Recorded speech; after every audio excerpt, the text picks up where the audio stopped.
You're on the Six Screens Telenetwork, earning the reputation of giving all the right ingredients, uninhibited, in exposing the hard, cold facts about the Watchtower Society.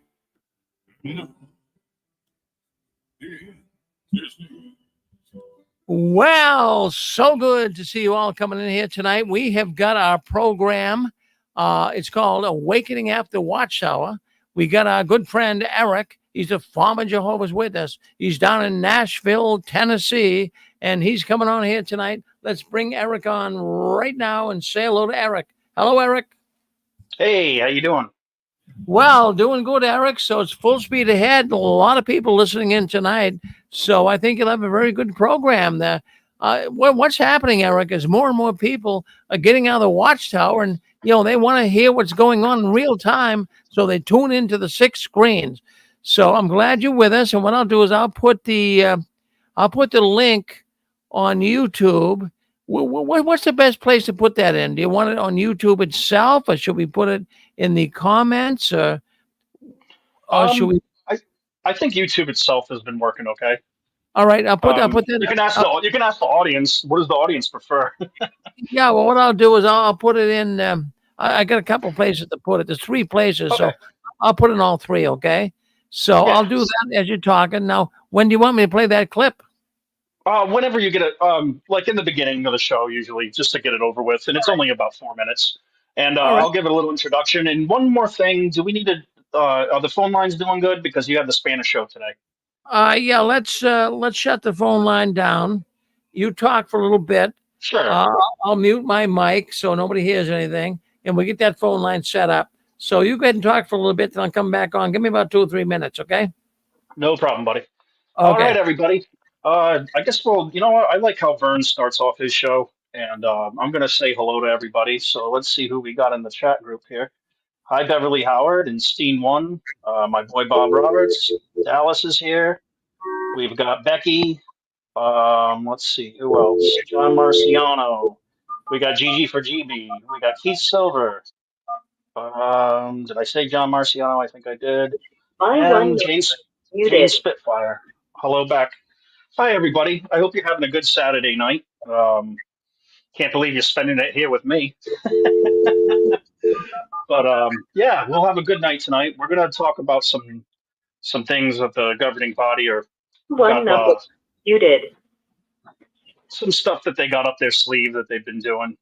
Um, and it's kind of funny. There's this guy named Kenneth Godburn. I guess he's a governing body member helper. I couldn't think of a better name because he's probably going to burn from God for the crap that he's done to all of us. But as Rick's fixing the phone lines, I'll just try to keep us going here. And, One number. I'll wait 1 second. Press star now. Wise, please enter your PIN followed by the pound.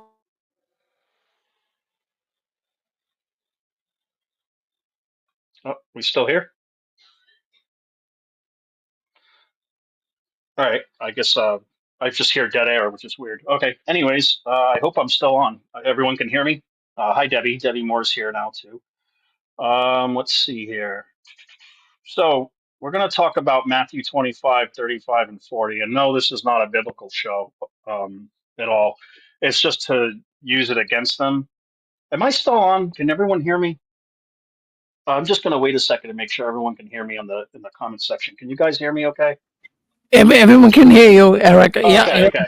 Yeah. Sorry, it went quiet when when the phone thing was going, and I didn't know if I got dropped. My bad.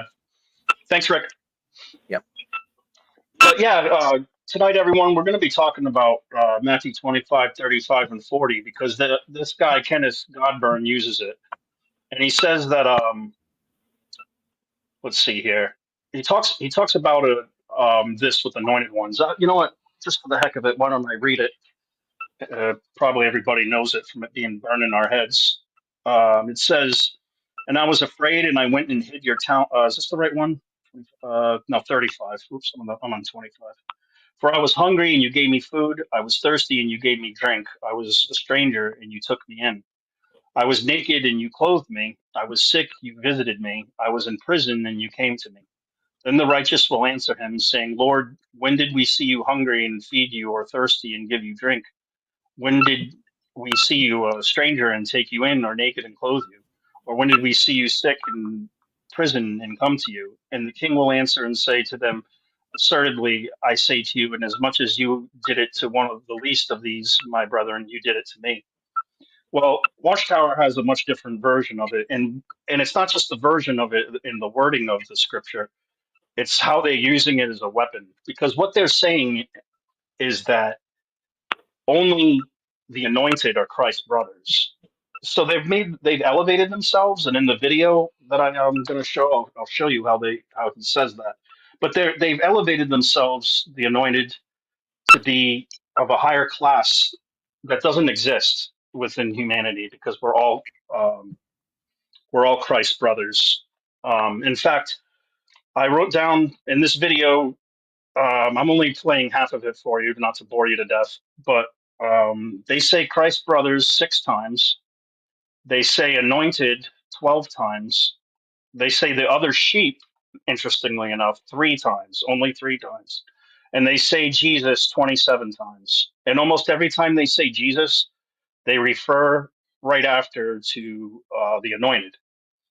So I've just kind of caught that on, and I find it interesting that the other sheep are only mentioned 3 times.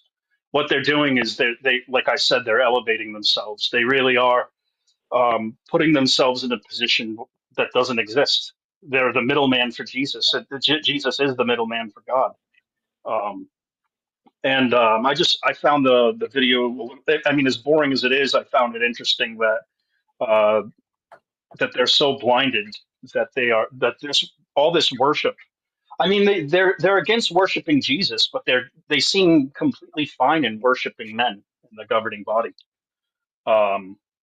Let's see. Are you ready to play that video, Rick? Can you set it up?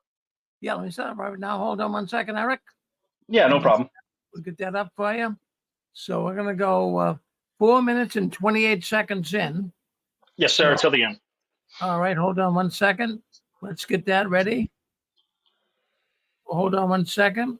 Let me No bring problem. that 428. It takes time in live time. Thank you, buddy. Oh, yeah. Hold on one second. Let's start there.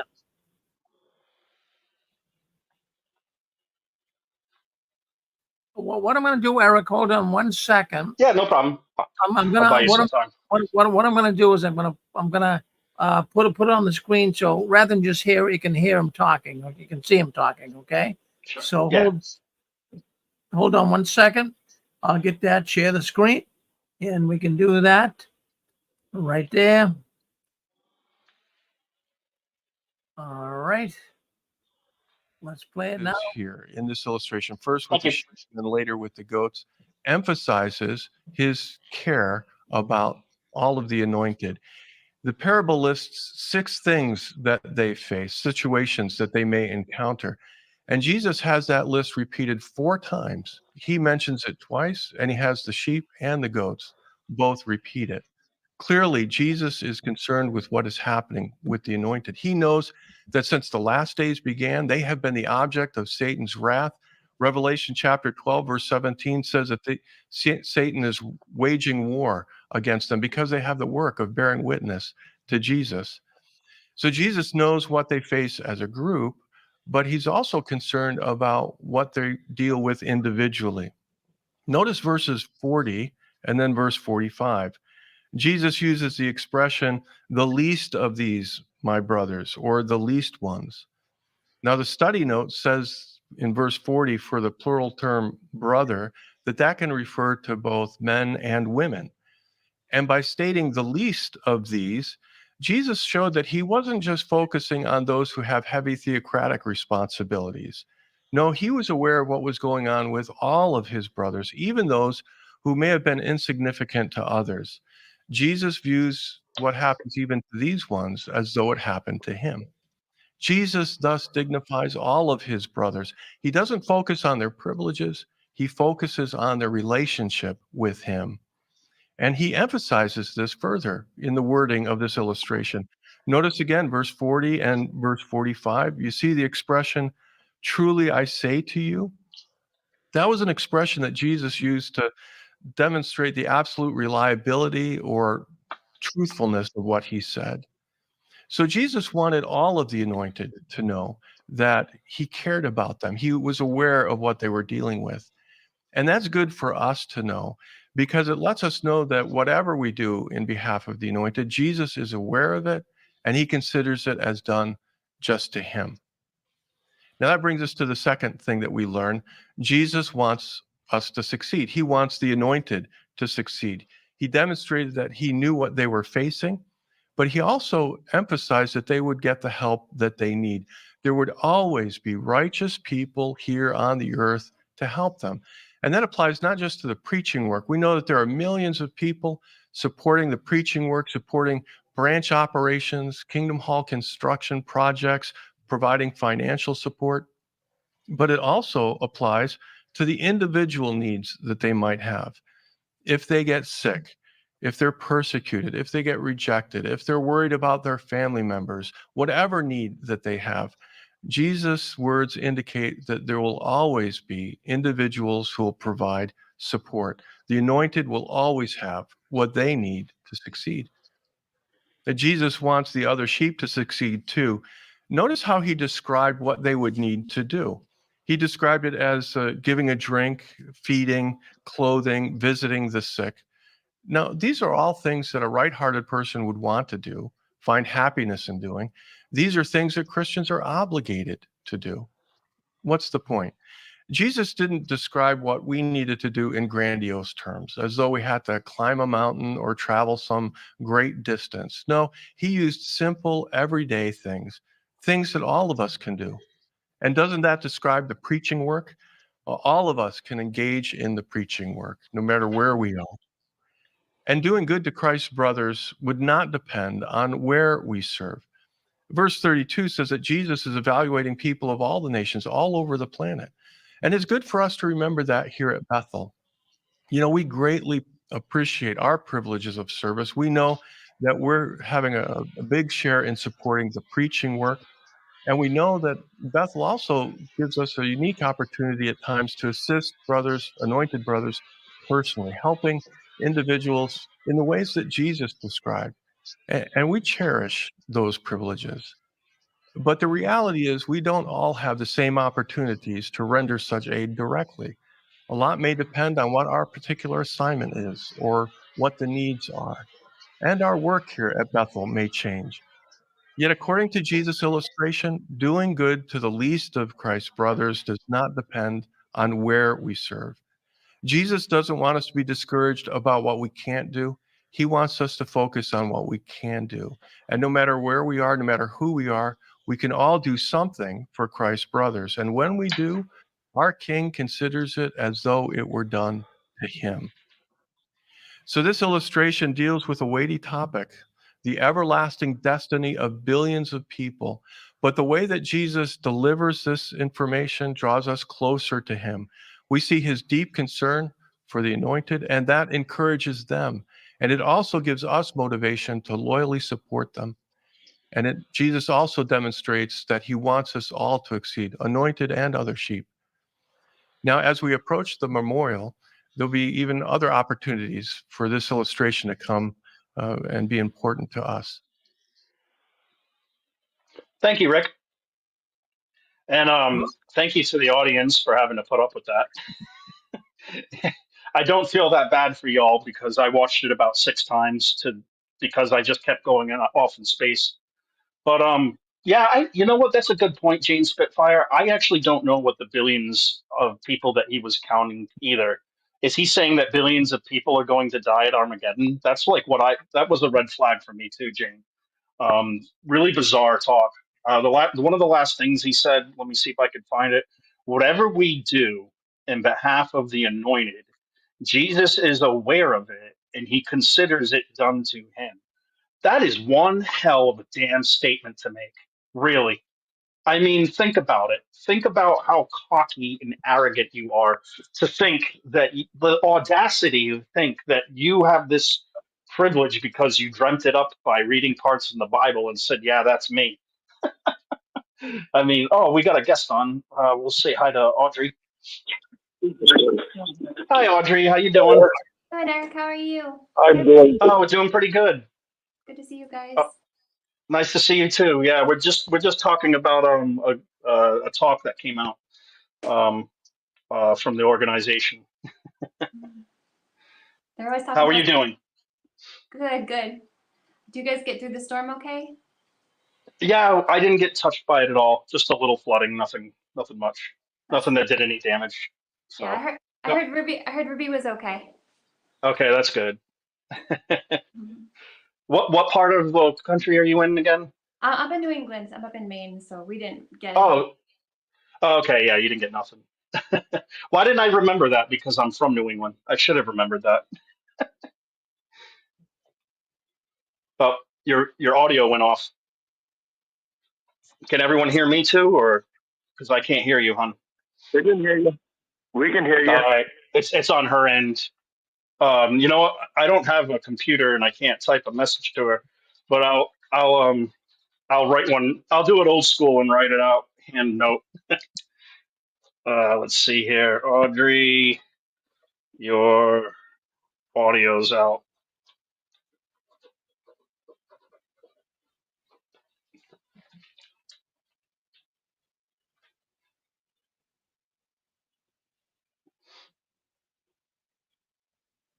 Let's see if that helps at all.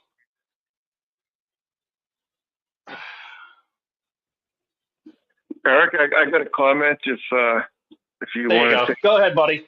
We got technical difficulties. She bounced. Go ahead. Who is this, anyways?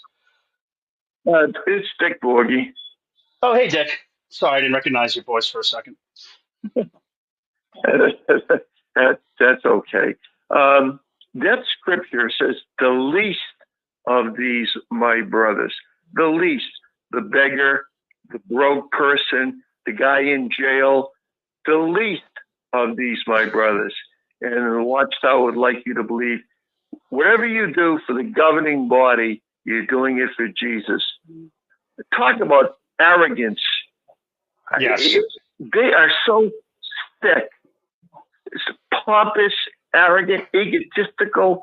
You know, they're professional liars is what they are.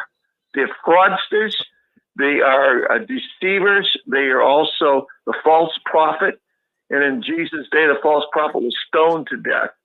These people are detestable, and they're trying to say, "Oh my God, if you do something for the governing body, such as give your house over to them, you're doing it for Jesus." That is a big line of bull. Thank you. Yeah, thank you. Is your audio working, Audrey? I think so. I can hear you now. It Yep, worked. you're good. Yeah, Yeah. I don't know why it went out. I just signed in again to see if it would help. Oh, you're good. Thank you, Dick. It pissed me off too when I saw the audacity of what they were pushing. You know, they Yeah. want to be special in the Bible, that's for sure, and they push that off on the people. Were you just talking about how they're raising money now or something? I was talking about a talk that I don't have my notes in front of me. I lost it, but it was Brother Godburn, and he was saying how he had the scripture where if you did it for the least, you did it for me, and they're using that as that the anointed are the ones that you're doing it for, not, and they're separating who the brothers of Christ are. So they're not letting the regular rank and file be the brothers of Christ. They're so that they have an elevated position as governing body, faithful and discreet slave. That's what they've created, and that's what they were pushing in this video that I just played. I just got a letter from someone who's still in that said that the local Kingdom Hall was declaring bankruptcy, and the branch was asking for more money. They went, wow, like how, all right, how are they in bankruptcy if the organization owns the building? I guess the way they do it now is they're supposed to send a certain amount of money per month, even if they already own the Kingdom Hall. So they kind of had an agreement, but it locally, and some of the congregations are poor. So I mean, the congregation I was in before here was almost done paying for their mortgage years back when they first switched over to that new way where the headquarters took over all the congregations. So they pay in every month anyway, because there's an arrangement where no matter what, they just pay the branch a certain amount to help where the need is greater. Yeah. Like Ireland. It's all a big scam. Yeah. Yeah. So, but yeah, I was surprised. The person who wrote to me was telling me that the branch needs so much money within a couple weeks or something. It sounded to me like a mafia thing. So they're going to close it down then? I'm not sure. I just know what he wrote.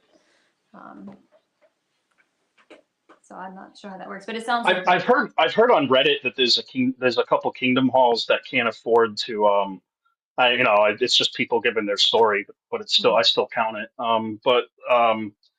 That they don't even have the money the people are so broke they don't have the money to pay the utilities, and their utilities are about to be shut off. yeah. It's like, man, I can't believe, because if you look at other churches, they've hired people to do all that. They have landscapers and they pay. They don't ask for free labor. I know up here, mostly the big bill here is the plowing bill in the winter, because there's a big driveway for the Kingdom Hall. So salting the Kingdom Hall and plowing it was always a big expense for the congregation. And usually they'd go in the red by the end of the winter, especially if there were extra storms. Gotcha. So the fact that they're like out of money before winter even begins is just like, ugh. Yeah. How you doing, Dallas? No, well, he's hanging out in the background. But yeah, it's just I can't imagine. I guess you and we don't go to the meetings anymore, but I can't imagine having to go to the meeting. I wouldn't be able to afford it with the price of gas just to get to a Kingdom Hall, with the price of I mean, if I wouldn't do it, but if you were going to be a good Jehovah's Witness and do letter writing, here it's what, 60 cents a stamp, I think, or 55 or something like that. Yeah, like how do these people afford to be an active Jehovah's Witness anymore? Yeah, I was still in during the letter writing campaign, so it was a lot for the stamps and things. Yeah. Sorry about that. Yeah, but I really don't understand how they can do it. I don't understand how the witnesses can just keep being beaten spiritually, so to speak. Um, like I pointed out, they said anointed 12 times in that talk. When they talked about the other sheep, they only mentioned them 3 times. So like they're puffing themselves up, just like the Pharisees did in the times of old. And unfortunately, like the only good Jehovah's Witnesses that are really left in there are the ones that are finally starting to wake up, or the ones questioning at least. Because otherwise, you're a full blown teamy and you do everything they tell you to do, and some of that is really dark, like hardcore shunning your family and calling them names, slandering them. We've seen it all. Yeah. I just ran into someone at the grocery store 2 days ago that she was kind of like a grandmother to my kids. And when my kids did their baptism questions, it was at her house with her and her husband. And I probably saw her 4 times a week at least. But when we saw each other in the grocery store, she hid from me. And I kind of, Oh, wow. I sort of pushed the envelope anyway. I go up anyway and say hello and just act like a normal human. But Yeah. she talked to my kids, but she pretended I was not there. And I felt bad for her because I remember what it was like, when you're trained that way and you're supposed to pretend someone's dead and they're not there, they're right in front of you. And it's a public place, so it's not like in the Kingdom Hall, It's a public place in the grocery store where the people know me and my kids because they see us every week. And so now she's under pressure because she's under pressure she feels she's going to keep her integrity by not talking to me, but it's so. But she can say hi now, can't she? Well, she wouldn't because I'm a known apostate and her husband's an elder. Oh, okay. You're a known apostate. Okay. She was there with her sister-in-law who used to be a missionary. So they're there and, they have to keep up the appearance, what they're supposed to do. So it's just really weird though, because you would think it's, we're the ones getting shunned. That would be awkward for us. But I think it was more awkward for her. Just because it's probably because we let it go. Yeah. Yeah. And it's just, they look like really bad. being so mean, Yeah. But I was having a really bad day at work in Rhode Island, like many years ago, at least a decade ago. And I walked into a Walmart and there was a sister there and she looked at me and gave me a dirty look. And I looked at her right in her eyes, even though she looked away from me, and I made sure she knew what I said. And I said, I am not in the mood for your shit. And she made this face and like walked away, and like I said something so horrible. But I just wasn't. I was throwing a vibe out there. I'm not in yeah. the mood. I told I this, mean, what are you I gonna told do? this, I told this, I said, I'm not dead. I was right in front of her. I'm not dead. I gave her a hug.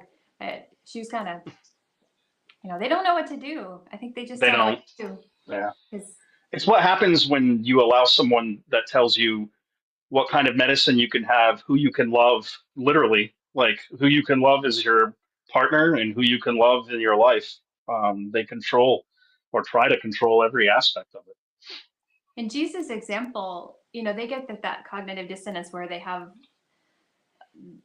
training is read the Bible, read this, read the Watchtower, read everything, see the pictures. But then on the other hand, the actions they're expected to do don't match up with what Jesus' example was.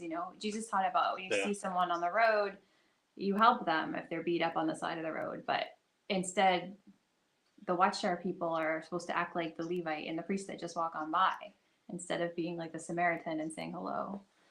Yeah. So Good it's just point. They got the Good Samaritan all messed up. backwards. They and I feel like 8-year-olds can figure out the basic story behind it, and they still don't understand it. Well, yeah, and instead of just they're walking by, but not only that, they're beating the guy up in the first place. Yeah. Right. So, like, It's sad. It's sad when they can't figure those things out. I always argue with the witnesses that um, I said you do perfectly follow the Pharisees. Like Jesus said, like about the prostitute, he who is without sin cast the first stone. And I'm like, I could say the same to you. You who is without sin, be the one that disfellowships this person. Like they don't get it. They don't get the point. They miss the mark because there's propaganda involved behind it. I'm just bringing somebody in. like Russell, when he first started the organization, and he ended up shunning his own wife because he didn't want her telling on him, and then he took his assets and gave them to the organization. So when she was suing him for alimony, he's like, "Oh, I don't have any money.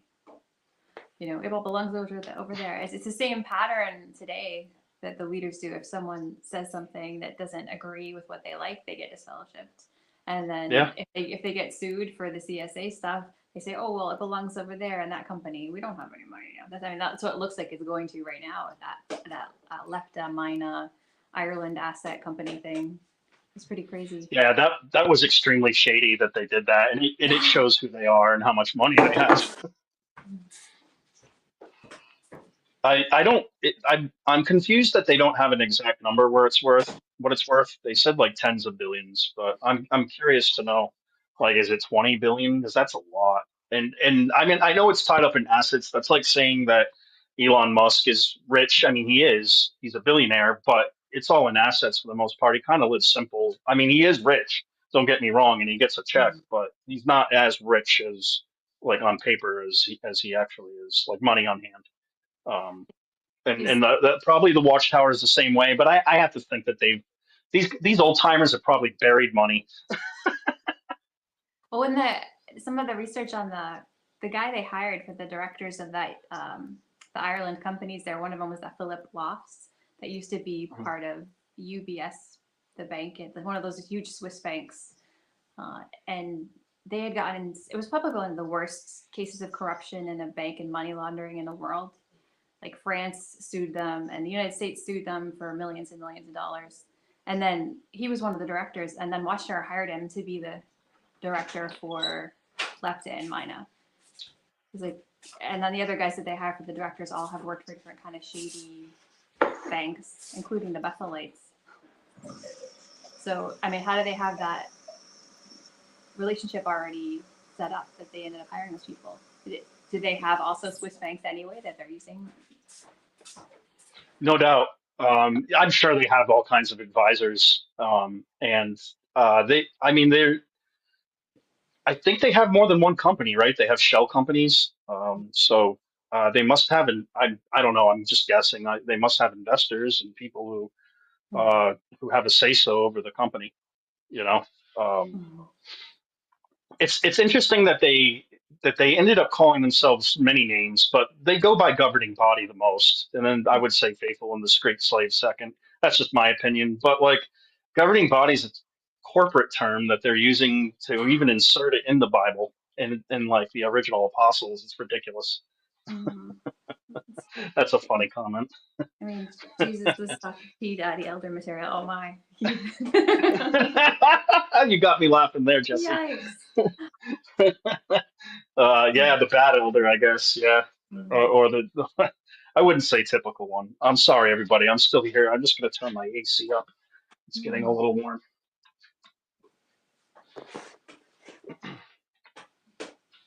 But yeah, that's a funny comment, man. GG Jesse Arizona barbecue. Let's see what else.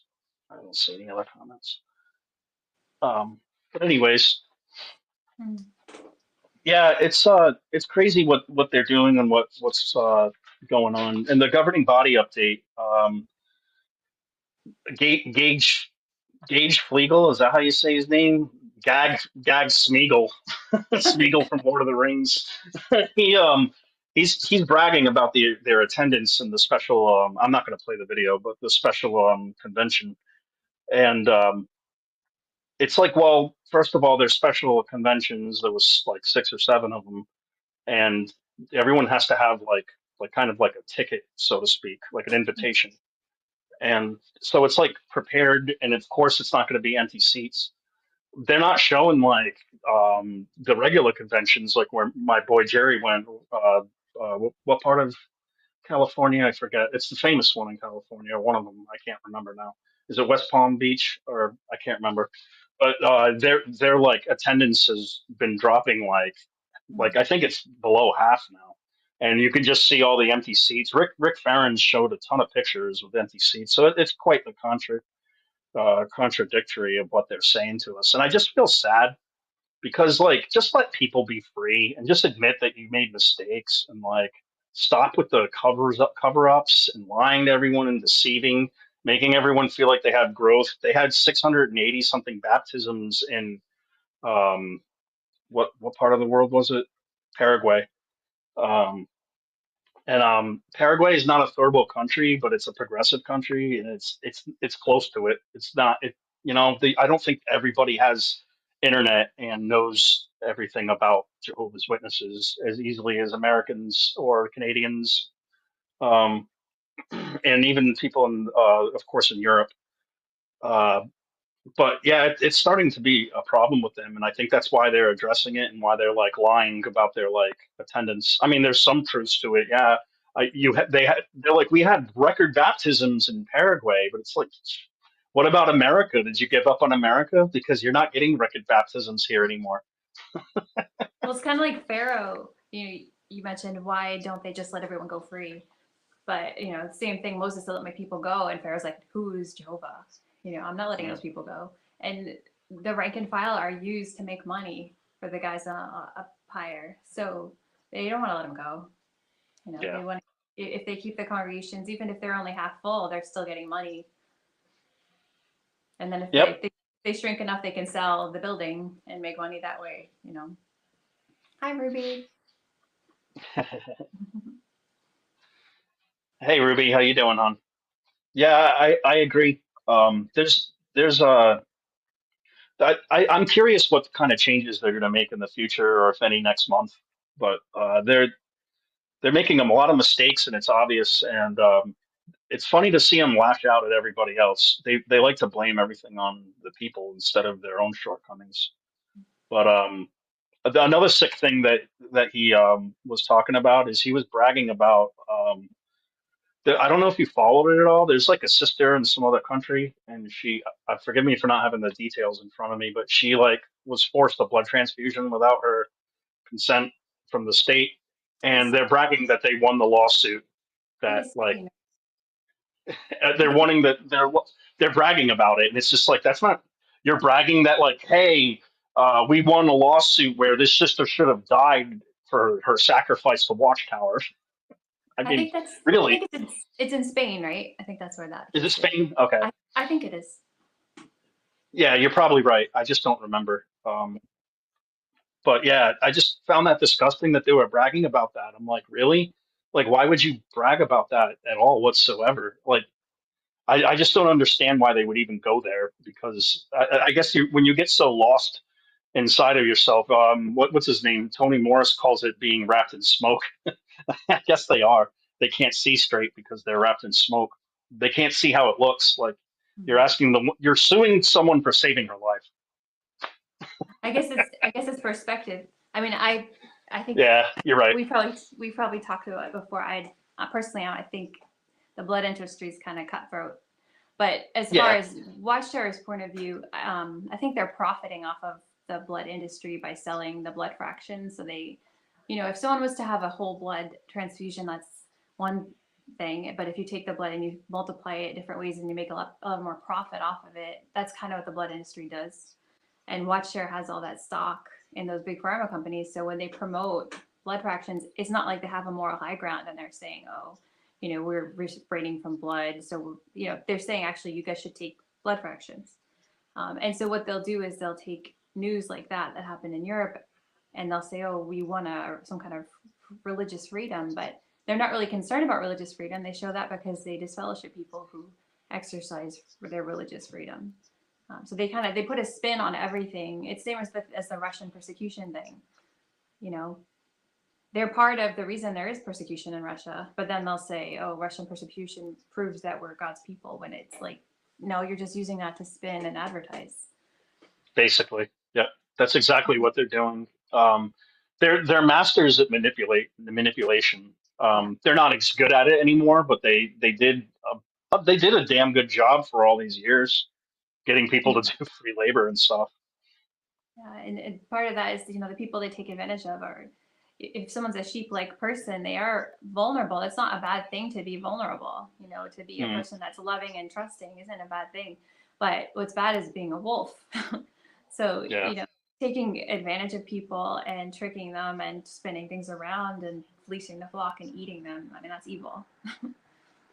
I think Jehovah's Witnesses, the governing body, used the sheep and the goats in a deceptive way, because they're like saying to obey us, you need to be like sheep-like, but that's not true. It was to be obedient to God and Jesus, not Right. to Jehovah and Jesus, not to men. So Right. like when it comes to my personality, I'm a goat, but with men, not with Christ and God. But with men, I'm a goat. I'm not going to follow men. See, they very deceptively kind of slid that in. Hey, goats are pretty cool. I used to have goats. That's cool. I know nothing about them. I got a guest over here. I guess Dallas keeps trying to come up. Hey, Hey, Dallas, you're here with us. You keep getting cut off. I don't know what's going on, but you're here. Oh well. If he wants to come on, he just unmute your mic. But anyways, you can see it. that's funny. I look up at the screen at the comment section and I just see lesbians ? And I don't know any other like anything behind it. Oh, that's your goat. That's your little goats. That's awesome. It was one. How many do you have? Do you get like milk and stuff like that from them? We don't have many more. We had 2, and then one of them had babies, but they don't have them anymore. But I'll show you one of the other ones. I gotta find it. That's cool. Good picture. This was another one. I know it's too blurry. They're really cute though. Oh, this was me with my goats before. You can see it in the picture. Where is this conversation going in the comments section? It's good not to be in the comment section. Aw, how cute. The speckled one is really cute. Yeah, that's unique. She was really pretty. She's a clown. She's funny. One time my dog snuck out the back door when we had gone for a walk or something, and so she got out the back door, and then she got out. The goats came in. We came home, and the goats were on the table eating the fruits.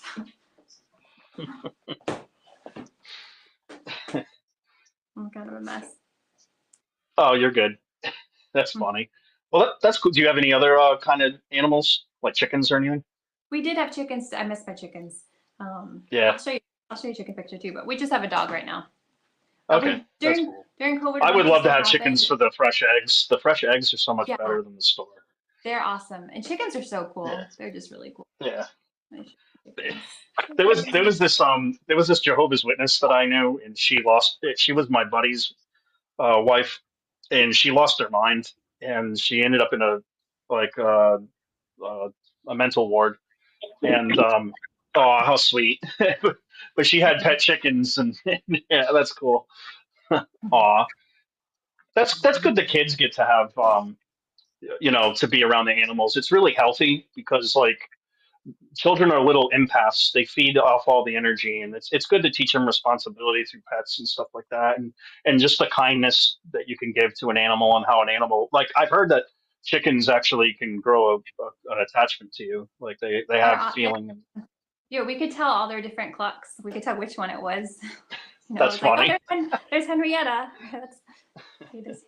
Oh man, that's horrible. All right, Gigi, you earned it.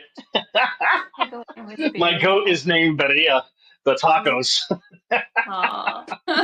So, what a jerk. Love you, Gigi. I'm just playing with you. Goat-like personality just had a 10-pound baby girl. Yeah, goat-like personality is another XJW that has goats too. He's a goat farmer. Have you ever seen his channel? Yeah. Yeah, I figured. But yeah, that's funny. What's cool is I guess they have kids all the time, the goats, and he lets the subscribers name them. That's cool. Yeah. Yeah, I've always appreciated his name, goat-like personality, because he says howdy heretics, and I looked up the definition of a heretic, and it's not what we think. And he's just a really nice man like us, just trying to do what he can, activism. He does a little more than me. He crashes protests at conventions. Yeah, But he's really into the conventions. Once I had seen, when I was first coming out of the organization, I saw a video he did, and he was just standing there being nice. He wasn't like being rude or anything. And he had done, I think it was the video he had done talking about Massimo Intervigne. One of Massimo's had done an article about people who are against cults or something, and saying that apostates were wicked, bad people. And he's like, what? He's like, I wasn't wicked and bad. I was just standing there at the convention. And so after we saw that, I knew that I was going to be getting kicked out of an assembly if I went. So I got a sign ready ahead of time, and I tried to imitate his example. And so when I did get kicked out, my kids and I stood at the entrance of the assembly with the sign that said "Love Jehovah's Family," and all of the people coming out of the convention didn't know that I was an apostate. So they waved and beeped and stuff, and they're like, "Oh, what a good idea!" And then the guy that had kicked me out, who was on my judicial committee, he from a distance he couldn't tell who we were, so he was waving, him and his wife. And then when they drove by, they were like, "Oh man!" Like mad that they waved. Well, that's really cool that you did that. Yeah, I'll show you the picture. I would protest if I had someone to go with. I would feel insecure if I went by myself. They're like, oh, look at the army behind me. There's more coming. Sorry, I'm being silly. Yeah. What is that? Oh, Fani is the goat? I don't even know what you're talking about, Gigi. Let's see. This was the sign that we held up. Oh, cool. That's awesome. That's really cool. I knew ahead of time they'd be kicking me out, so when they did. That's better. The other one, when there was a double circuit overseer. Had you ever heard of two circuit overseers going on the same visit before? No. Like to a household? No, it's to do a congregation visit. Oh, really? No, I haven't heard of that either. I hadn't heard of it, and then they did it. It was after I was disfellowship. They did it at the local congregation, and so we did go to that one. It was before I was totally kicked out. And so they didn't know me yet because it was the previous circuit overseer who had been there when I had been disfellowshipped. So when we got there, I was talking to one of the CEOs that was there, and he was really nice, and I was talking to him because I talk even on disfellowshipped. And then again, the Kobe came up, the one who had done my judicial, and he's like, she's disfellowshipped. And the circuit officer's like, ha ha ha. And the CEO didn't believe him. So Oh, really? like, yeah, he was like, no, really, she is. And he didn't. So we kept talking, but afterwards he realized that I was, and so they didn't talk to me. But then we stood. I outside. wonder what now. I wonder why that is, because maybe he didn't see any sign of you being of someone that could be disfellowshipped. You know what I Yeah. mean? Like, this person's really nice. Like, that? No, there's no way. And the normal It natural shows thing their judgmental attitude. Oh, sorry. Yeah. And the normal natural thing for people to do is to talk to each other. You know, if you're in a crowd, if you're in the grocery store, you talk to people. They go talk to people door to door all the time. So it's not natural. It's just the whole environment where they shun people just doesn't make any sense. Oh, it doesn't. Not at all whatsoever. Let's see. Something like that. Nothing about what they do makes sense. They say it's to clean the congregation, but like it's funny. Like, there's a guy that I grew up with, and he was an elder, and he used to drink like we used to be over at Fourth of July together, our families, and he used to drink non-alcoholic beers and form this massive pyramid. And I'm like, dang man, like if those were real beers, you'd be bombed. And he's like, I used to pile them that high. And I'm just like, damn, this guy telling everyone what to do with themselves. It's not just the drinking. He has like a divided family. He has a wife with two kids, and then they broke up, and then got together with another wife with two kids, and then they all have all kinds of problems with the daughters getting pregnant or at a young age, and it's just like, why are you telling all of us what to do with ourselves? You're a hot mess. It's like in a Catherine, are pyramid. you He fits Gigi? in. Oh yeah, okay, he's here. Sounds like he fits in with Russell if he's making a pyramid. Yeah, right. How you doing, Gigi? Hey, pretty good, pretty good. I'm just Well, what do you got? What do you got? What's the avatar tonight? It's not Yeah, the so ape. I can't see it. It's too small. I recognized the picture from one of the publications, but I can't tell what the words say. Oh, okay. in there. She says, "I wish Gigi was my Well, he goes, I wish Gigi was my husband. I mean, elder." Oh, I see it now. Yeah, you like the redheads? I'm the Jehovah's Witness elder. She wish she had, you know, but she. How are you, Gigi? So, pretty good, pretty good. Hey, there was a comment earlier today. I'll probably find it later, but in it he said he was talking about how Jehovah's Witnesses are, you know, they're always thinking about this this Armageddon is coming with the Palestine thing, the Ukraine. They're always thinking the end is coming, the end is coming. But the more I think about it all the time is the selfishness. You know, like Jehovah's Witnesses are always thinking the end is coming, and it's always about their survive. They want to survive. Now, it's normal for a human being to be a little selfish. We need to be a little selfish because that's how the human race kind of like keeps going. Mhm. But I mean, they're selfish and they don't care about anybody else. They just want theirs. You know what I mean? So like it's like, for example, when I talk to people about gold and silver, you know, when God gave Jesus gold when he was born, he didn't give him the money to become rich. He gave it so his parents could go to Egypt and save his life. Mm. See, so it was always about using whatever tool that you had, whatever money you had, whatever knowledge you have for the preservation of other people's lives. But these guys are selfish. It's just me, me, me. I want to survive Armageddon.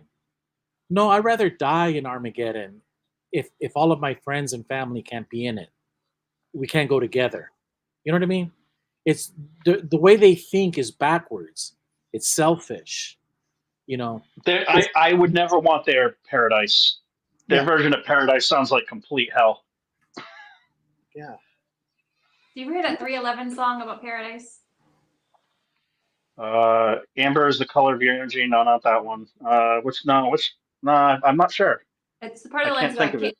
I can't forget you in your version of Paradise. Oh, You and don't know the name of the song? Forget you. It's 311. I think it's called Paradise. Okay. and the last thing I wanted to say was I don't know it. Yeah. You probably what know Je- if you heard it, if you know that they're Emerson. I probably have. I just Yeah. don't know it by that one line. the last thing I wanted to say, what Jesse put down in the comment, Gigi wants everyone taking notes when he speaks today. Please obey. So take notes when you're watching the stream. And I've taken enough notes yeah, exactly. But from Watchtower. there's a lot of good comments in the comment section today. So you're having a very good show. Everyone's interacting. I wish I could Cool. see the comments well. I can't see them when I have this screen on. I guess I could put my other one on. Are you on? Oh, because you're on StreamYard. Yeah. Yeah. I'm like technically. It doesn't. Yeah, because you're not the administrator, I guess, so you can't see the. That's okay. I'm not good at Like I multitasking anyway. I try to do it. I'm not the greatest at it. Sometimes I freeze talking. Hi, Anne Marie. Thanks for coming on. I was going to say it's late, but no, you're in California time, so it's not that late. What time is it where Oh, you're hey, at? JW Thoughts. How you doing, buddy? Come again, hon? What time is it where you are? It's only like 10 o'clock, just under 9:50.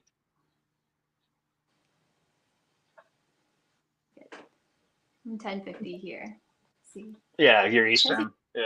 Let me see if I can get this comments on this thing. How is Desiree?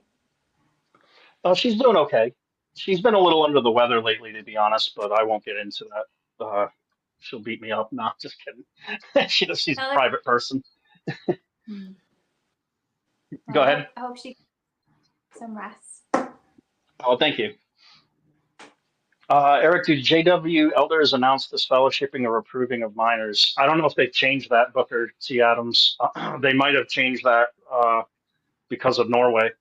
So yeah, or at least what we heard is that they have the parents involved, and it's harder to get disfellowshipped as a minor, and they're trying to really see if the person's repentant or not. It's so stupid because you can never tell if someone's repentant. You're not a friggin' mind reader.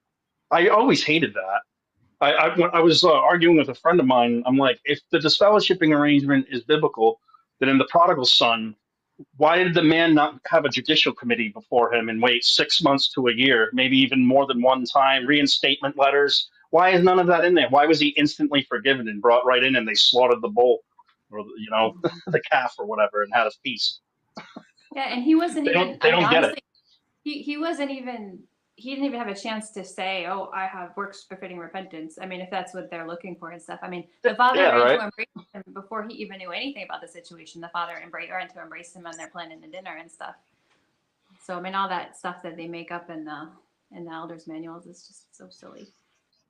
It is silly, and I think it's starting to unwind that it's silly because forever, I had an elder that was the landlord of my house while I was disfellowshipped, and I said good morning to him, and he's like, Eric, not even a greeting. And I looked up the scripture, and it says that, but it's regarding people who deny Jesus' teachings, which is not what I was guilty of. Yeah, well, and in context, that like the original expression meant don't wish well somebody that's teaching bad stuff in front of the congregation. So I mean that scripture actually means don't greet the governing body. Not literally don't greet them, but don't wish them well. Like don't clap when they're giving a talk because they're teaching lies about Jesus. So I mean they totally spin that scripture all around. Oh, for sure. And what I find hilarious though is he made a big deal about me saying good morning to him. I had my head down when I said it to him because it was just, I don't know, I'm a kind person, or I try to be, and I thought it was just polite. We were just passing each other's way, going to work in the morning. And then he had to stop. And then it's like he explains to me not even a greeting and does all this talking and cites the scripture. And it's like, well, like what's worse, like a greeting or like you talking to me and explaining yourself? But I find it hilarious now that you can say a greeting. And now they're saying, oh, that's only for apostates. See, it's unwinding. The more that they keep making the changes, they're showing that there was never any grounds to disfellowship in the first place. Right. That it's all based on horse manure. Right. It's like a Greek ostracism philosophy kind of thing. You know, if you pick someone you want to ostracize and everybody has to jump on board. Oh, yeah. For It's great. sure. Yeah. Hey, not to put you on the spot, Audrey, but if you ever wanted to like tell your story, there's a woman here named Anne Marie. She's in the comment section, but she's a part of our network, and it's not this Saturday, but every other Saturday, she has a show where ex-Jehovah's Witnesses tell their Christian story. But if you were ever interested, I could put you in contact with her. Thank you. Yeah, no worries. And again, I know I put you on the spot. Not everyone wants to tell their story. Well, since we're in a box, and like you said, if you want to tell your story, and what came to my head was like the Brady Bunch thing. Here's a story. Like you're just in the Some box. XJWs. That's funny. Either that or like the story about like a 3-hour tour. Right. We're showing our age. Yeah. And I say we. We're close enough. I'm almost 50. Yeah, I'm not there quite yet, but 43 in October. Yep, October 17th. Jesse Gonzalez, all you care to partake? What? Oh, I guess I got the butt end of that comment. I get the comments on this page here, but I'm still not good at figuring out. Hey, we're not ignoring you, Ruby. How you doing? And Dallas too. I think that's who's here. Or no, versus Omni. What the heck? Versus Omni? Who is that? That's got to be Jesse. Is that Jesse? You always have weird names. Hey, Ruby. Hello. How you doing? We're doing good. How are you, hon? You doing Doing okay? good. You doing okay through the storm? You didn't get hit? Oh no, it barely touched us. No damage. The power did not go out at all. It kind of hit more towards the coast, and downtown Tampa was more flooded, like St. Petersburg and Clearwater, which is about 30, 40 minutes away from me. Because I was all the way on the other side of town. So it was nice. It was just like a nice rainy storm. I It used was to hang out. beautiful. I used to hang out in Clearwater in my high school days, Ruby. Oh, nice. Oh wow, you have New England connections and Florida connections because I do too. Yeah, from freshman year for like 7 years, I lived in Florida, so that's Oh, where. okay. Like, All of Oh, my family's from Florida, or half of them, and then my wife is from Florida, and her family's from Florida. So that's why I say almost all of my family. yeah. Which coast were you on? I'm in Tampa. You're in Tampa. I mean, Eric, is your family on both sides or in the middle or? She has some family in Tampa. She was born in Tampa, but most of them live in Ocala. That's like an hour, I think, north of Orlando. Yeah, Ocala's pretty. Is that where Silver Springs is? Yes. Yep. Yeah. I lived in Palm Harbor and in Newport Richey and Dunedin and that whole area. That's so weird, the connection that we have of that, like New England and Florida, because like Ocala is where my family's from too, not just Desiree's. My father is from there. He's got a cool story. My dad. Will he ever be on here? Nope. He would never be on here. He's shunning me. Well, I got this fellowship twice for smoking weed, and it's ironic that my father was disfellowshipped for smoking weed, but like when he was a teenager, like 16 years old, he found 90 pounds of weed floating around in the Gulf of Mexico when he was working with a brother that was a crab fisherman. So he said he never sold it, which isn't true because how could he pay off his cement truck in 1 year? I looked it up. A cement truck in the 1970s was worth $55,000. That's just a base one. But anyways, I'm not mad at him. I just think it's silly that he ever shunned me for some. He even told me, he's like, "Pot's the best high. We'll probably be smoking dope in paradise. Who knows?" But he's a good man that just got beat up by Watchtower. They kind of made him like a cuckold. Like they took away his right to be the man of the house and have the last decisions, and they did a lot of nasty things to him to get him to be reinstated from living a double life for 7 years smoking pot. My dad used to be the type of guy that he told an elder in the Kingdom Hall parking lot, "Go F your mother." He went from that man to whatever the elders say I'll do. You know, like just they gentle like people. he was a Not- fighter and now he just gave up. He doesn't want to fight anymore. He doesn't want to fight for truth or what he thinks is right. He just gave up. It's so Oh sad. well, it is sad, and I find a lot of witnesses doing that. Yeah, I mean, over the years, there's the people I know from the local congregation that maybe either they were young people and then maybe they became elders, and then you saw them a few years later. It's like their demeanor changed. You know, they didn't have joy by the end of it. Either that, or they learned how to have a fake face, and then you would deal with them, and you could, you know, they were nasty. It's like the life got squeezed out of them. Like the last thing that my dad was upset about, and he had the right to be, was my brother and my sister-in-law were disfellowshipped and they had a child, and they were making meetings. And after the meetings were over, my brother and sister-in-law would go to the car, and my mother would show the baby off to the congregation. Well, brother asshole had a problem with it and basically shunned an infant and said, "You can't do that. You can't show the kid around." And my dad had a huge problem with it, and the brother kept throwing scriptures at him and all kinds of nonsense. And my dad just gave in and said, "Fine, whatever." But it's like, no, Dad. Like Martin James Kubler, like grow a set of balls and tell that elder that he's being so dang inappropriate. Like, how do you shun someone who doesn't even know what they are yet? They're an infant that just poops themselves and eats and cries. I don't know. It ticks me off, maybe I guess more than my dad. But Well, when you and imagine like how you feel like right there is how Jehovah feels and how Jesus feel, because all of us are infants compared to them, and they don't want any of their kids shunned like this. You know, all of us today, we're living in this world that's so confusing and it's really difficult, and there's all kinds of trials that everybody's been through. I mean, it's if we can help each other just get through with a day, you know, that's an awesome thing. So to have these guys over here pretending to be something they're not and tell everybody to shun each other, I mean, that's gonna make Joe so mad. He must be so mad. I know it. I mean, ugh. It's not the first time that Brother A-hole has done that either. Jeff Giddy is his name.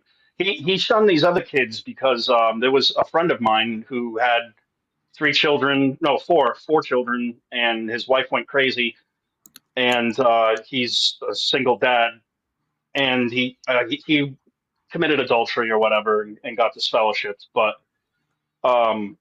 the kids kept asking the father, "When are you going to get reinstated so we can too?" And that is so sad because they lost all their friends until he came back. No one would even like have the exchange of the dad coming over just to like drop the kids off or vice versa, you know. And that is so sad that children have to plead for their dad to get reinstated so that they can too. I find that so heartbreaking.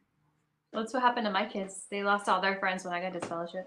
I mean, the friends that were associated with the congregation, but Yeah, so you know what it's like too. Yep. yeah. But I mean, my kids are really cool.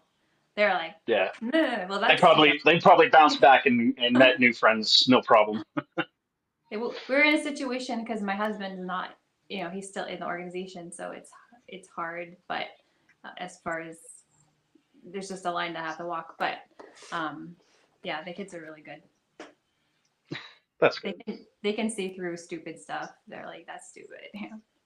Just call it. I don't remember. There's a guy that is bald like myself, but he's clean shaven, and he's got a YouTube channel, and I've only watched one of his videos, and he was telling his story of how he just simply said to the elders in a letter that him and his family would no longer make the meetings and no longer go out in service, and that he was stepping down as an elder.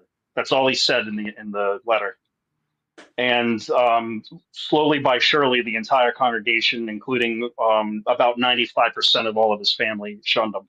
The kids lost everybody. That crying overnight. It was just like, and I'm thinking, this must be the result of them having the congregation do the marking. Yeah, it sounds like a marking talk thing. Yeah, it sounds like this is what's happening now that the congregations have the control. And that honestly, that happened anyway too. Because if you had like a really nasty elder's wife or a pioneer sister that had a lot of power in a Tell me congregation, about it. yeah, and they're against one person, then it's like all of a sudden everybody else, you know. Well, Jehovah's. Oh, go ahead. Yeah, go ahead. Audrey can have a great show called, Living with a Jehovah's Witness Husband. you know, uh, and does he know you're online? Yeah. He came out. Yeah, but he's not active, right? He's not active though. No, but it, The Real Housewives of Jehovah's Sorry. Witness Men. How about that? The real. Don't be insulting. No, not a YouTube channel. The Real Housewives of Jehovah's Witness Men. Oh, the real. Oh, I thought you were calling him a name. No, the Real. Never mind. No, I got it now. Sorry. I mean, that's a great show. Yeah, there you go. Mm-hmm. Yeah, but you got stories to tell. JW Thoughts agrees. That's probably one of the. Living with the JW. Yeah, that's a tough one. Yeah. Yeah, I can't say his name, but CIA man, in the Northeast, he's got to do that. He's him and I talk sometimes, and he's like, Eric, hey, I gotta let you go. My wife's coming out of the store, and it's like it's so sad. I'm not making fun of him at all. I hope he listens to the show. I hope he doesn't take it that way. It's just so sad that a grown ass man at 70 or 60, 70 years old has to hide something that he's not even doing anything wrong. But he can't let his family know. It'll divide the family and cause problems. So he's just got to wait until Watchtower hopefully hangs themselves. hopefully it happens this week. Yeah. Every week it doesn't come by as too long. I keep hoping it's today or the next day. I'm going to check something quick. Let's see. It is. We can't deny though that they're crumbling at a rapid rate, and they're going to keep some people in. Unfortunately, it's just going to be part of the what's the word I'm looking for? Nature of the beast. Yeah. There's just some people that, like my parents, that they're so indoctrinated. They're too hung up on it. I think Rick calls it the sunk cost fallacy. Other people too. But yeah, they're too invested in it. And sometimes when you're getting abused, you get too tired after a certain point. It's like you don't have the strength to leave. So the organization as a whole is kind of psychologically abusive. They get you to the point where you're kind of stuck, and so until the Watchers come, I mean, there's some people have the strength to get out of it. Some people get kicked out of it, but other people are kind of stuck. And until they're dissolved as an organization, there's still going to be people that are stuck. It's just kind of sad. Yeah, there's a clinical term for that. With the slaves or with the Nazis, people started loving their abusers. But but the thing is, the Barnum and Bailey had the circus had it the best. And what Watchtower knows is that there's a sucker born every minute. So there's always going to be new Jehovah's Witnesses. There's always going to be people going to the circus. Every minute, another one is going to go, and he's going to place a bet on the streets of New York with the guys with the ping pongs. Every minute, a sucker is born. The universities know it because they charge outrageous prices for their tuition, and a kid goes to college and he doesn't learn anything. He learns gender studies. A sucker is born every minute, and people are taking advantage of it. The problem with Watchtower is that they cannot outgrow what they bleed. So that's why they have to change. They need it. It's a business strategy. Watchtower their numbers. It's a negative. So they have to change and to become a more Christian-like organization so they can have that growth again. See, I'm the kind of, some people just want to grow.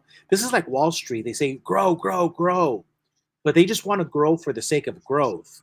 They don't want to grow because they're going to make things better, right? It's just growth for the sake of growth, for the sake of the stock. And that's with Watchtower. It would be better to lower in numbers and have quality. But they don't think that way. They just want to grow, grow, grow, grow. But their numbers aren't even that impressive. They've been stuck at 8 million since 2015 or somewhere around there. Allegedly, that's using Watchtower math. And remember, they're the ones giving you the numbers. I know they're Yeah. cooking the numbers or Yeah, the books. I know they are. Watchtower is telling you, hey, these are the numbers that we got in. You can trust us that they're honest. Yeah. The 8 million numbers is just as honest as 1914. But fair point, Eric.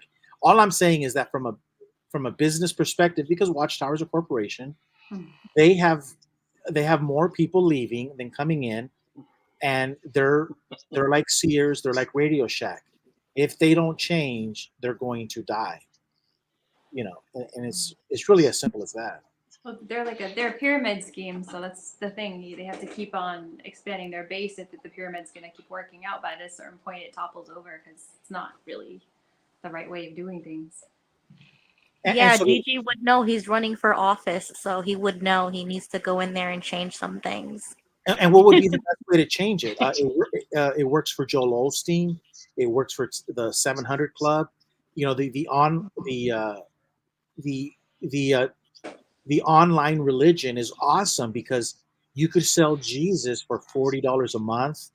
But wait, there's more. For easy payments, like for $100 a month, you can be an elder and have full access to jw.org. So yeah, I think Watchtower's jw.org is awesome. It's like a Facebook for religion, and they just need to make it a subscription based.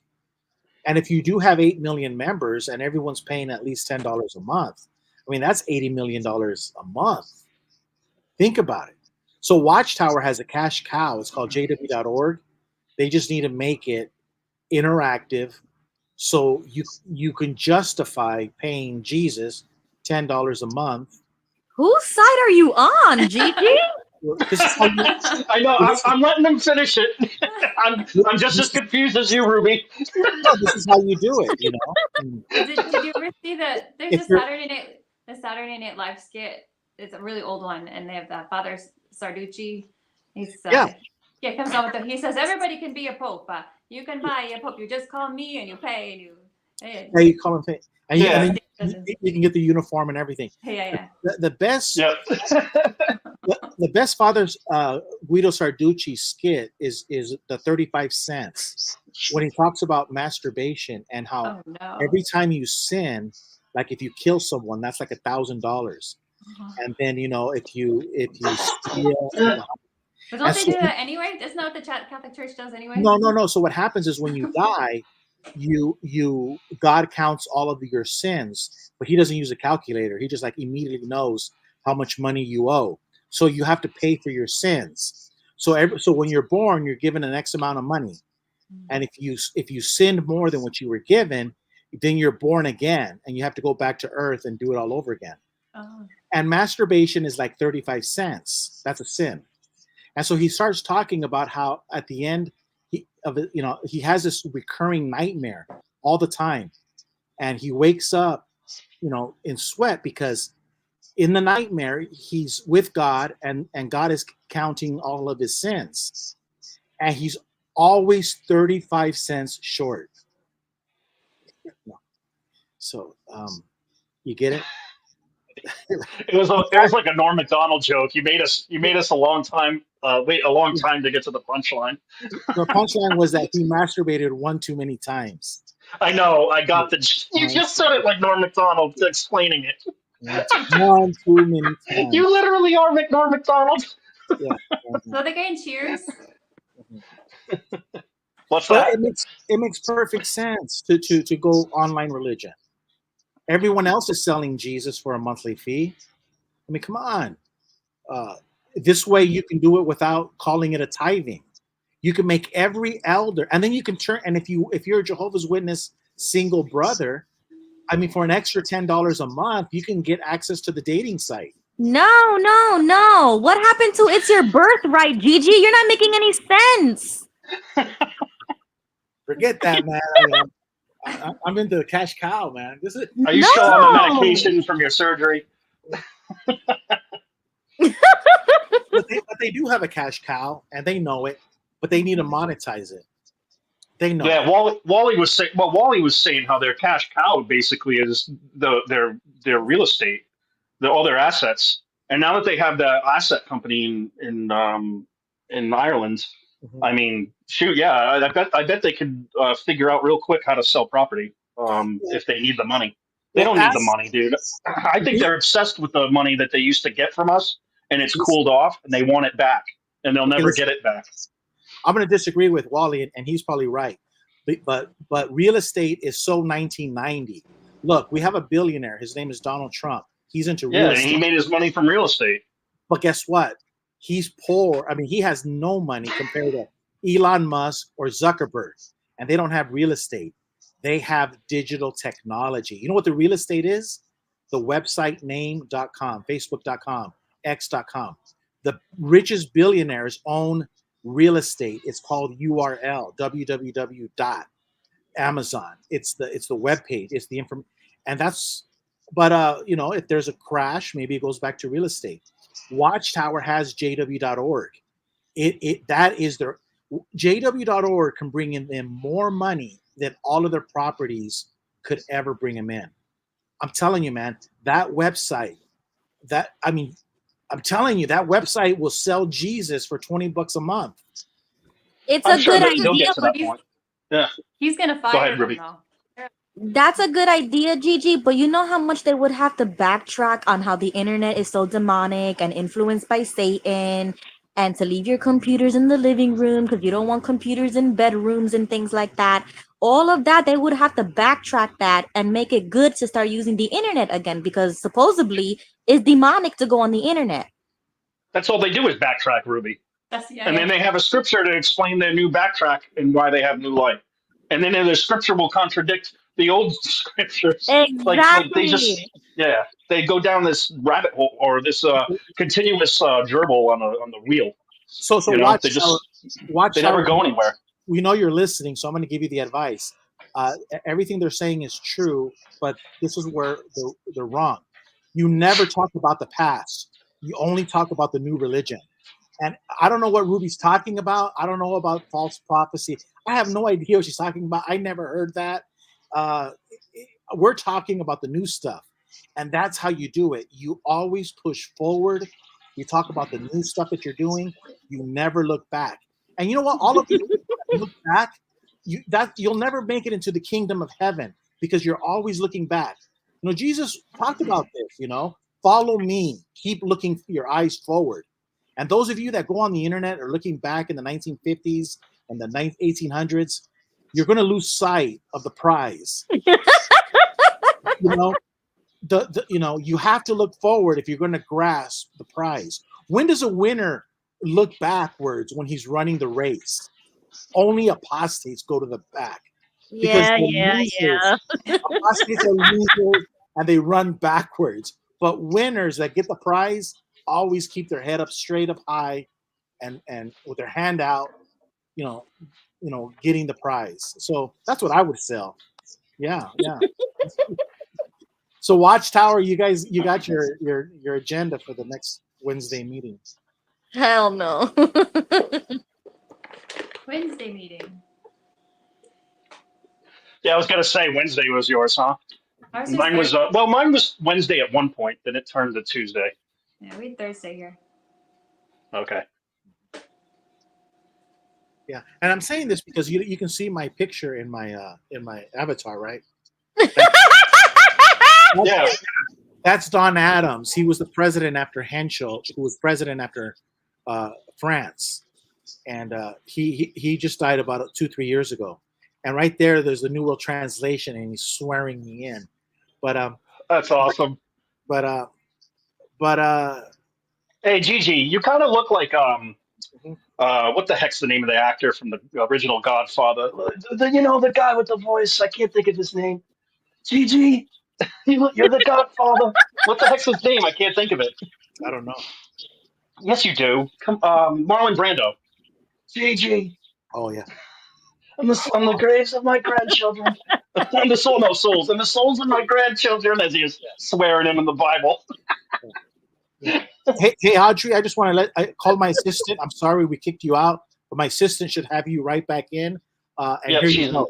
Yeah, sorry, that was one of my assistants in Bethel that kicked you out. What do you?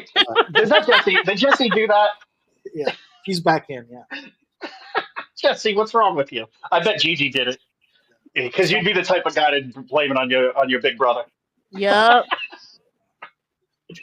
but What is? it's comical, but it's real. I mean, with what we're saying about Watchtower, I mean, you could see this happening. I mean, it's the same playbook. So how you're not muted on our end, Audrey? You muted yourself. So she needs to fix her audio problem.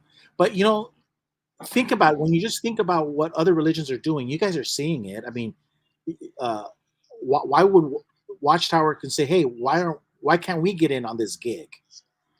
You see, like I'll give you an example. eBay is always looking at what Amazon is doing and so forth. Everybody wants to copy their competitor.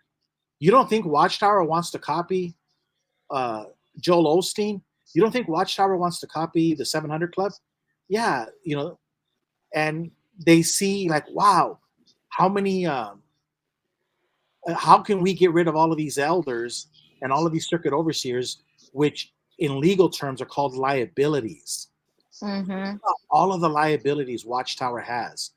Like you yourself said it, Eric. You called that brother A, and he comes from a long family of distinguished assholes, right? Seems to be, yeah. He's As the he's the substitute circuit overseer, and he gives talks at the district convention, like the keynote speaker and stuff like that. so imagine having 500 of them all around the United States. That's a liability from a lawyer's perspective. Hmm. So Watchtower has to reinvent their religion to get rid of the elders, but keep them at a $50 a month subscription price. They got to get rid of their power where they can't disfellowship a 17-year-old boy. You know what I mean? They have Yeah. to, yeah. Yeah, because we become a legalistic society now. All rules have changed. Oh, they've changed big time, dude. All the rules have changed. I mean, if you don't like the new Star Wars movie, The Acolyte, which is it's just a horrible movie in general. Like, there's nothing good about it that's entertaining. And you're a bigot or a racist or what's the other one, or a sexist or a transphobe or whatever. If you don't like it, and it's like, no, it's not that at all. Like Andor had a homosexual relationship, and I love that series. This series, The Acolyte, is complete garbage. It's just propaganda. It's just like Watchtower's crap. That's why we fall asleep. Probably half my audience fell asleep to what I played, or tuned it out in their mind because it's just propaganda and it's not entertaining. There's nothing cool about it. It's not. There's no meat and potatoes, if you will, to it. Are you still there, Audrey? How's your audio? Good. I don't know why Okay. it pops off sometimes, but it's working now. I reset my device. It says Well, like it's the guy, it's the people here at Warwick. But Booker T. Adams has a great question. Eric, are you Oh, we guys? want me to put it back? Yeah, are you guys going trick or treating for the Halloween? I think that is the most important subject of today. What are your plans for Halloween? I mean, yeah. I don't have much of a life, so I'm not doing anything. I just stay home, but I'm not against it. I will share this. When I was working at the bar as a bartender for a pizza place, there was a guy there. I didn't dress up for Halloween, but he did, and he dressed up as the Tooth Fairy. And he's got a beard, kind of like me. Like it's not as long, but it's like a thick beard. And he dressed up as the Tooth Fairy in a tutu and everything. And he was smoking a cigar. And he's like, "I'm the Tooth Fairy, kids." It was the funniest thing. I took all kinds of pictures of it. I should upload it. I don't. It might be on my old phone. But anyways, yeah, I'm not against Halloween at all. It's just, I mean, I did it when I was a Jehovah's Witness kid. Like we went to 80s and 70s parties where we dressed up. Somebody said that if I do go to dress up as Halloween, I should be a pirate. What about I'm you? an eye patch. I'm an eye patch and a bird away from being a pirate. What about you, Audrey? Are you going to go as a pirate? I was not a Jehovah's Witness growing up, so we did Halloween a lot when I was a kid. In fact, it was like one of the biggest holidays we did. My mom used to decorate the house. Like she'd decorate it. We'd have scary sounds coming out, and we'd have a strobe light outside and all this scary. My mom writes horror books, And she dressed up like a mummy, like she literally wrapped herself up in toilet paper, and she'd go like this and stand in the front yard. And then when kids came up, she'd try to scare them. So I mean, we did basically everything you could do for Halloween. You know, we entered costume party stuff and everything. So I kind of like had my fill of Halloween when I was young. So yeah, I'm not really into it, but I have done it before. Your kids are grown up too. Yeah, my kids are grown up. I mean, I'm not into the horror thing, but I think part of it is because when I was a kid, we seriously watched like every single horror movie that ever came out. I feel like my mom used to love old movies, so we watched all the old ones like Them and you know, a Space Invader, or you know, Body Snatchers, and I remember as a kid staying up late, and she just wanted someone to watch them with, so she'd fall asleep, and I'd watch Elvira, Mistress of the Dark, and like all the movies that came on with that. I don't know if you remember that series. It was kind of a nighttime show, but they play kind of B-rated B movies, B-rated B horror movies. Gotcha. Are you going to give out candy? Grand. Oh, I like candy. Are you going to be giving out candy during Halloween? Oh, we don't really have a lot of kids come down the street. Where I live, the property we're on is kind of where a bunch of different zones meet. So there's like a rural zone, and there's a commercial zone, a business zone, and so we have trucks that go by. It's not really a place that kids come. Well, read that comment. See that? She found out that her brother, who was a ministerial servant, secretly wanted to celebrate Halloween, and he's been out for 11 years and loves it. Good for him. Yeah. We were kind of brainwashed to think that it was all bad, but like when you like, this is what I have. Yes, there's pagan practices in it, but like, this is what I always say. Like, all right, what's worse, celebrating Halloween or disfellowshipping? Because they're both pagan practices. Well, even their own literature says so. Like, if somebody wants to celebrate their birthday or Christmas or Halloween or something, I mean, that's their business. And to me, I agree with you that it's worse. The things that Watchtower does, breaking up families and shunning people, is worse. Like, me personally, I don't feel like I need to celebrate Halloween or birthdays or Christmas. But if someone does, or if I'm in the grocery store and someone says Happy Halloween or Happy Birthday or Merry Christmas or something, I'll say Merry Christmas back. I mean, that doesn't bother me. But that's, you're not going to be the Scrooge. Yeah, I mean, I say Happy Monday if it's Monday, and Monday, you know, or Tuesday, Wednesday, Thursday is the god of Thor. You know, it's Thor's Day. Happy Thor's Day. I don't believe in Thor, but I don't mind saying Happy Thursday. Hey, so Audrey, hold on. Audrey, you're not going to celebrate Halloween? I'm not.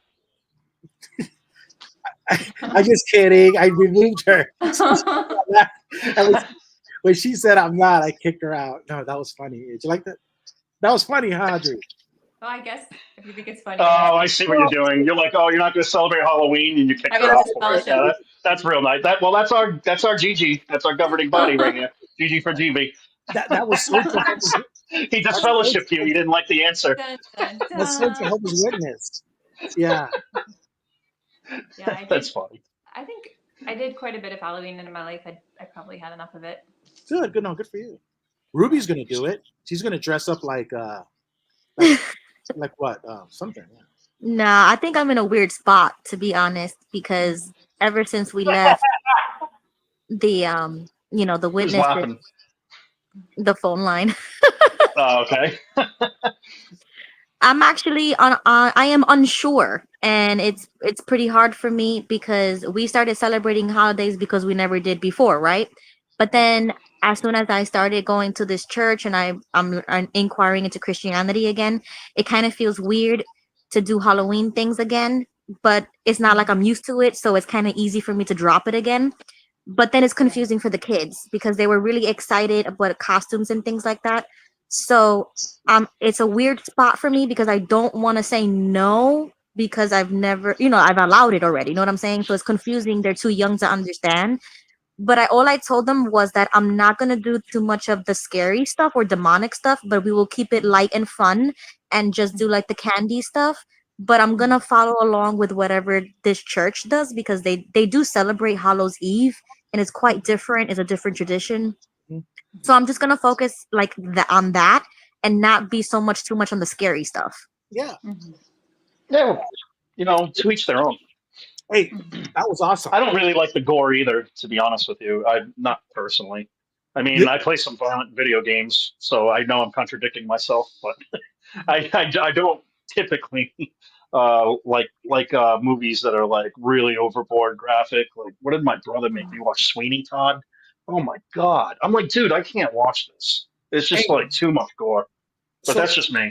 Keith Silver has a great comment. Like, maybe I should go trick or treating as a Jehovah's Witness with my Yeah, you saw that. JW.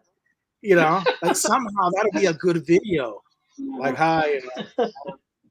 Um, I have to put thought into it, but that would be like a great JW video and get the reaction. Like people, maybe go live and people are like, what the hell? Yes. I'm like, well, you want to be scared, right? Like, how when you go to trick or treat, it's like, I'm trying to scare my neighbors. I'm a Jehovah's Witness, you know, coming. Oh, Eric, I wanted to Yeah. tell you what I did today. And What'd you do? so there's a little story behind it, but today I actually attended a birthday party, and this is the second birthday party that I have attended ever in my life that is not one of my own children. They're Children's fun too. I like birthday parties. Way cooler than Yes. Christmas. Yeah, so now I'm learning how to act in public in other people's parties. I know we were like socially retarded in that category. Oh my God! Yeah, no, so many times I had to tell the mother because she goes to this church with me. I tell her all the time, "Thank you so much for inviting me because I'm learning how to act in other people's birthday parties and how to bring gifts and things like that." So this was the first time that I actually bought a gift for one of her daughters. And the story behind the gift that I think is so amazing is because we do this homeschooling co-op, right? I think I've told you this before. And so her daughter is so into like sewing and making clothes, and she does it herself. And we went over to their house to do a class, and I noticed that she doesn't have like a mannequin so that she can measure and she can like do things with the clothing. And so she's like, yeah, man, maybe one day I'll get one. So now that her birthday was coming up, I'm like, you know what? I'm going to get her a mannequin, or like a huge thing. She can set up and build it, and she can do cloth and do dresses. Oh, Audrey, I see your note. She said she keeps losing audio, thinks she's going to say goodnight for now. Okay, hon. Sorry. StreamYard can be finicky. We love you all too. Thank you so much. Thanks for Bye. Good coming by. night. Gigi thought you were taking notes, Audrey. Hi, Audrey. Good night. Audrey. Hey, Dallas. How you doing, buddy? Just wanting to greet Audrey. Sorry. She just left. So, with he was mentioning about certain things that weren't selling, that when the bankruptcy that came with it. Say that again one more time. You talk about the bankruptcy, but I missed what you were saying. Sorry. Say that again, buddy. But Gilbert was saying certain things weren't selling, and the bankruptcy. He was referring to like Sears and Radio Shack. The brands are not selling, so they okay. Watchtower has to reinvent themselves. Otherwise, they're going to die like the old brand. They know it because Jehovah Witnesses is akin to Sears. It's and Gilbert, I've learned about it. I didn't live around this time, but I learned about the big bankruptcy W.T. Grants. If you know about that, W.T. Grants. No, I got to look into that. Yeah, I don't know about that either. That was the mid-70s that they went bankrupt and defunct. W.T. Grants. Oh, okay. Kind of like in the news where the last Kmart shut down in this week. There's still Kmart's? There was still Kmart's like last week? I had no idea. I thought they were gone a million years ago. It's a corporate. I think there's a private person in Tampa, Florida that owns one, but it's a private. Oh, but yeah, Kmart. It's gone now. Week. Yeah, last week. I grew up with Kmart too. That's what Keith Silver said. Yeah, I did too. So They were all right. They were cheap. No, but I think Jehovah's they were Witnesses. cheaper than Walmart, weren't they? Well, Jehovah's Witnesses are Kmart. Well, they are. Yeah, and they're going out of business. And they give a shit product. Pardon my French. Like No. in the like mid '70s, they would have been W.T. Grant instead. Yes. It was identical to Walmart and Kmart. But see, here's the thing, Eric. Kmart has the best properties. That's why Sears bought them out, because of the properties. They're in all the right places. They just have the wrong. They just don't got whatever. They don't have a good marketing team. Same thing with Watchtower. Watchtower has everything great. They have the printing presses. They have everything that you need to be successful. But the governing body, the management team, is the problem. It is the problem, and guess what? One of their biggest problems is it was Gary Brose saying that they're not sorry. If you're not going to apologize, the Pope apologized, and the Catholics are still going. They had to pay a lot of. I think it's you that told me, Gigi, that they had to sell off a lot of their buildings, a lot of their churches or whatever, all their. I don't know. I know Vatican's full of gold and silver and riches. They're not hurting that bad for it, but they took a beating for it. Whereas Watchtower, they don't even want to admit that there's a problem. They want to act like that it just doesn't even happen. I think Gary, it's because he's like some of the ones in Paul's day.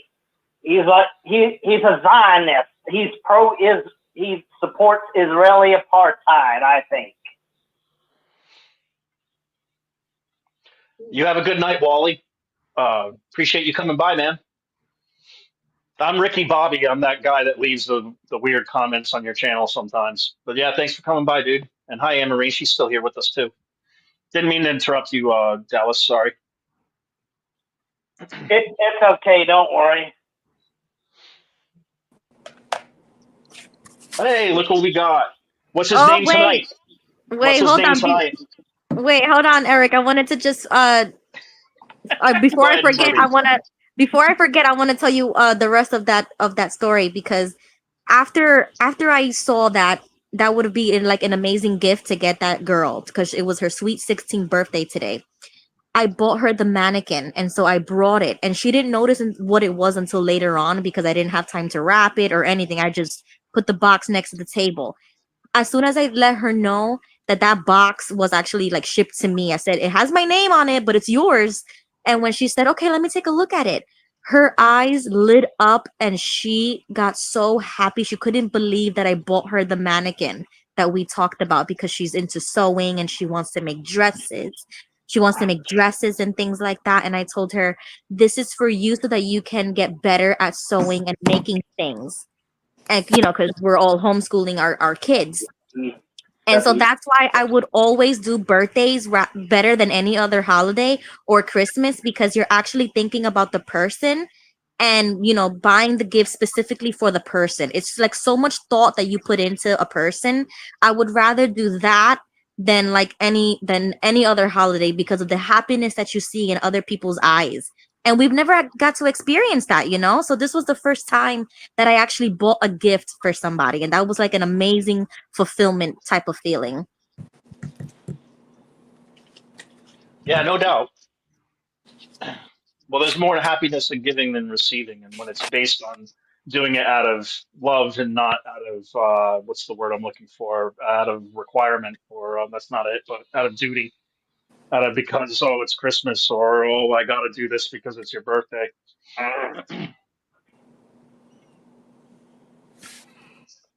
How you doing, Jesse? Eric, your handwriting is impeccable. I know. It's funny. It's funny, though, but you messed up handwriting. Did you do that on purpose? Of course. Because you messed up handwriting in the comment section. I know. I was imitating your handwriting. I did it really fast, and yes, it is bad. I have arthritis in my elbows, dude. I can't write straight to save my life. Where did Ruby go? I was going to give her a couple of suggestions, some good music. Oh, some good music. What kind of Yeah. music? What do you listen to? Because Well, I probably like a lot of music you like. well, I was going to recommend because she was talking about gift giving and flowers and sewing. I was going to tell her to listen to Bobby Darin's "Artificial Flowers." It's a good liberal song from Who the is it? 1960s. "Artificial Flowers," Bobby Darin. Nah, I don't know. 60s? Yeah, I don't know. I know 60s music. I just don't know all of it. Yeah, that's from the Rat Pack. It's before you guys were born. Oh, okay. Yeah, I know. I used to like the guy I Victor. I know a lot of Frank Sinatra music because of my grandfather. He always had it playing.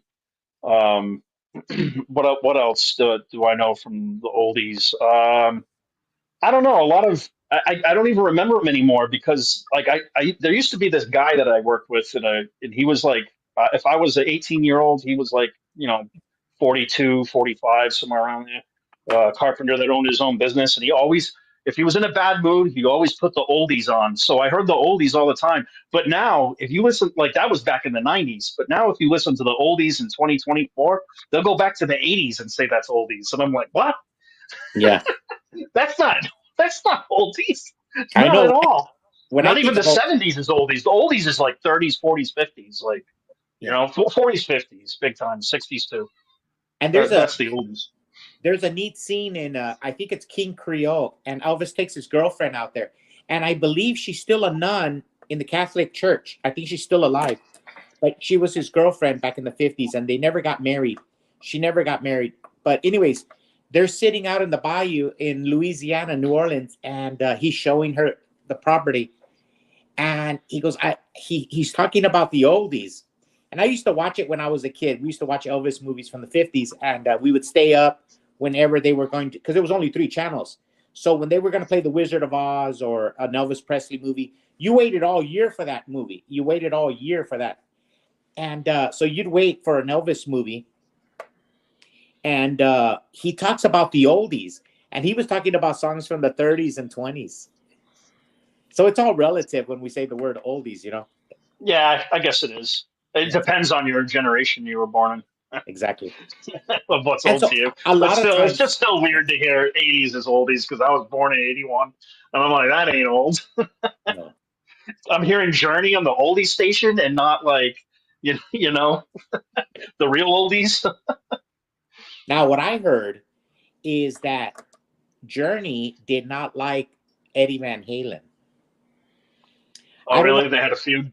Well, I think it came down to now Neil Sean is a great guitar player. Don't take away from him. And Journey is just flat out some beautiful music. But Eddie Van Halen was in another stratosphere. He was in another dimension. And I think he was so great that even though Journey was a bigger band, the greatness of Eddie Van Halen just so there would be what I think now in hindsight we look back and there had to have been a jealousy factor. This young and up and coming kid is just so overpowering. It would be And like look what he did with Michael Jackson. He played a lick on Michael Jackson's song. Was it Beat It? yes, And he killed it. He killed it.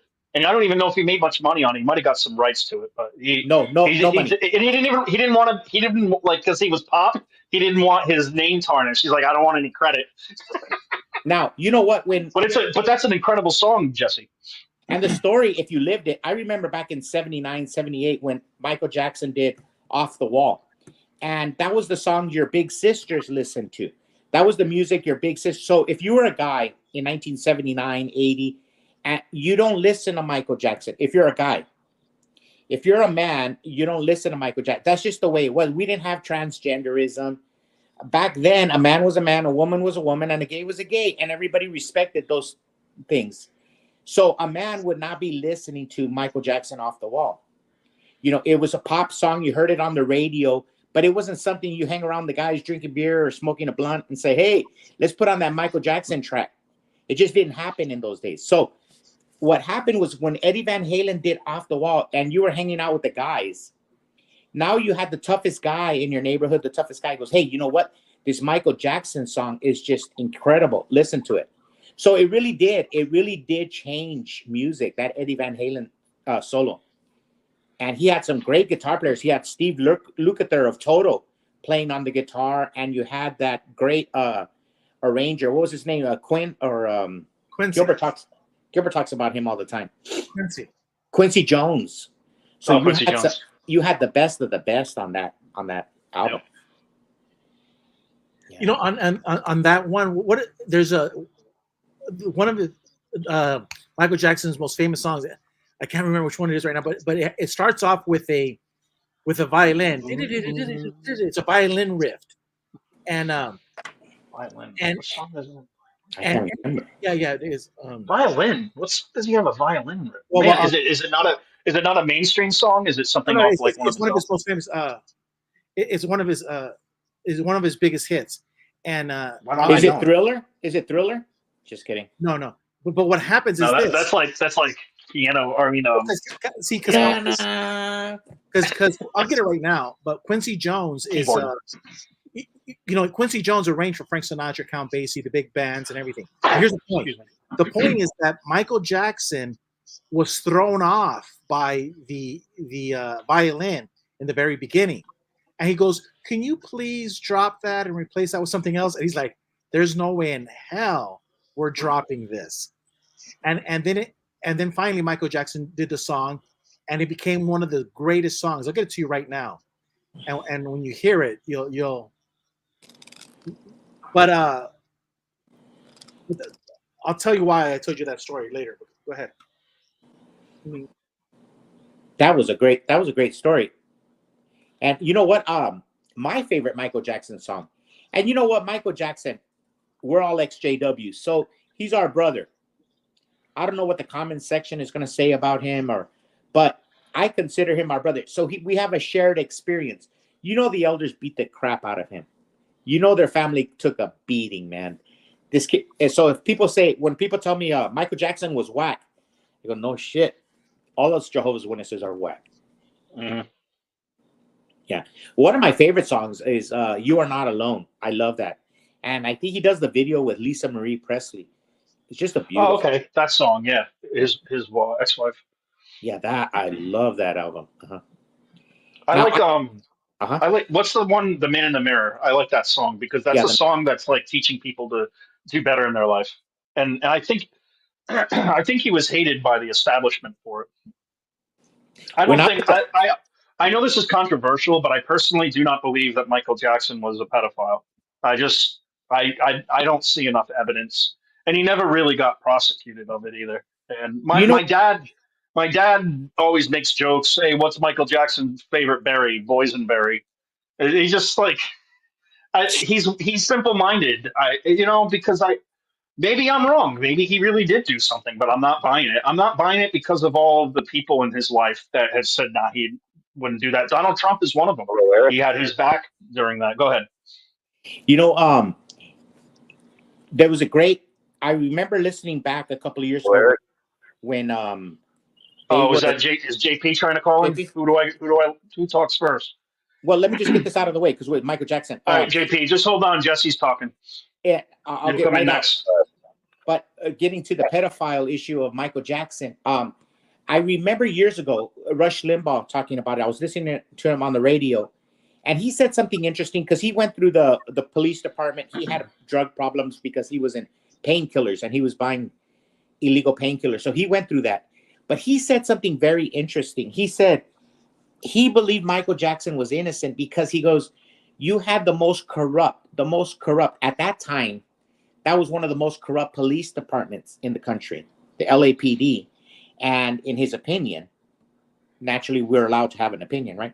And in his opinion, one of the most corrupt entities in Western civilization. And they couldn't find nothing on Michael Jackson. They couldn't find anything. And he goes, they're going through his garbage. They're going through his underwear. They're going through everything he owns in his house. And they can't point nothing. And so you have to start thinking, maybe the guy is innocent. Maybe the guy was just retarded. Or maybe the Jehovah's Witnesses just screwed him up so much that he wanted to live like a little boy, And I think that could be true, too. I really think the Jehovah's Witnesses did a number on his brain. Like they did Prince, like they did all of us. Mm-hmm. Oh, yeah. Well, his dad was, I don't know if he was really a Jehovah's Witness, but his dad was extremely abusive. Yes, his father, the reason why Michael Jackson was always around children is because he lost his childhood. And Donald Trump said he was around his children and Eric Trump all the time and others, and he said there was never any abuse. He said he just genuinely loved children in a wholesome way. It was an interview that that resurfaced after all this time. And all But the interviews, yeah, go ahead. all the interviews say that. You talk to all the greats, Denzel Washington. You see all the greats that on YouTube that talk about that. Corey Feldman, even the kids were saying nope, because he was a childhood actor, and he said nope, that didn't happen. Yeah, he had a problem mentally, and he couldn't differentiate. Maybe he was an adult mentally. Yeah, I see that, because he had the Neverland Ranch. So I just don't think he ever grew up. He was a Peter Pan, you know. And I that's not the first time that's happened.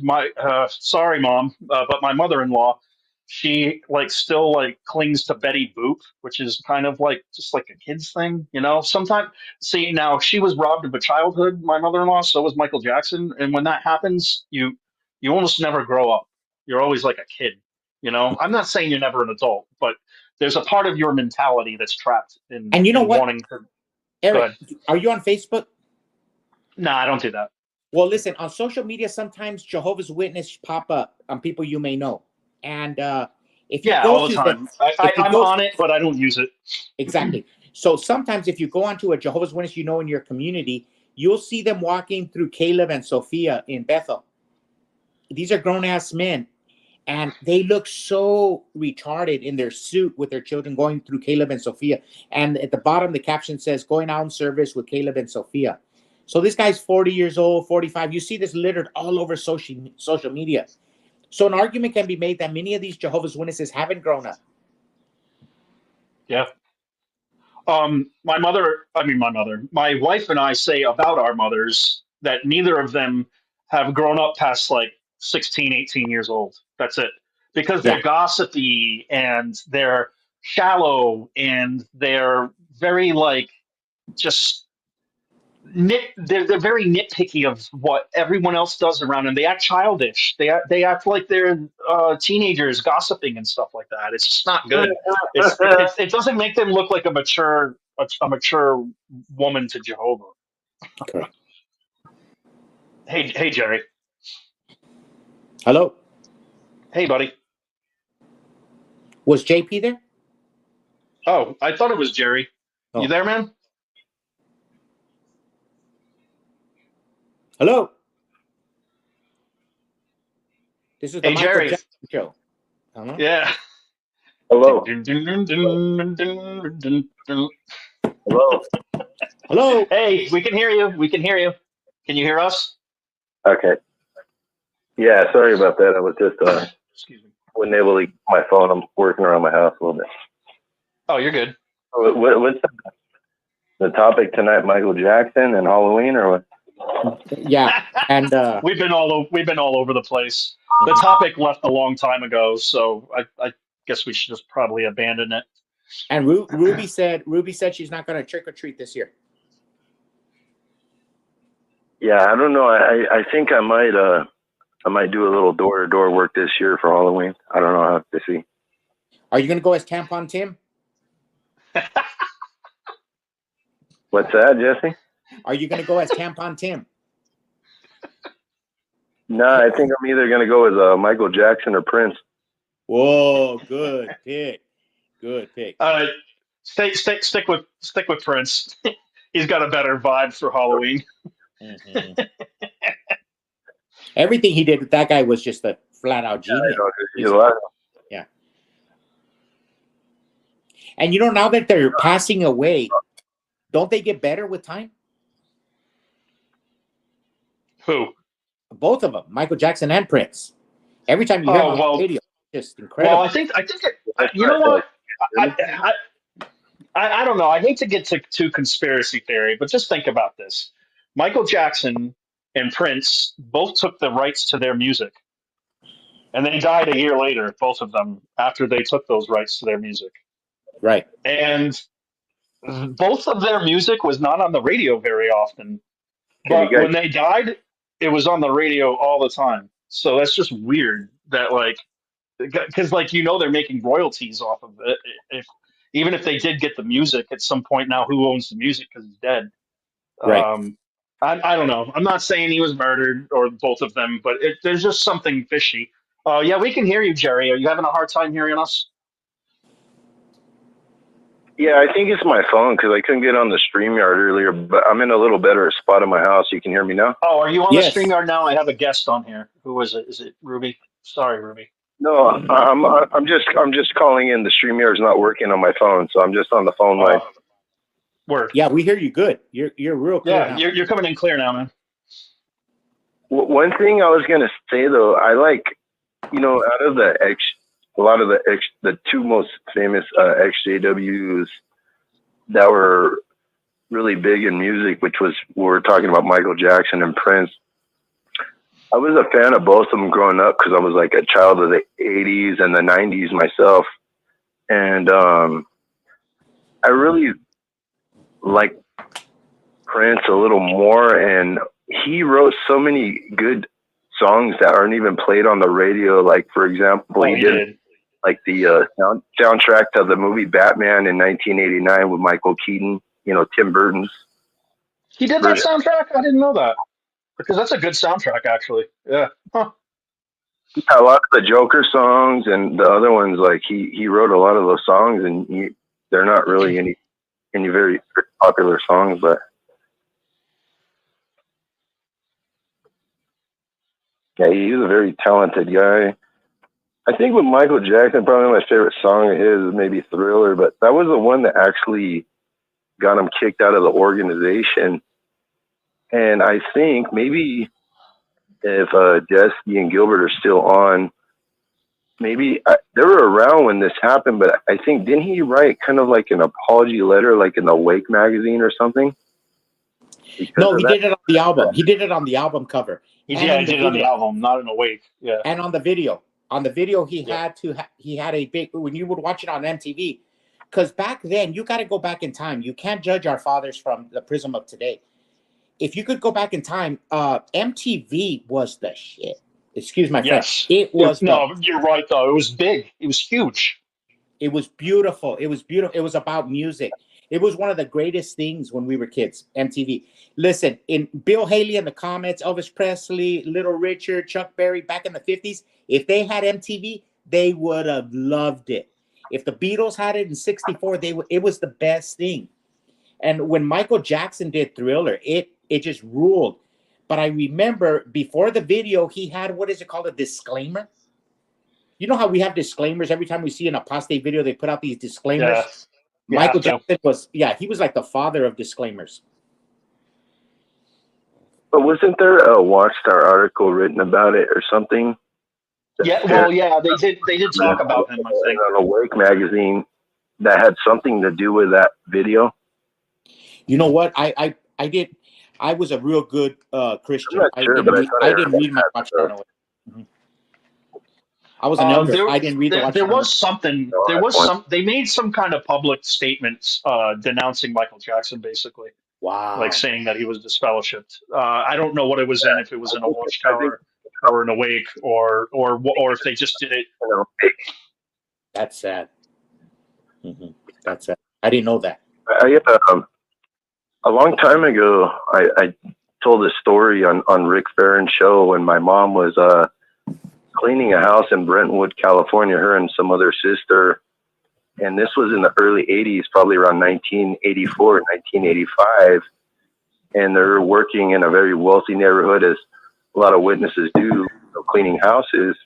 And somebody rang the doorbell, and my mom looked out the window, and she said it was a strange looking man with a suit. And she said he was wearing glasses and he had gloves on and a hat, and he had an umbrella. And my mom was like, "Who is it?" And he said, "Oh, Jehovah's Witnesses."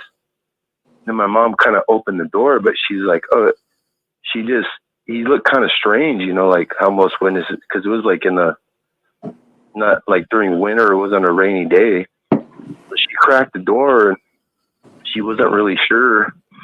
And then he said, like, "Yeah, we're Jehovah's Witnesses." And then there was some other brother with her.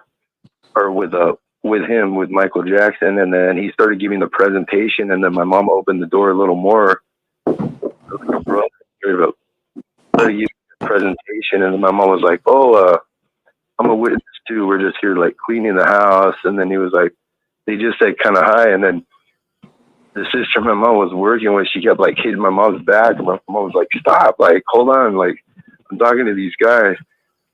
And then they just like kind of wished her a good day, and then took off. But she said like at the end of the driveway, he had like a limousine, and he was just going door to door. He got back in the limousine, him with that brother, and they went to the next door. But and then when she closed the door, like the other sister, like she's like, "Do you know who that was?" And my mom was like, "No, like it was a brother, and there's some other brother too, but he was kind of weird. He had like a hat on, sunglasses, and like a umbrella." And she was like, "Oh, that was Michael Jackson." And my mom was like, "Oh, really?" She was like, "I didn't even know." But she used to see him like. Was he white or black, Michael Jackson? What year was it? No, it was when in his younger days. It was in the early '80s. Like I said, probably around. So he was more blacker.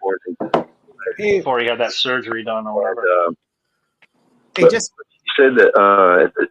She said that when they used to see him like at the conventions too, like a lot of the youth and stuff would be like kind of chasing him around. Like they always kind of secluded him. If he was just walking around, so they kind of kept him apart from like the witnesses, kind of isolated him and stuff.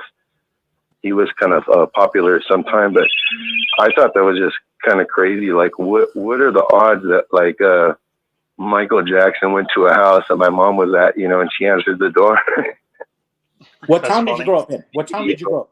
I don't know how often he did go out in the door-to-door ministry, or how many times he went. Like hell, that might have even been the only time he ever went, ever. But he's too of a high-class celebrity to do that. Him and Prince. What part of LA were you in? Yeah, and he actually, my mom encountered him at a door, but she was actually cleaning those people's house. It was kind of a funny story, but it was kind of typical of how a witness would probably catch somebody like in that neighborhood. It would be like somebody cleaning their house, but that's what she did like most of her life, was cleaning houses and doing janitorial work and stuff. But she was Jesse wanted to know what part of LA it was. Yeah, it's a very typical and common job, especially among like sisters and stuff, is like, house cleaning and stuff like that. But they used to actually not make too bad of money, because they would, like I said, this was like in Brentwood, California. Brentwood. She worked in Encino, and she worked in a house there, and Michael Jackson had a house there too in the neighborhood, like at one time. And this lady's neighbor was like Burt Reynolds at one time too. So it was a pretty interesting neighborhood and place to work. But even when I was a witness at that time, I would do a lot of like random jobs, and I do a lot of like landscaping and other stuff in that neighborhood, even for the lady that she worked for. And I would see a lot of famous people. Like I said, at one time, Burt Reynolds was her neighbor. And then I saw like Scott Baio and Sybil Shepherd and a few other just people that were just lived in that neighborhood. But there was a lot of especially from the San Fernando Valley and stuff, that will work just a little bit over in like Encino and a few of the more wealthier neighborhoods that were just not too far, and they would score really good jobs. Even like a lot of these JWs that be do housekeeping and stuff for these people. There's always like a lot of brothers that do construction work and like HVAC and stuff, like Jesse, and they would get these brothers like really good jobs doing construction work when these people are remodeling their houses and stuff. So I was always in California, especially like in the 90s and early 2000s, I was always around a lot of witnesses that were working kind of in that area doing construction work and just other jobs. It was kind of interesting. But that was kind of my ties with Michael Jackson and stuff out here in California. But I didn't mean to go on too long with No, you're good, man. but I just thought I would do that. Hey, I'll tell you about my take on Michael Jackson, but I found that clip. Remember that clip? Yeah, okay. I don't hear a violin. Don't Stop Till You Get Enough. And so what happened was, if you go to Don't Stop Till You Get Enough, Quincy Jones talks about how Michael Jackson tells him that violin is just messing me up. The intro trying. I don't even hear it. I hear so many synthesizers and stuff. It drowned it out. No, but it's a violin thing. But I have to really listen for it. But see, Quincy Jones works like with the greatest symphony orchestras. Bye, Becky. Thanks for coming by tonight, hon. Sorry, go ahead, Gigi. So he's bringing in the symphony into the Michael Jackson song, and it was a really neat story how Michael Jackson didn't want it. And he's like, no, man, this intro is going to be recognized like forever. You hear that song, you immediately know it's Michael Jackson. But what the thing about Michael Jackson is real simple. P. Diddy is a perfect example. Here you have people like Michael Jackson, Quincy Jones, just the names go on and on and on, and they have great talent. And then look at all of the black talent that's out today, like P. Diddy and all of those other rappers. They don't compare. So what happens is you have the cabal in Hollywood, the sexual cabal, that are they hate black people. They want to destroy the black culture. They want to destroy Motown. All you have to look at is all of the talented black musicians of the 50s, 60s, 70s, and even 80s. And you see that they're trying to destroy the black man. And P. Diddy's part of that culture. Is it a CIA thing? Of course it is, because they're blackmailing everybody. So the problem with Michael Jackson is he's stuck on two sides. He has one group of people that are trying to destroy him, saying you're going to sing like Taylor Swift, you're going to sing like that other girl, Britney thing, whatever her name is. But he wants to pursue real music and real art. And there's a battle in Hollywood. And so Michael Jackson got caught in the battle. In the crossfire. Yeah, in the crossfire. Michael Jackson wasn't prepared for that. He's just a singer-dancer. He wanted to dance like he wanted to be like Sammy Davis Jr., but in the pop world. He wasn't a crooner, but he wanted to be like him. He wanted to be an actor, a triple threat, an actor, a singer, and a dancer. And the industry was changing. So no, I don't view anything bad about Michael Jackson. I view him as collateral damage. And the evidence points to it, because all of the black music today sucks. All you have to do is listen to Count Basie, listen to Ray Charles, listen to Duke Ellington, listen to the great men, women of the past, Ella Fitzgerald. They were the three kings. They were the epitome of the three kings are Albert King, who's the rest of them? B.B. King, yeah, and Freddie King, all blues guitarists, amazing guitar soloists, amazing songwriters. These guys were good at what they did. They didn't just go hoobity hibbity hobbity hoo in the microphone. And you know what? I do recognize 80s and 90s rap to be of decent quality, but it's still basic music. It's still basic music. It's still a downgrade. And to go along with what you were saying, Gigi, in the 80s and around the 90s, well, I think it was more like 90s, 2000, there was a change that was made in the record industry, and they said, we want to push gangster rap music. And that was the degradation of the morality in the black culture. Because now it's kill this guy, fuck the police, right? Pardon my French, but that's what they said. I'm quoting them, fuck the police. I mean, they started a war. And this war is still going on today, defund the police. The Democrats in the Civil War, they always hated the black people, and they still hate them today. And so listen, this thing about rap, Malcolm X said there's no one worse than a white liberal, white male liberal. Look, rap has always been around. In the 1930s, the Mills Brothers were very famous for their scat music.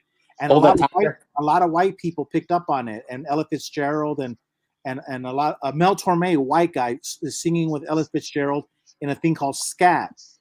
What's his name? Chuck Berry sang in a Chuck Berry. He sang in a way that it could be labeled rap type, where he rhymed his words and he said everything real fast. So rap has always been around in the black culture, in the black music. It's just had different names. But the modern day rap has nothing to do with real rhythm and blues and real talent and real music or real lyrics. You got to give it to. You're right. You're right about that, because he says, down in Mississippi near New Orleans, found the cutest girl that I ever did see. Go go! It's basically a rap almost singing together. You know, Yes. he's rapping. You're right. And some of those songs he wrote when he was in jail. So Chuck Berry. But the What point about Bo is, Diddley? Bo Diddley, have you heard? so and then look what happened. You had people like the Ed Sullivan. If you look at his show on YouTube, he's always promoting the black musicians and the European musicians. But Hollywood and the CIA went in like James the Brown. Democrats do. They went into James this Brown was a great musician. Yeah. So they've been killing black people in the Civil War. They've been killing them now. There's a group of people that really do hate black people, and I'm not afraid to say it. And they're called Democrats. Yep. They're used. And if you're a black person and you're mad at me right now, you're now super minority. You used to be in the double digits as far as black Americans, but you've been replaced by all of these immigrants. You don't get $3,000 a month on your check EBT card and free government housing. They kick you out. You've been replaced. What I'm trying to tell you is that Black America is right. There is discrimination. There is a war on Black America, but it's our Democrat friends. You guys have been making love to the people that hate you. It's the worst case of Stockholm syndrome that I've ever seen. And if you don't believe me, or to the Jehovah's Witnesses too. If you don't believe me, listen to Michael Jackson, listen to Count Basie, listen to Duke Ellington, listen to Ray Charles, and listen to what we got today. And tell me this is not by design. Yep. I can't disagree with you, Gigi. You know, the music, like, all right, you talked about Puff Daddy or P Diddy or whatever. Diddy is kind of funny because it should be P Diddler now. Mm-hmm. But anyways, we don't know that he's done anything with minors, I don't think. But regardless, he's proven to be a scumbag. But P Diddy's not even a rapper, really. And that's why he hasn't had a rap career in forever, because he never was a rapper. He wrote in the coattails of Biggie. And this is conspiracy, and I won't get into it, but maybe a reason why he died had something to do with him. Who knows? But regardless of that, this guy has no talent, and all he's done is made money off of writing someone else's talent, and then made vodka companies and different things, and I guess selling sex too. But he's not a musician in my opinion, or in my eyes at all, because he can't even rap. He can't freestyle. He can't do it. And if you can't freestyle rap, if you can't spit something off the top of your head, I don't feel like you're a rapper, because anybody can just write something down and speak it almost, you know. I mean, not anybody, but like, it doesn't take a genius to rhyme lyrics together if you're writing it. But it takes a little bit more talent, like someone like Eminem or Snoop Dogg, or even the guys from the 80s, like Run DMC and stuff like that. But well, we put the people that disagree with us at the top of the list. Carol says, "I can't believe Gilbert he said that about the Democrats." But you know what? I agree with you. I stand with you too. The Democrats are the worst problem for Black people, because, like, let's face it, the Republicans are doing more now, especially with Donald Trump, and the Democrats have never done crap for the Black people. No. I mean, it's only now that we're seeing changes on the Republican side, at least. Yes, but the Republicans a lot of us Republicans are assholes. A lot of us Republicans are rhinos, and we got a lot of problems in the Republican Party. We And do, we didn't open especially that for the book. ones that are cowards and don't like put their life We on didn't the abort line. your You know? baby. We didn't chop off your kids' Yeah. pee-pee. Yep. We didn't open Yep. the border and drop the Yep. population of Black America. Say it. And so the Blacks need to look in the mirror.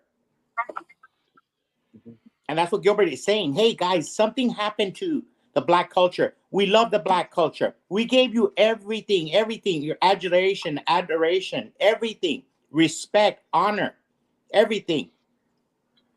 But you voted yourselves into oblivion. They're starting to wake up. A lot of people are waking up from the political party. You know, They have they nobody are. to blame There's but themselves. a lot of rappers for Trump, right? We got all these black guys and sisters, brothers and sisters voting for Trump. But a lot of people are changing their tune. A lot of people are starting to wake up. And you know, and it's not just Black people. Everybody's under assault. You know, No, the Spanish and Latino community too. Yes, even the white people are under assault with the rap music. Oh yeah, well we're always under attack. Yeah, no, but the Blacks have taken the big brunt of the culture, and it's this culture that by design has been used to hurt the Black Americans. And they're Americans, they're not African Americans, they're Americans. But all you have to do is look at the evidence. We're talking Michael Jackson. We're talking art. Look at the art. Look at what Motown did, and look at it now. And you want to tell me that that's not by design? Because they're kicking people, and this is where we're saying about Michael Jackson. He was in collateral damage. He was caught in the crossfire. He didn't want to be part of that. He wanted to continue with his art. But there was a new sheriff in Hollywood. And what were they doing? They wanted to sell. And they didn't want to sell quality. They wanted to sell, that gangster rap and all that other stuff. And we're seeing the consequences. I mean, I just wanted to say something, if I might. I started in just a couple of minutes ago when you were talking about go ahead, sister. Michael Jackson. Mm-hmm. I'm sorry? Go ahead. Oh, I was just saying, go ahead. Can you hear me? Yes. Yeah, we can hear you. Yep. Okay, I'll continue. Well, everybody that's in entertainment, we know, is owned. Yeah. And I was comparing Michael Jackson to Prince, and they both wanted to be independent, but their owners didn't want them to be independent. And now I bring Selena Williams into the mix, which is totally opposite.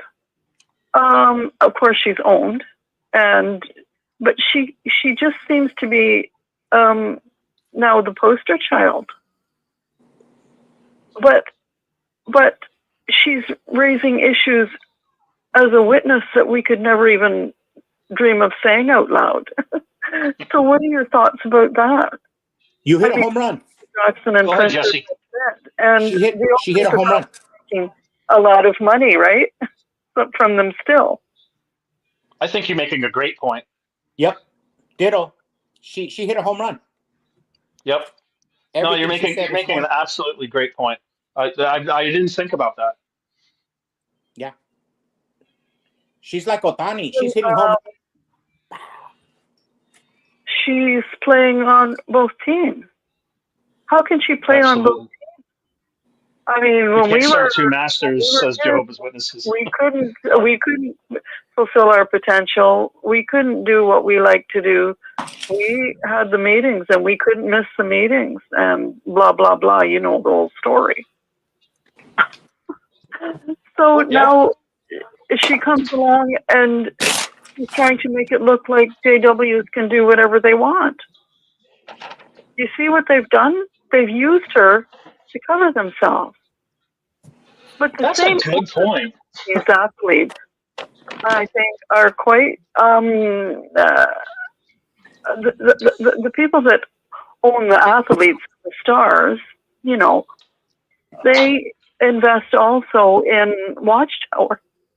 So it's all the same ball of wax. And you know what we get doing is we start saying, oh, this political party this and this political party that. We don't have an independent individual party system. In fact, we've got owners owning that too. So they just carry different platforms and they're Yeah. owned by the same investors. Yes. Can I ask you a question about the Serena? Can I ask you a question? Because I agree with what you're saying. I agree with what you're saying. Can I ask you a question? I didn't catch your first name. You can call me Lynn.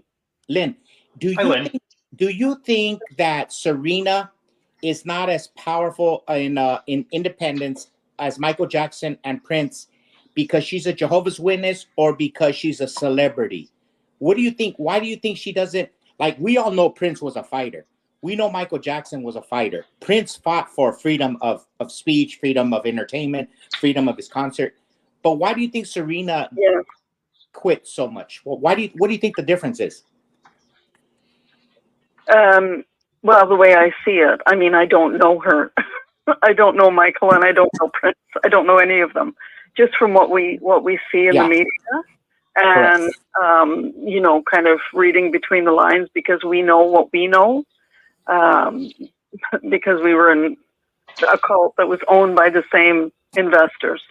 Let's put it that way. But we all have shared experience. We have a shared money in the same pot. So we have a shared experience as JWs.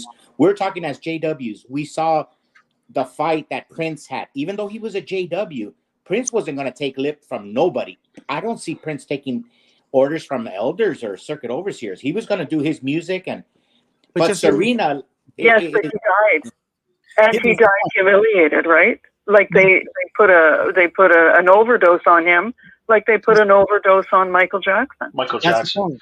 I subscribe to that conspiracy too, honey. Look at the evidence. Michael Jackson's dead. I was going to say the same thing. Prince is dead. Martin Luther King, dead. Well, they couldn't even speak for themselves. Everybody that wants to fight for freedom or for a different distribution. In this case, in music, there's called distribution centers. Just like in anything, whether it's milk or soda, there's a distribution. And so YouTube is a way to kind of distribute your product. But you try to get out of that distribution system, there's going to be a price to pay. And all of the people that got out of it are dead. Well, not everybody. Serena Williams is alive.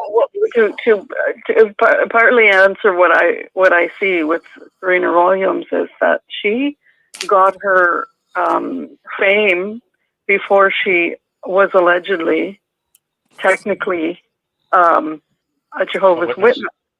So they were making it look like Jehovah's Witness children have their own rights and freedoms apart from their parents, which is bullshit. Excuse me. Yep. No, that's good. You're fine. You couldn't do anything without your parents, right? The parents laid down the laws. Yeah. So she has come along and they make it look like she could get her way being, you know, but she was owned, of course. And then to come along after she makes the big dime, she conforms to the Jehovah's Witnesses religion, apparently, but we call it a cult because it's a cult. Oh, but anyways, our corporate governments are cults too. We have to remember that too. So we were in a cult within a cult within a cult. If we don't keep our eyes open, we lose sight of it. Fall for another one. So back to Serena. She now can talk like women can care about social justice and women's rights, but her children, if she goes by the rules, will not be able to do anything that they can or want, unless, of course, she's got an unbelieving husband, so they will be able to get away with it. But you see, these are all the loopholes that we know, and we have to look at this situation from who we are, from what we were handed. And now, you know, this woman has millions, and we're stuck just trying to keep our heads above water in this economy that they've imposed on us based on their coronavirus project enterprise, because it was a very good scam. Not that people weren't getting illnesses, but if we look at the true statistics, more people passed away from taking the injections than the actual illness itself. Anyway, that's part of it. But those same investors, the investors globally now, it's a global cult because now they're trying to impose RFID chips into people, and doing it through the United Nations. And actually, our municipal governments have more power than the federal governments with respect to protecting the life of people, vulnerable children, because they didn't sign into the United Nations Basic Human Rights Declaration.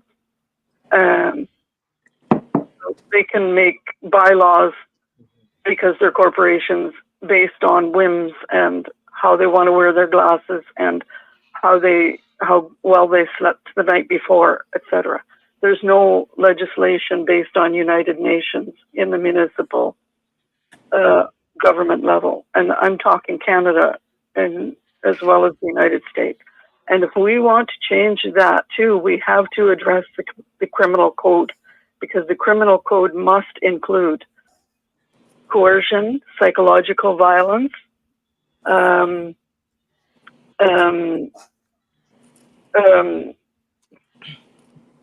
basically psychological violence includes coercion and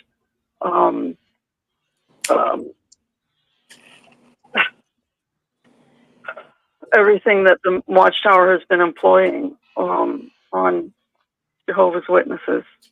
And because Jehovah's Witnesses are now sitting with a population of 8-something million, they say, I don't believe it, but they can use that if people didn't jump ship. They can use those populations. If they didn't actually write to, well, what people should do is write to their attorneys general, and municipal, like mayor, telling them why we had to leave the organization. To write to the Watchtower is nothing. Okay. The authorities who allowed the cult of Jehovah's Witnesses to operate must know who is truly in and who is truly out, because the population of Jehovah's Witnesses who have said nothing and have allowed all of the abuses because they don't object to it.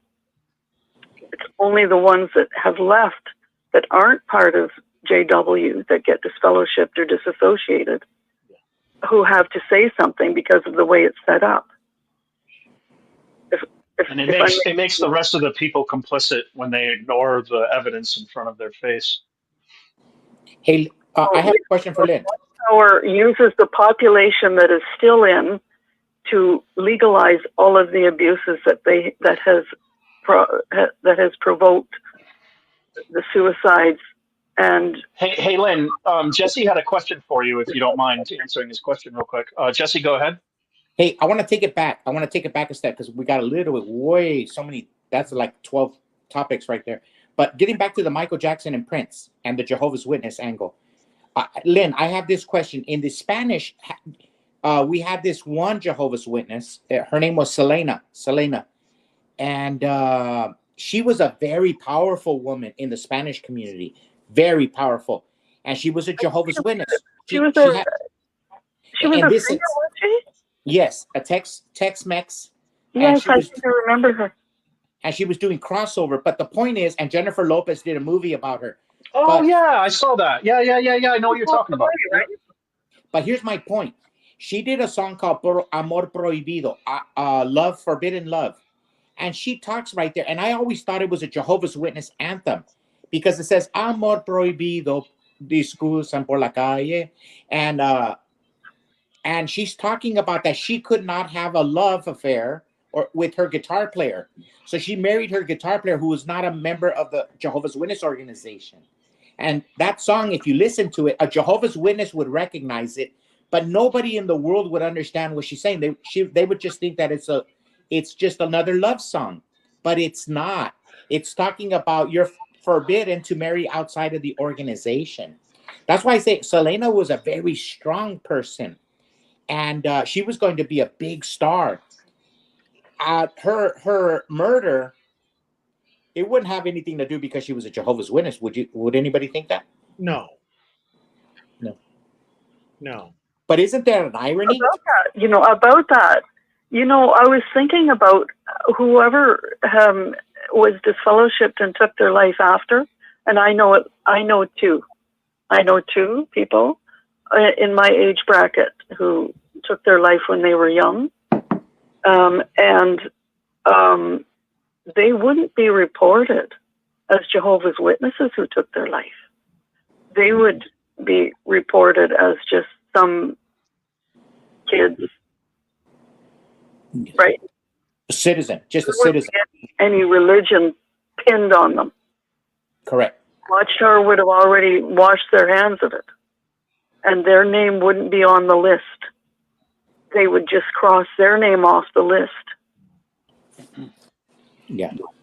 And you know how they write about the book of life, and then Jackson says that God uses a pencil.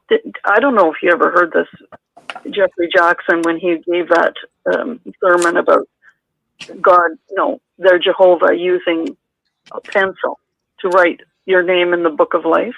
Look it up. My jaw dropped. I remember hearing about that. Yeah, because at any moment you could make a mistake and they'll erase you. It was disgusting. The scripture that he's talking about, it says nothing about a pencil. But he put that in. They inserted so much of their own crap in our Bible. It's disgusting. I understand. I'm just as frustrated as you are. It's a very serious point. They have a Jehovah. And if you look in the 1945 Watchtower Charter, that name is written in capital letters. And that Almighty Good Jehovah is capital A for Almighty, capital G for good. Yeah, not God, good. And then Jehovah's name is written in caps, and that Jehovah is under God with a capital G and Christ Jesus with a capital A. And you know what? My buddy Jerry from California, he told me about that because I didn't realize that, but you caught it too. Pardon me? Oh, I was saying my buddy from California, Jerry, was telling me the same thing that you just told me about the capitals for God and Jesus, and I didn't know that. Charter. Yep. And so you caught on to the same thing he did too. That's important. They also did one more thing. Well, they did a lot of things, but I noticed in the scripture where it says something that we follow Christ in truth. They added the truth in the truth, so that it made it sound like Watchtower propaganda because they call themselves the truth. But other Bibles just say truth, and it's just amazing how one word with 3 letters in it, the, could completely change the meaning of a Bible verse. Well, they try to use the name God and Jehovah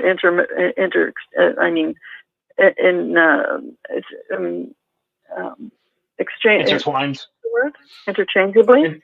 Interchangeably. Interchangeably. That's the word. Yep, you got it. Now, but if you look now, they're very strategic in where they put God and where they put Jehovah. And there is a recent sermon by one of the governing body helpers about that new study book that they've just put out. And in it is written that they want the student who's studying with Jehovah's Witnesses, the student to see that Jehovah is a person. It's written. Jehovah is a person. Help your students see that Jehovah is a person. If you add this up, they're just making this into a joke. He's a cult leader, this Jehovah. Yeah. The Because owners Jehovah's not a person. He would be offended by that. I would imagine if it was Bible days, he would strike them dead. He would strike them dead for that. If it was Jehovah Bible days. is written in the courts. Yeah. If the word Jehovah is written in the courts under God and Christ Jesus, he's the cult leader. And whoever owns them, Jehovah, is Jehovah. The owners is Jehovah. That's why they keep changing the law when ex-witnesses are objecting to the shunning. And, any Jehovah's Witness who wants to stay and keep their family will not object to shunning because they'll get the big boot. They'll get the big Jehovah boot. I want to see this Jehovah because that governing body helper said that. And the Watchtower Charter, and those Watchtower Charters are not on jw.org. They are not. They must be because Watchtower doesn't have their own website. Watchtower is a corporation. They're an NGO, a non-governmental organization, and they must do what they say. And a recent charter, amendment of the Watchtower Charter, says that they help man-made and natural disasters. Watchtower, their mandate is to help man-made and natural disasters. That's the verbatim. It doesn't say anything about people. It says the disasters. And they do exactly that. They don't help they help the disasters because they've made them. They have said that they are not an organization run by lawyers, but actually you can tell that that's exactly what they are. Anytime that they say something and boast about it, just think in your mind the opposite. So when they say we're God's people, they're really Satan's people. Because you can't say that I'll give you all for an example. When I was in the auto body industry and I was in it for 20 plus years, and I was master at what I did as a painter.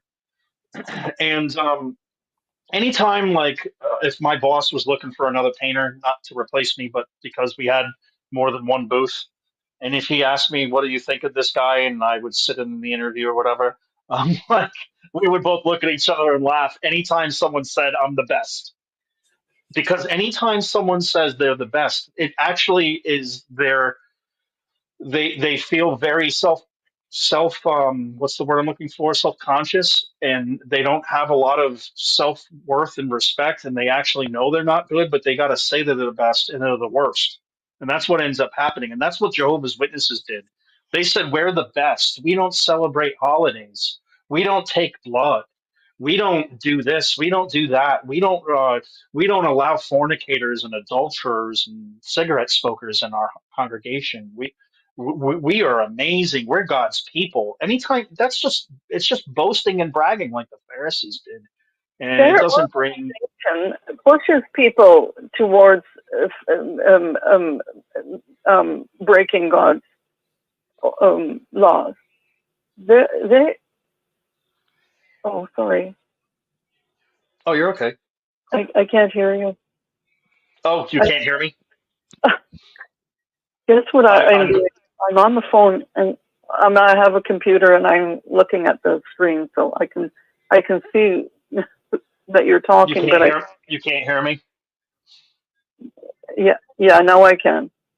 Okay. So there's a delay. Is what I'm saying. So I can see. There's been a delay on this network all night, and Okay. it's been messing everybody up. There's definitely been a delay on the StreamYard. I'm just going to say that we're getting to 11:37 my time, which is 12:37 Rick's time, and he usually likes me to wrap it up at 12. But we're going to go till 1 o'clock ish, maybe quarter of, somewhere around there.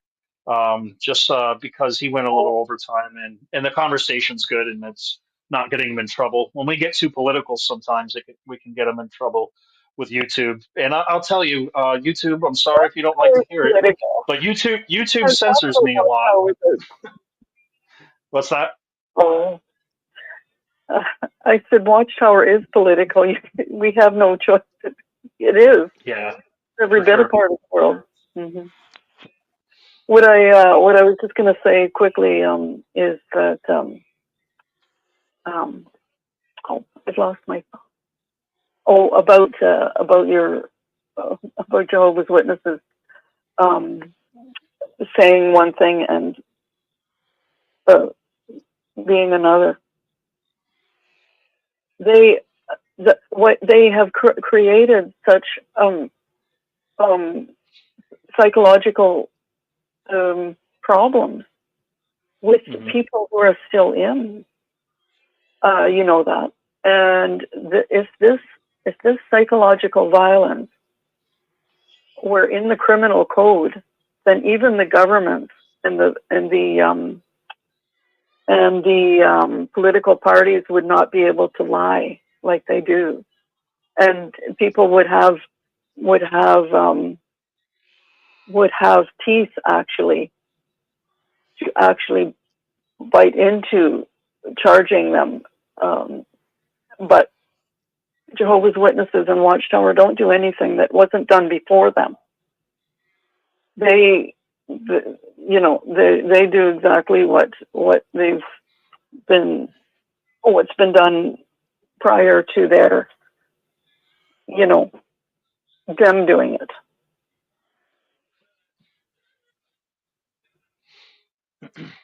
Yeah, I get what you're saying, hon. This I can tie into Michael Jackson and Prince, and now Selena, is because we'll just circle back to them. They are now owned because everything is global now.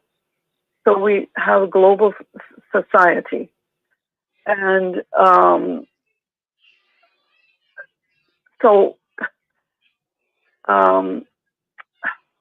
what should I say? So Selena now is the poster child, and she's willing to throw even Michael Jackson and Prince under the bus, and has, by her political statement. I mean, there's no way that a Jehovah's Witness woman,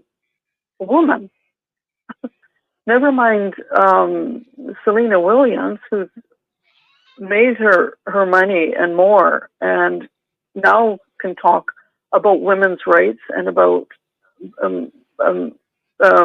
racial rights, any kind of rights, when Watchtower never taught Jehovah's Witnesses about the law or anything else to even protect themselves for their own rights. This is the crazy part. Nobody knew how to protect themselves and their rights, even in landlord-tenant board or any family law, family court. Nothing. We didn't know anything, and we need to know it now. They're talking rights about this and rights about that. Yeah. Yeah. She should have kept a low profile. Like I said in one of my videos about her whole Paris Olympic stuff, I wrote in the title that she needs to be disfellowshipped. And I'm kind of trolling her because at this point, it's almost embarrassing, but also kind of disrespectful that she is a JW and she's a woman and she's doing the things that she's doing in the public eye. in my opinion, she should just keep a low profile and just keep her belief system to herself, because she's making all of those statements like you just mentioned, and it's just embarrassing at this point because it goes against everything that it literally means to be a witness, and she's just not doing it the right way. So I kind of feel like she probably got baptized for Only other people reasons. see it that way, eh? They don't know that. They Yeah. don't know the double standards. But you know who should be disfellowshipped is the governing body. Every single one of them. They should be. Every single Jehovah's Witness should take a look at those big, ugly. Big white guys and one white, one dark one, and They got the token. They got to be arrested. Token black guy. They are dragging. They're dragging all the Jehovah's Witnesses into this one world government. One world and one world. Yeah, look up the Davos assembly. Look up the Young Leadership Group. Mm-hmm. Look up the Sustainable Development. This is micromanagement of everything, people included. And it will be like living in Jehovah's Witnesses oppression all over. It's coming down the pike. You see this in the Green Mask. It's called The Green Mask by Rosa Corey. And before she passed away, about 2 years ago or a year and a half, she spoke and lectured about the Sustainable Development Program of the United Nations, and it's not good. You can look her up on YouTube. She's given lectures even in municipal meetings. She's an expert property appraiser, and she did her studies investigating why things were going the way they are. Mm-hmm. So that's what Jehovah's Witnesses are being pushed to propagate. And that's the scary part. They don't even know it. And I know I phoned the Bethel branch office in Canada and asked them about this New World Order. Oh, no, that's got nothing to do with us. Ours is God's kingdom. I said, okay. On earth, yeah. Yeah. Do you object to any of the laws? You've lobbied for to be involved up to people's doorsteps, knocking on doors, and collecting information on people over the decades through the use of pioneers taking information down and giving it to Watchtower. I know pioneers were doing that. They were a data collection agency. And that's why the elders were reporting everything that happened in the congregations that they knew of, because they were reporting all this back to Watchtower. Watchtower. Looking Watchtower? Watchtower. Data collection. They don't object to this one world order, this one world government, this one world religion. They don't. Or this sustainable development. I'm all for people, caring for the planet, of course. But they're using this to eliminate populations. Yeah. Oh wow, yeah, that's a big conspiracy rabbit hole to fall into. It's not just political. It's part of what Jehovah's Witnesses are. They have no idea. I've got two sisters that don't talk to me. Three, I mean. One, my brother's passed away. He died when he was 27. That hard. And my older sister's a poster child for the blood doctrine. She had a heart operation. Sorry to hear that one. Wow. Thank you. So I've been investigating this for decades now because I wanted to know. Well, I went to university. I started university, and I wanted to know how Jehovah's Witnesses could fly under the radar and I was finding so many former Jehovah's Witnesses children my age, like in my 40s, who abused their kids and lost so many to suicide.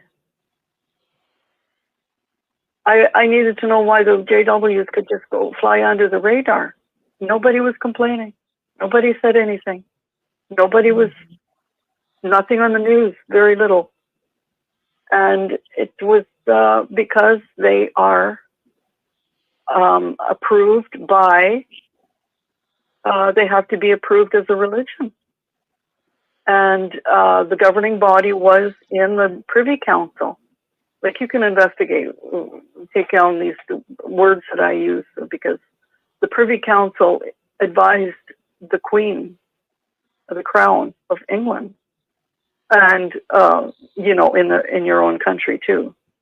Canada has a Privy Council, but Privy Council, the governing body, would advise the Queen, and she was the head of the Church of England, and she was the head of the military. Wow. Yeah. You see how all this fits together? Oh yes, everything's connected. I have these conversations a lot with Jimmy Bell, and he always says that Watchtower is like an arm of the deep state. And I believe it now that you mention all of those things. I totally believe that. Maybe even a finger. Yes, they are Because pushing their you have to think idea. about it. They're insignificant, but if the deep state put a lot of cults into the world disguised as religions, Yep. Watchtower would be one of them. The Mormons, the Scientology, the Amish, the Mennonites, everyone that Yep. shuns and everyone that has wacko policies that have basically tainted Christianity. That's what they did. They tainted Christianity, See, and the so global they made these people like less godlike. Right? This global leadership, this global one world government is a cult. Yeah, well, of course, yeah. I think that's why there's so many similarities of the left and Jehovah's Witnesses. They both shut down to arguments and calling names. Yes, you're right. Yes. So all the mandates that Not arguments. I mean to say debates. for coronavirus enterprise, Mm-hmm. they legalized prior by the Jehovah's Witnesses. Like, Jehovah's Witnesses didn't object to pull money out of their pocket to serve for nothing for their whole life. They didn't object. But we had no opportunity to object. There wasn't a complaint box at the back of the Kingdom Hall. We didn't have any opportunity to disobey our parents, you know. This is how they legalized all that crime, by the JWs doing nothing. But they couldn't do anything, most of them, because they were under the guide of their authority of their parents. And the governing body just pushed the parents to push the violence, psychological violence, and physical violence, and spiritual violence, all of it. Yep, for money. They used the parents as the hitman. Wow. So they tried to keep themselves without culpability. We know that they were sending the messages through the circuit overseers if it wasn't written in the article. They were sending those messages through the district and circuit overseers to speak verbally what they couldn't write in the articles, because they knew it was violent. But anybody who was JW would look up to the circuit overseers and the district overseers. So if they said, kick your kids out if they don't go to the meetings, then the parents kicked their kids out because they didn't go to the meetings. Oh yeah, I got kicked out. Yep. I got kicked out too. See what I'm talking about? And my brother. We both got kicked out at the same time. They gave us an ultimatum, and we're like, all right. So we just both went our separate ways. We ended up eventually moving in together, though. Him and I and my future sister-in-law at the time. But you see where I'm going with that. The governing body is culpable, and we need You to must do it. think like us, or we can't be family anymore. The criminal code. Yeah. Pardon me? I said you must think like us, or we can't be family anymore. Yeah, this is right. But all of that was legalized by Watchtower, using Yeah. JWs as the guinea pigs. Guinea Yep. pigs. Letting people die without blood, not even taking their own blood for an operation. Like before they got the cell saver, Watchtower was investing in scientific research with artificial blood and the cell saver machine. They were investing money in it. I saw it on the website. That's why they use Jehovah's Witnesses as the guinea pig. So when you're asking for, you need an operation, you can bag your own blood. They would do it beforehand, but they wouldn't even allow that. Why? I was a teenager and I didn't think that was even made sense at all. And then after, of course, years later, I saw on the internet that the Watchtower was investing in scientific research involving blood and the cell saver machine, etc. But it was according to your conscience. Well, they use that abstain word just ad nauseum, right? Abstain, abstain, abstain. And then they use that erroneous illustration about alcohol. Well, who needs alcohol to live in their brain, in their veins? I phoned Bethel and I said, that illustration was psychological violence. You violated our brains and our logic. Look, can I say by something? Using that erroneous illustration, because nobody needs alcohol in their veins to live, and it's not a component of blood. Hey, sister, we got a brother on the line that wants to talk real quick. If you don't mind, just Okay. I'll be quiet. No, I don't see know. what he has to say. Go No. ahead, brother. Oh, this is JP again. I just wanted to say something. Going along with what that sister was saying, I think she was saying something earlier about how they weaponize the parents against the children. But they also do that too, I think, with the children against the parents, because I was 41 and I'm the only child of a second marriage from two Jehovah's Witness parents. And they had me later in age. But what ended up happening was my parents got divorced when I was really young. And my father was titled as an apostate. And I think part of it was because he did read Ray Franz's first edition of his book in the mid to late 80s. And then he started speaking against the organization. So after my mother and him got divorced, I used to have to, before he moved away, he used to live here in California and then he moved to West Virginia. But before he did, I would go see him on the weekends, and then I would go see him on my, when he moved to West Virginia, I would go see him on my summer vacations and just on my winter breaks. But my point is that I would get weaponized. Like, I remember my mom would kind of like groom me and coach me and tell me what to say to my father, and even like some of the elders and stuff, because they knew my situation. So I'd be like 8, 9 years old, and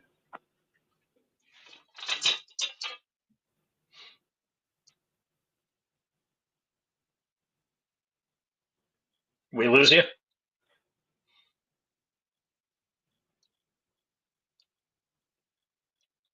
We're Did the listening. show cut out? I think the show cut out. I was going to end it at midnight because let's see, is there anyone in the comment section commenting? Well, it's 11:56, and I was He made probably going sense, to wrap it up and I'm anyways. very sorry about his experience. I'm sorry? I was just saying that I feel very sorry about his experience. He's true. We Watchtower made people abuse each other. It was awful, awful. Now people have regret. Hello, Yes. calling from Saskatchewan, Canada. It's Russell. Oh, Saskatchewan. All right. How you doing? Yeah, yeah. You know, getting back to the music industry and how it parallels the Jehovah's Witness cult. What happened? What happens in the music industries? And a lot of people think that a lot of these famous artists, you know, they made millions and millions of dollars. They got whacked, but their albums and their music and their movies, whatever, they sell like crazy after that person died. I went to a meeting in Rosetown, Saskatchewan, and everybody was wearing purple at the meeting in honor of Prince, eh? So, and you know, everybody was promoting, oh, you got to get his album, you got to get this, you know, Prince is passed, you know, and all this stuff. And the parallel that you know, I've been listening to your show. It's a fantastic show tonight. The parallel to the organization, you get a guy like Eric Wilson, Ray Franz, Rick Fearon, people who have had really, really good suggestions to the governing body and how the organization should go, were whacked spiritually, basically. They got rid of them because, you know, those people had really, really good ideas. And with musicians, I've been a musician for 45 years, and with musicians, it's really, really competitive. If you're good, and you know, you'll never play at a certain bar if you got everybody dancing because of the musicians in charge of that bar or whatever, or that club. So I guess my point is that it really does parallel. You know, let's get rid of the people that possibly could make a change. All these really good musicians might have wanted to go in a different direction musically, but no, they wanted to keep them in that same format to sell millions and millions of more records. So they had to be whacked. Well, we'll whack them. We'll still make millions off them after they're dead. You know, that's kind of the thought that I got from, you know, your discussion earlier. You know, let's get rid of these people. You know, they're going to stir things up, and I know the music industry is completely controlled by Satan the devil. P. Diddy has absolutely no talent. Prince has tons of talent. That's what I've been saying. P. Diddy has no talent. He rode the coattails of Biggie, who doesn't even have that much talent. Yeah, exactly. And apparently now related, apparently there's some evidence linking P. Diddy with Tupac Shakur, who was a very talented rap artist. There's linkings to that P. Diddy might have had something to do with his death. So you know that him and Biggie. That's what the conspiracy theories say, that him and Tupac and Biggie, supposedly he was responsible for that murder. I don't know if that's true or not, but he certainly capitalized through the downfall of his friend. Hey, Eric, can you hear me? Yeah, we can hear you, buddy. Good night, Eric. That's just my thoughts tonight. Excellent show. Good comments. Oh, thanks so much, sir. It was really good hearing from you. Thanks for calling in. Yeah, first time caller. Oh, awesome. Yeah, don't be a stranger, buddy. We're winding down here. I'm about to end it. I'm an hour overtime, and Rick's got to get his sleep. But yeah, you come on anytime. Remind me of your name one more time. Russell from Saskatchewan, Canada. Russell from Saskatchewan. Okay. All right, Russell. I'm Eric from I'm from Rhode Island, so that wasn't too far from you. But I live in Nashville, Tennessee now. But you have a great night, my friend. Yeah, all the best to you too. Thank you. All right, Russell. Take care. Jerry, did you have something to say? Oh no, I got cut off earlier, but what I was trying to tell that sister when I got cut off was like it's not just the parents that target people as the children. And like I was saying about my dad and stuff, but the elders and my mom, when I would have to go visit my dad, they used to coach me and tell me things that would like really hurt my father a lot. And I didn't understand at the time, but at the time when I used to go visit him and stuff, I would tell him stuff like, "Oh, you left Jehovah and you left mom and me, and you're going to be destroyed at Armageddon." And that was just terrible things, and it used to really hurt my dad. And I thought I was doing what was right at the time, but at the time I was only like 9, 10 years old, and I didn't really understand. But I think that they do weaponize the children too, especially if there's a parent or a spouse or somebody that wants to leave. It's really unfortunate. Sure. That's all I wanted to say. Sorry about that, buddy. I know we've talked about that before. Sorry.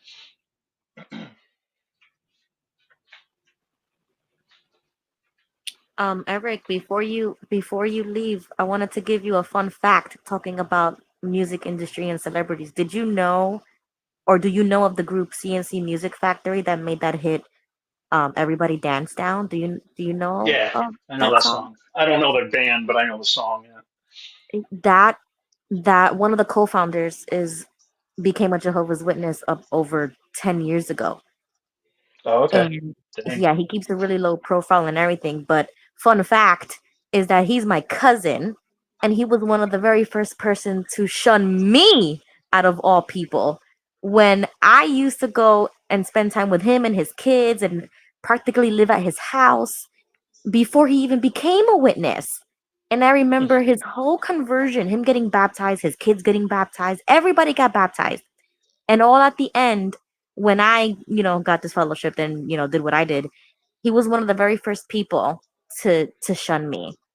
And that's the crazy part, how brainwashed they can be from a whole different lifestyle that they used to have, and then they converted to becoming a Jehovah's Witness or any cult, and they end up shunning you. It's Yep. crazy. It is crazy. Sorry about that. Hey, Eric, there's one last thing I wanted to say real quick. I think BIG, I think he was raised as a witness. Ja too. Rule, And Jay there's like Z, Ja Rule and Jay Z. There's a guy from Wu-Tang Clan. I don't remember which one. One of them are wearing it. Yeah, there's a lot of rappers that were raised as witnesses, dude. But if you look at there's a movie about BIG, I think it's called Notorious, and there's just one Notorious. the opening part. He's like putting some like drugs under his bed. He's like kind of like a drug dealer teenager, and his mom walks in the room. She's like, "Oh, are you doing your prayers?" And he's like, "Yeah." And then when she leaves, he goes up to the roof of the building, and he sees his mom walking away, and I think she's saying something like offering a Watchtower to somebody, and walks away. And then as he's leaving, he like changes his clothes, into like his like more gangster clothes or like his hip hop clothes. And that's something that like a lot of witnesses used to do, like when we were teenagers, especially like in the 90s. We would go to school and then we'd have different clothes and stuff. Sometimes I've heard of that, and like I'm guilty of that myself too. I have my punk rock vest and other stuff too that I wear sometimes. Yeah, there's a song that Biggie has that's called Movie, I think "Suicidal Dreams" or something, and he says that like Paradise would probably have me on some real strict shit. No getting my you know what licks. I'd F that. I'd rather wear black Tims and gamble all day. And like I know that he's knocking the paradise of Jehovah's Witnesses. And knowing that he came from that background, I'm like, that's exactly what he's talking about. One more guy that I'm suspicious of is Jimmy Morrison from The Doors, because he says cancel my subscription to the resurrection. And when people talk about that, it's like when else do you hear about that, right, JP? Like you don't hear people yeah, talk about resurrection too often in any other kind of Christianity form. yeah, I never heard that one about Jim Morrison. Like But yeah, I mean, I've heard a lot of his songs, but I've never really paid too much attention to the lyrics like that. When the music's over, I was disfellowshipped with a buddy of mine, Bobby Frechette, and he was this big burly man. Would hit the gym all the time. He was a big barrel chest guy, huge. Not a little shorter than me, but still a big guy. Uh, and we're at the bar and we're both disfellowshipped together and we're playing pool. And he puts a song in, setting me up, and he blares it like on the jukebox and at the bar. And he looks me dead in the eyes when the song lyrics comes in, and he goes, "Cancel my subscription to the resurrection." And it's like I already feel like I'm in sin because I'm physically out, mentally in. So it's like he was like bringing me down on purpose with the lyrics to that song. But yeah, that definitely caught my attention. Then he says, "Cancel my credentials of the house of the detention." After that line. But yeah, there's been some weird little references that I've caught that we've all caught on to in the music world that have had connections with J Dubs. Hey, well, thanks, Eric, for having the show tonight. Yeah, Enjoy stuff hearing the conversations with everybody. I'm glad you came on. If Lynn's still there, I'm glad you came on too. And it was really good to see Audrey and Ruby, Jesse and Gigi. And if I'm missing it, I think Dallas came on a little bit too, and everyone in the comment section. But if anyone has some last words that they want to say right before I cut us off, you can go ahead. All right. Well, I'll take that as me saying the last words, and I'll say to everybody, thank you so much. You all are so kind to me. Debbie Moore. Let's see. Let's go over the comment section. Keith, Dallas, Carol, Mary, 777. Who else we got in here? I already mentioned the people on the phone lines. That's about it. We're running down in the comment section. Jay, thank you so much. And yeah, I don't want to keep Rick any longer. Him and Susan do so much for our community, and I want to thank you guys for allowing us to have a little platform to escape and to connect and to get to know one another and share. It's always a great thing. I'm glad that when new people come on too. So again, I'm Eric from Rhode Island, living in Nashville, and everyone knows me as Ricky Bobby. So this shake and bake episode is at a completion. I love you all, and you keep shaking and baking. Take care, everyone. Love you. That's all, folks. Goodbye. Thank you. Be well.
You know, there's a lot of people that don't believe in the resurrection, but you're witnessing a resurrection right now as we speak. You know, some people should not be trusted with codes, and some people should not be trusted with passwords. And this is living proof. Today, we're talking about the resurrection. This show died, and it died suddenly. But Gigi for GB came back and resurrected this show. Why? I have no idea. I got to meet somebody here in half an hour. We're in Arizona time, so it's only 10:13. So I got some time to kill before I get to my appointment. And who killed it? El Paisano. Who killed it? I don't know. I think it was Eric killed it. So yeah, I was thinking so in half an hour I got to go see my girlfriend with Tourette syndrome. She called me and says, "Where are you? You better be here at 11 o'clock." So I was like, "Whoa, take it easy," you know? And she goes, "I am taking it easy." But that's how she talks. She has Tourette syndromes. So I was wondering if I should fake a flat tire as an excuse not to go. So this is a resurrection show. I resurrected Eric from his. You dirty dog! You're still here. You left the show and waited for me to leave to take over. You dirty dog! No. Hey, just listen. I'm cooking. It's no big deal. I'm just effing with you. But I'm walking in the living room where my TV is still on, and I'm like, what the hell? Gigi's icon is like, because I have it on YouTube, and it's like his icon is blinking. He came back on. He resurrected the show. He resurrected the show. You know, this show's about Jehovah's Witness and the resurrection. Hey, I promised Rick I'd shut it down earlier, but it's on you now.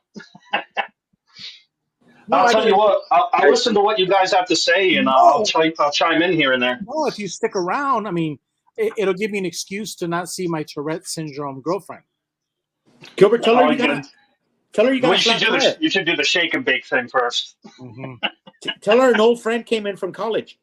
An old friend came in from college, yeah. Tell her there was locusts, a flood. But I didn't go to college, yeah. Tell her. Can you guys hear me? No. Yeah, we can hear JP. But JP, your payment on PayPal did not go through. So make sure you finish the PayPal transaction, and then I'll let you back in on the show. Damn straight. Well, I did. Pay your money. That you have funds on your account, so it won't go through, man. Sorry. Yeah. In the words of Tony Soprano, where's my money? Exactly. If you want to come in on the resurrection show of the awakening after leaving the Watchtower, you got to pay. Man, I'm free. Yeah, you guys can't compete with me. On my phone, and they told me, Wait, let's try to figure out a good excuse for Gilbert to take to his girlfriend, so he can stay. I want to get out of it. Okay, hey. Wow, is there another one here that got resurrected or what? Bend over, Jesse. Oh my God. Yeah. I was actually watching the Big Stan movie Big Stan clip, and that's when he had the glove. Yeah, that was pretty funny. Gilbert, tell her no friend came over. I'm cooking with jalapenos, and I'm slicing them and removing the seeds, and it burns the hell out of my fingers and my face if I touch it. So that's why I got it on. Yes. You're an amateur. You're an amateur. Or if I was Gigi, I would use them, or it would be some weird Jehovah's Witness elder, maybe not Gigi, but someone else that masturbates with gloves. Who knows? Weird stuff can happen. After handling jalapenos, big no. Oh, don't do that. You know what? I had some El Salvadorians that I worked with, and they said, "Here, try our homegrown jalapenos." But like, I can handle heat. Mm-hmm. But they got me because I ate it and I was fine, and they were disappointed. But then one of them walked into the bathroom and I was splashing water on my dick because it was on fire because I didn't wash my hands before I peed. And my oh man, my pee pee was just burning. It was they had the last laugh. This is the kind of great knowledge we give in the. See, this is why I don't do nighttime talk because I'm talking such locker room talk that's not for Rick's show. I am so sorry, everyone. This is locker room banter, and this is the great information we give in the Love Guru, the GG Love Guru. You know, and I think that's lesson number like 9. PP humor. Never play with yourself after handling hot peppers. And that goes for women too. You know? If you women think no, this is women or men should not. Gilbert, I think it's harder on men because women are. Oh, but it's internal with women. Oof. Yeah, but you women can't are wash that off. Women are overplaying that baby thing. Oh, okay. Oh boy. I'm not going there. Is that an excuse that women have to get out of everything? Yes, jalapenos. Yes. Yeah. You know how you have the Joker card in a deck of 52 cards. You have the Joker. Is that like women have babies? Look, the Joker. Jehovah's Witnesses have it bad. They have it bad. But imagine if a sister was giving the public talk. Oh my gosh. Oh my God. But what if she wore a short skirt? Now that would be different. We could turn down the volume. This is after hours talk. Oh my God. It would be like watching Univision, the Spanish or the European weather shows. Yes. Where the hot babe gives this does the weather. And now in Armageddon, boom. Could you imagine on jw.org a bunch of sisters doing that? Can you imagine? Oh no, they would be like that. Might as well face it, you're addicted to love. They can do like that. Might as well face it, you're addicted to love. Yeah, like Robert Palmer's video. Hey, yeah, man. Check it out. That's true. He died real young too. No, you know what he died of? 50s? No, his name is Robert Palmer. Robert Palmer, yeah. What did I say?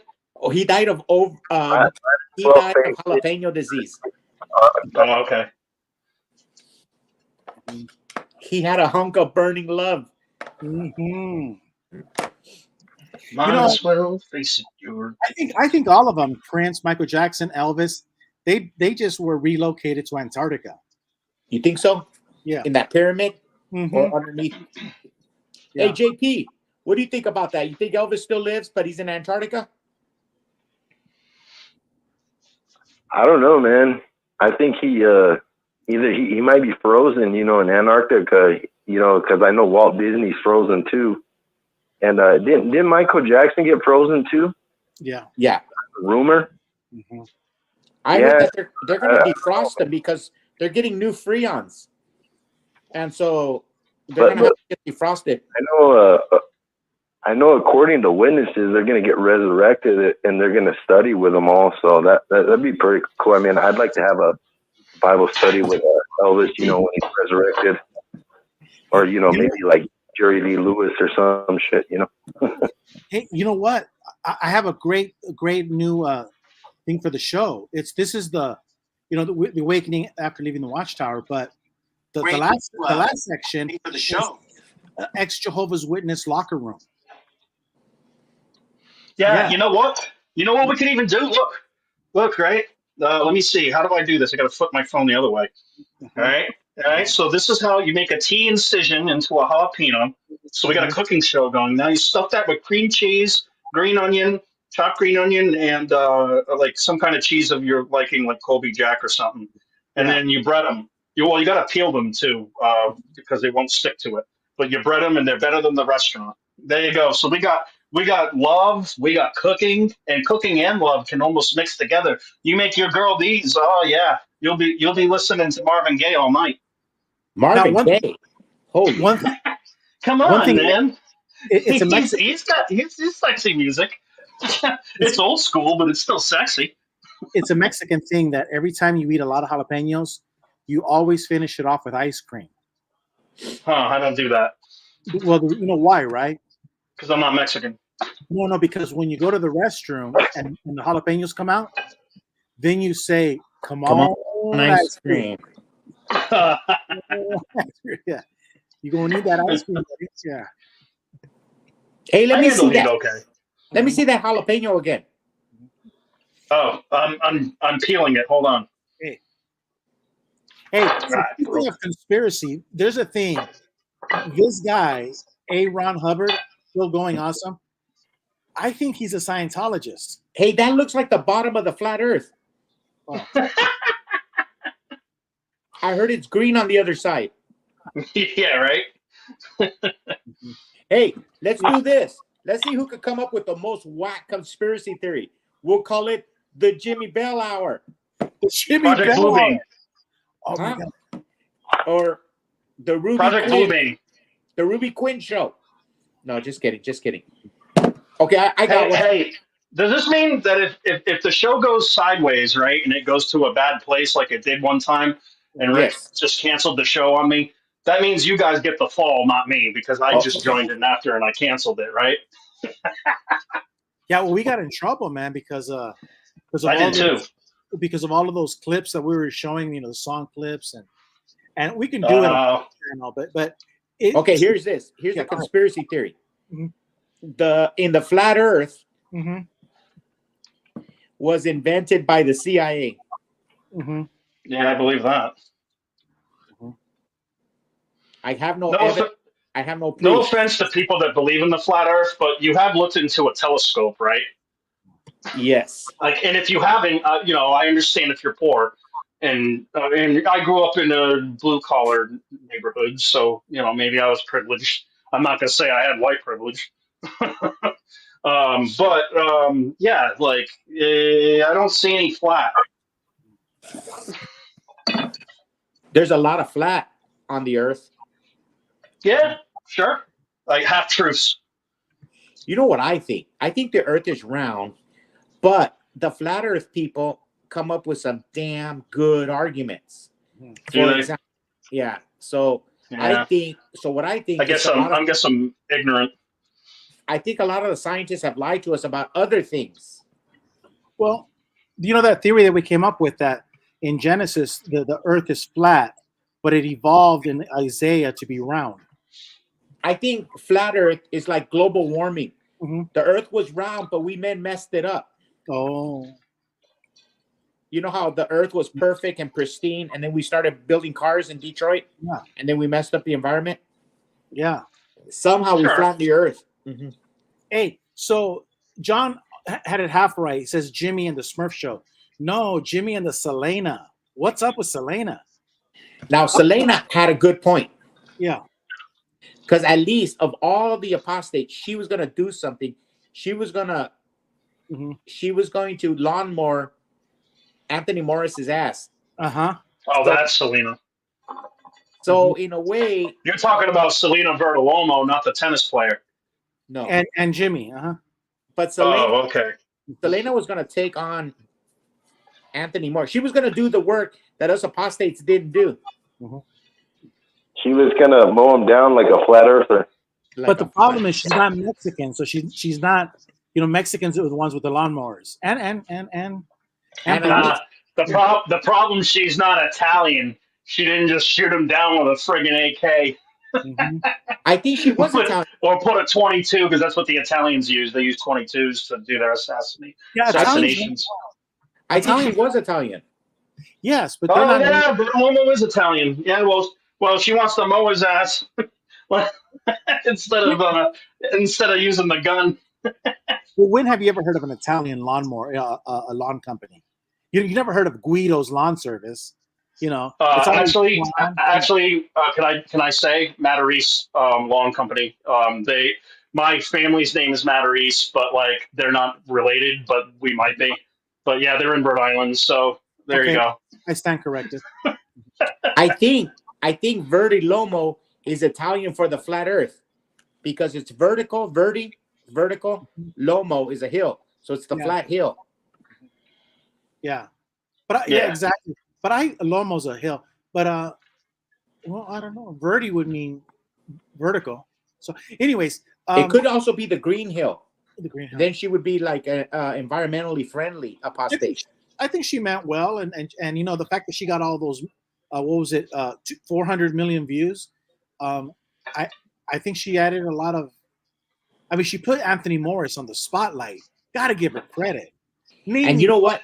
Yeah, Anthony Morris went out with a bang. You haven't heard about him anymore. I know that's why we can't talk bad about Selena, because she put Anthony Morris on the map. You know, say what you want I think about she did it for attention. it, doesn't matter. The attention was on Anthony Morris. Yeah. No, but I don't think like she's never proved any of the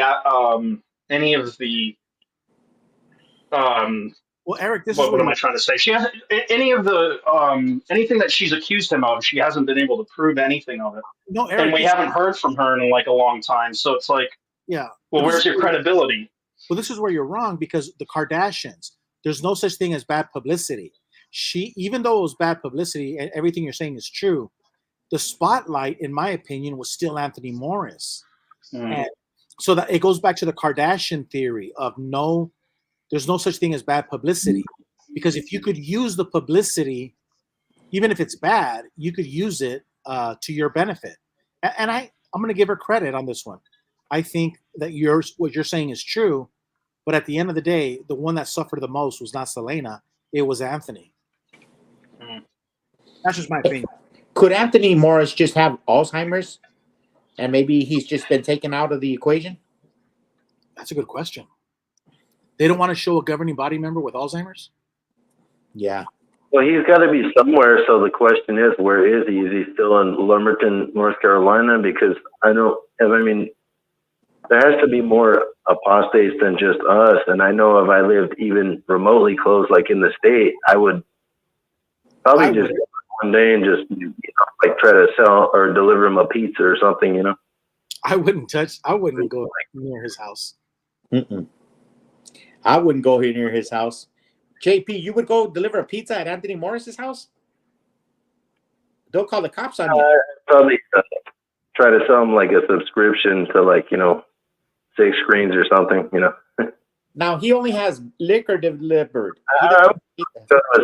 Why not? I mean, it never prevented him or any of the other witnesses from going to our houses or anybody's before. So why not? Free game, Now, if everybody's seen Michael Jackson out in field service, but nobody's ever seen Toni Morris out in field service. True that. Now, I think I don't know.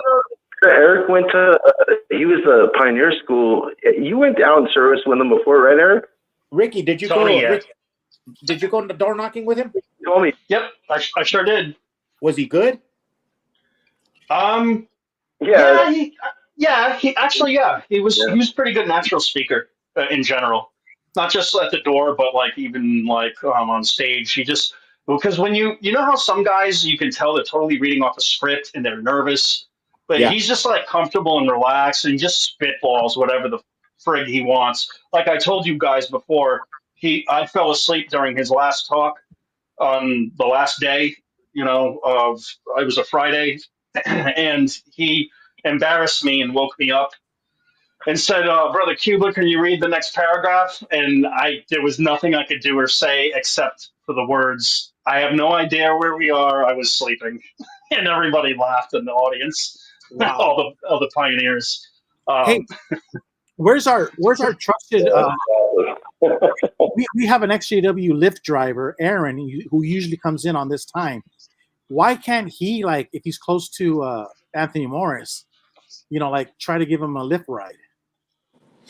Instead of delivering a pizza. That would be so cool. Does Anthony Morris need a Lyft ride? Well, if he's going to go... He's drunk. He's drunk. Yes, he does. That would be awesome. Hey, Gilbert. Go ahead. Hey, tell Ricky Bobby, my own question.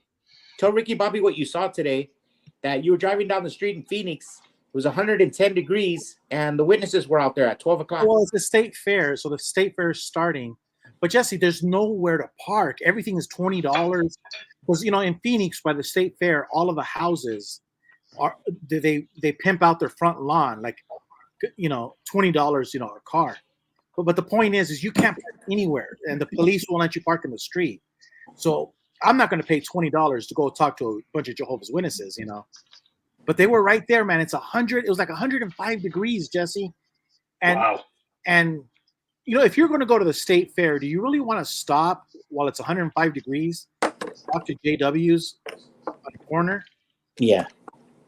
Hey, just so you know, your way of life is wrong, but ours is right, and you're going to die at Armageddon.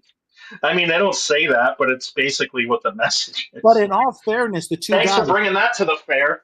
No, but in all fairness, the two guys at the same time, Jesse, I did happen to see like 5 hot white chicks walking down the street. You know, so like a lot of eye candy. So they could just be there to see all the chicks, because you know, in the when these kids go to the state fair, there's a lot of people, man, dressed scantily, because it's like a convention. It's a hangout place. It's where everybody goes. All the poor people go to the state fair in Phoenix to pick up, you know, guys and girls. It's a dating scene, you know, and all the girls are just dressed like, you know, dressed to impress. Hey, So, Gilbert, but in that building, the shape like a hat, that's where the Phoenix Suns used to play when we were kids. Oh yeah. But now I think is where all they display all the animals and all. But anyways, here's the thing. Maybe those Jehovah's Witness men were out there scoping out the chicks, and they were using that as an excuse. You know. Hey, speaking about animals, last night at the carne asada, we had a donkey piñata. And so, you know, it was a Democrat piñata. But it was so pretty, the Democrat piñata donkey, that I didn't want to break it. So all the kids would say, let's break. No. And I said, no, we're going to save it for another party so we can film it. Okay. Yeah. Hey, speaking of animals, that girl that came on the show earlier, real sweet lady, Audrey, she was showing pictures of her goat. And then I put down that our goat, you know, the one that we had just seen, Birria? Yeah. We named our goat Birria. And oh my gosh. Goat is Spanish for birria, Spanish for goat soup. Yeah. Yeah, So, no, it's that, dude. I know what birria is, and I died laughing when I saw the comment. It's the consomme. It's the like drippings and stuff that you get. Yes, they make soup out of it, but it's like they dip it within their tacos and stuff. And goat is used a lot. And you're like, I named my goat basically a taco. I'm like, oh, that's nice. And sure, that's it as a pet. I thought that afterwards because it's Eric's guest. I mean, she's a real sweet woman. No, I'm just busting balls. She didn't care. And But it made me laugh. Yeah, Birria is very good. It is good. I've had it before I became a pescatarian, but it is very good. You're a Presbyterian? Pescatarian.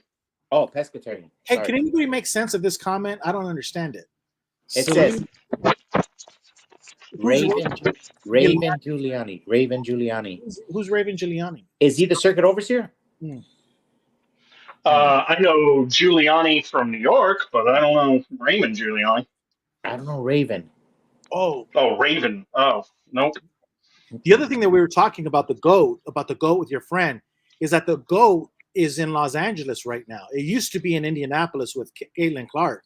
He used to play with the Yankees. Eric Judd. No, Jesse, Eric Judd looks like a T-ball minor league baseball player compared to this guy, this Japanese. His name is Mr. Automatic. Otani? Oh, my God.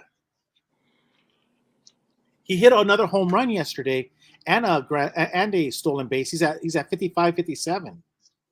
They ought to change his name to Grease Lightning because he's automatic. He's systematic. So it looks like Jesus was going to bring the end of the world, but he wants to see how the NBA, Major League Baseball, is going to end up with. Yeah, you know what? That's true because I remember in October.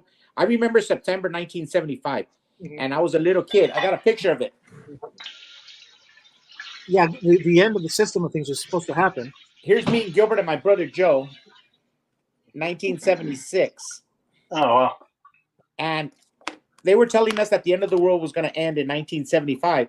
And I told my mom, no, the Cincinnati Reds are going to win the World Series. There's hell no, the end's not going to come. I told the witnesses off back in 1975. I was the first apostate. I was a J.W. Wino, Jehovah's Witness in name only. Yeah, and that's what's going to happen here. There was an elder that told me that because we're both Star Wars fans, and he was older than me, and he told me, man, when it was the 80s, like late 80s, whenever it came out, and he's like, I was praying that the end of the system of things wasn't going to come before Return of the Jedi came out. That's pretty good. I know, I'm actually impressed. Yeah, He's like, I have to see the conclusion. exactly. That's sacrilege. That's blasphemy. Well, no, It's it's blasphemy. we didn't have spiritual TiVo back then. Mhm. No, you're right. Mm-hmm. Me and Gilbert had a theory about spiritual TiVo. Yeah, that when you die, Mm-hmm. the Catholics have it right. We're all going to be in line. But the one thing that we all missed in the picture of St. Peter in the pearly gates is he doesn't have a book. Mm-mm. What does he have, Jesse? I don't know. He has a TiVo remote control. Oh, yeah. He has TiVo, spiritual TiVo. For example, in the resurrection, Jimmy, did you know they're going to look back and they're going to show you falling asleep during the Pioneer School? Mm-hmm. You call me Jimmy. Yeah. I mean, Ricky. Where is Aaron, Jimmy? Ricky. Did you know that in the resurrection, we're going to have a video of you in spiritual TiVo, you falling asleep and Tony Morris picking you to read a paragraph? I know where I would love, I'm not embarrassed anymore. I would love for them to do that. It would be a badge of honor. Wow. I know where Jimmy's at. Where? He's out shopping for hats. No, the hurricane hit them. But he's in North Carolina. Didn't it? It hit the Carolinas. Oh. Yeah, Gilbert, have a little. Yeah, because it hit near Constance and Dick. They didn't hit them, but they talked about it tonight on Rick's show and said that it came close, but and they're in the Carolinas. Yeah, just because you're dating a girl with Tourette's, don't think that the rest of the country is not getting slammed. I know. Whoa, where did that come from? The hostility. No wonder why Rick shuts our show off after hours. I'm just kidding. Well, no, it's just, Gilbert's indifferent to the plight of others. I know. Just because he's dating a chick who likes to yell at him. Yeah. And that's How many people are left? Oh, 25 still. Dang. Yeah. I feel like Ferris Bueller. You're still here? Go home. Mm-hmm. Bueller. I got called that all the time because my last name is Kubler, and like this one dude used to be like Kubler. He's like sounds like Bueller. It's a good movie. Hey, so If you Aaron haven't Hubbard, seen it. Mr. Scientology here, Aaron Hubbard. Yeah. He keeps bringing up Raven. Who's Raven? I don't know Raven. She is in the X-Men.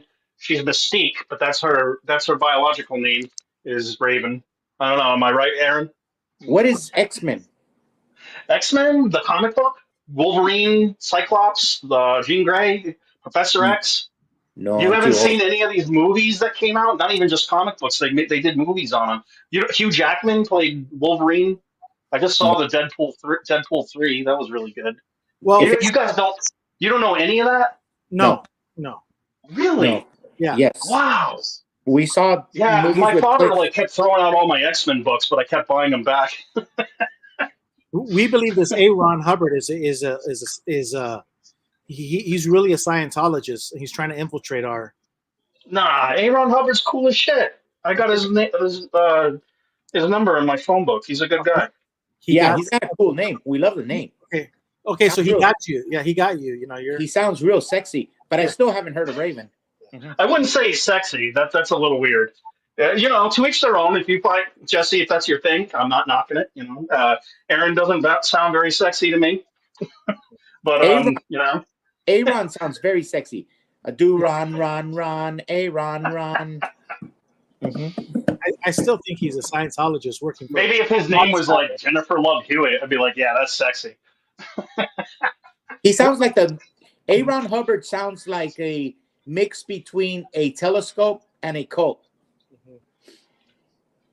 Like the Ron Hubbard telescope. Well, his name's Aaron. Oh, Aaron. Yeah, his name's Aaron. Is he the I know lift? it comes off Aaron, but his name's Aaron. Is he the Okay, guy we that didn't know drives- that. Is he the guy Yeah, that yeah. drives? Is he the guy that drives for Lyft? I don't know what he does for a living yet.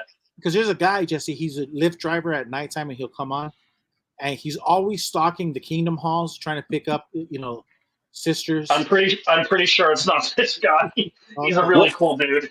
What's Lyft? Lyft is like Uber. It's like Uber, yeah. What's Uber? Oh my God, you guys are so old. No, for no. I got a car. Yeah, I got a car too, but I've had to use it at times.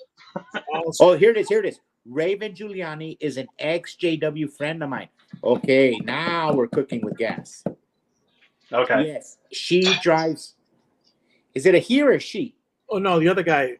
Yes, he drives for Lyft. Oh, okay. Because there's this new disease called gender confusion disorder, where you can't get he, she right. Oh.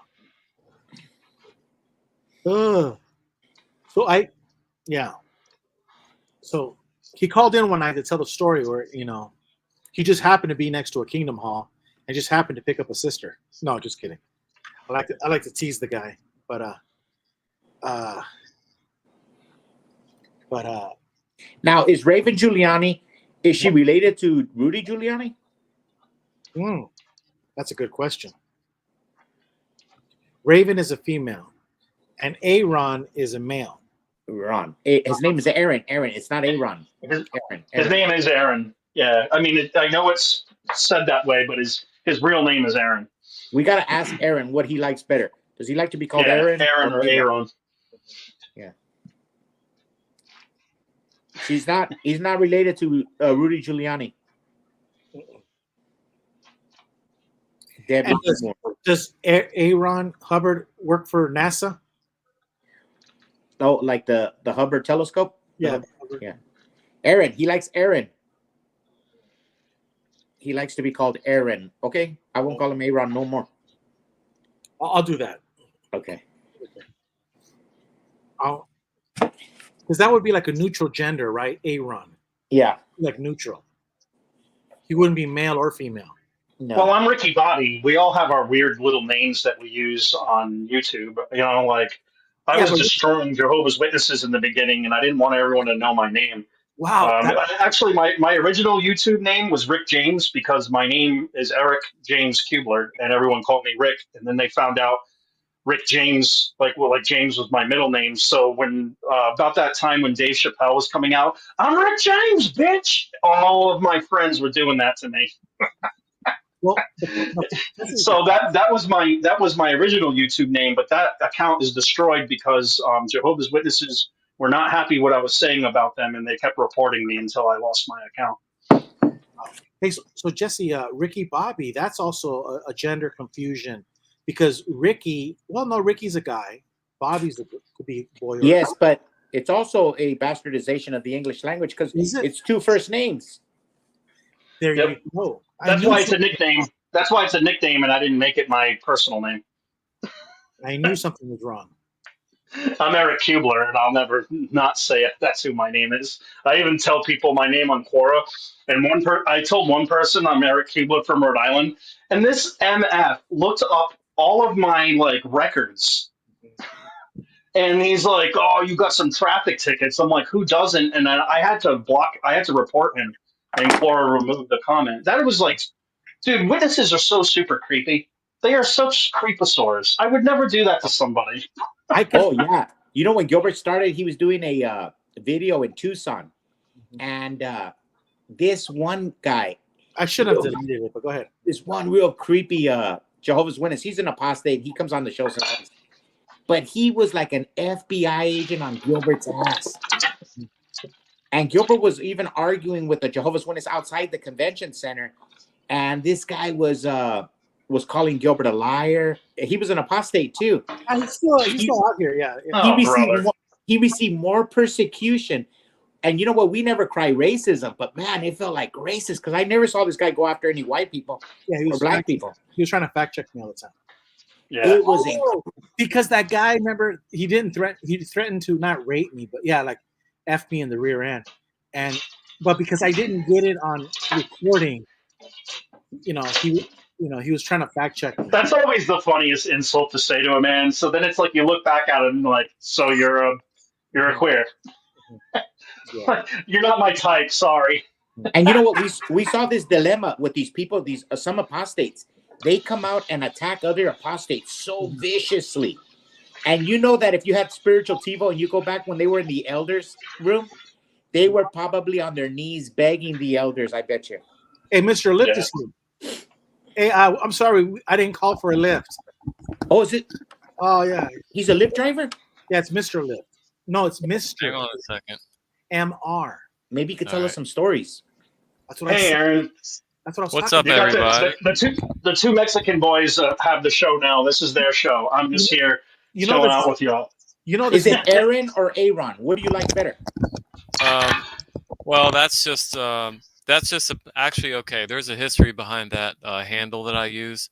So everybody thinks it's related to Scientology, which in effect it is, because L. Ron Hubbard is, obviously the founder of Scientology. But so back in 2006, I was working at Amazon, and there was a guy by the name of Sean Porter we used to work together, and he was a little bit older than me, but I was like 23 at the time, and it was fun working at Amazon back then.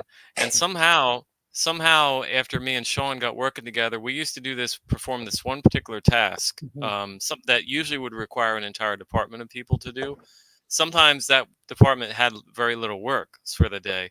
So me and the manager would get me and Sean to just do that, run everything by ourselves. And so when we started talking after a while, Sean ended up calling me Aaron. And then sometimes he ended up calling me Aaron Hubbard. So that just stuck with me over the years, and now I just use it as a handle. Hey, let me ask you a real quick question, because you worked at Amazon. Do you prefer Amazon or eBay? Well, to be honest, I prefer eBay for the most part. Okay, wrong answer. We aborted him. No, just kidding. Did you like that? That was I've never had. I like Prime. eBay too. Abort me, buddy. I like eBay. eBay. Yeah, I've never had Prime or anything. eBay. Even though I've worked there for a long time. This guy comes in, just like Fry. What is this, man? Dude, get with the program. Oh, Wait, go back to his handle. That's a pretty picture. What is that? I don't know, but hey, Aaron. Yeah. What you have to understand is that this show now is no longer awakening after leaving the Watchtower. It's XJW locker room talk. Right. Yeah. So at some point, you got to tell us what you hear in the back of that lift. Yeah. Oh, I hear a lot of crap. Like, I don't know, sometimes people use it as a therapy session. Quite honestly, I've had it happen multiple times, and a lot of times when that happens, you just have to listen and agree. And sometimes I'll interject when appropriate with personal anecdotes of my own, but otherwise, I don't know. It's just a job, like anything else. Well, one of the best shows on HBO was called Confessions of a Taxi Cab Driver. And man, people would think that the taxi cab driver had a Catholic collar. Wow. Yeah. Now, check this question out. Are you guys talking about Jehovah's Witnesses? This guy is late to the party. I mean, yeah, but it gets better. And he wants to know what denomination we're from. Denomination? Okay, yeah, that. Demonation or denomination? Yeah. Demonation. Mm-hmm. We're of the denomination of whatever the apostates. Boat, I guess. Yeah. Is this guy like from the cooking show, Just I Fry? Just I Fry. You know what? It's a play on words. Look, he's maybe a lawyer because he wants to justify things, but he also likes cooking. So he might have majored in law, and he had a minor in cuisine. Okay, there you go. So really quick, I'm not going to stay on very long, so I want to kind of get to the point of why I came on. Right. Because I mentioned Raven Giuliani because, well, a few months ago on I listen to the Six Screens religiously, Oh, and okay. I've been affiliated with with Rick since when I was still living at home with my parents. That's when I first listened to Rick's Wow. the interview, the what's it called, judicial committee that he recorded with a tape recorder inside of an old book, Hmm. and I downloaded that from some website. Maybe it was even from his YouTube channel, because Rick's YouTube channel has been around for a really really long time, since 2005, probably 2006. I even think Rick's channel was probably one of the first YouTube channels. But anyway, um, around 2008, this person named Raven Giuliani came on talking about satanic ritual abuse that she had been through in the organization, and it was one of the most controversial recordings that the shows that Rick ever did, and I it's no longer, at least at the time I looked for it a few months ago, it was no longer up on Rick's website, the six screens of the watchtower.com. Yeah. However, I was able to find the interview through, or the show through the Wayback Machine. So Yeah. I found the link to the YouTube broadcast originally by searching on Google. Obviously the video is no longer there, but if you put that in the Wayback Machine, that's how I found it, and you can still download it that way. So I listened to the entire 3-hour show.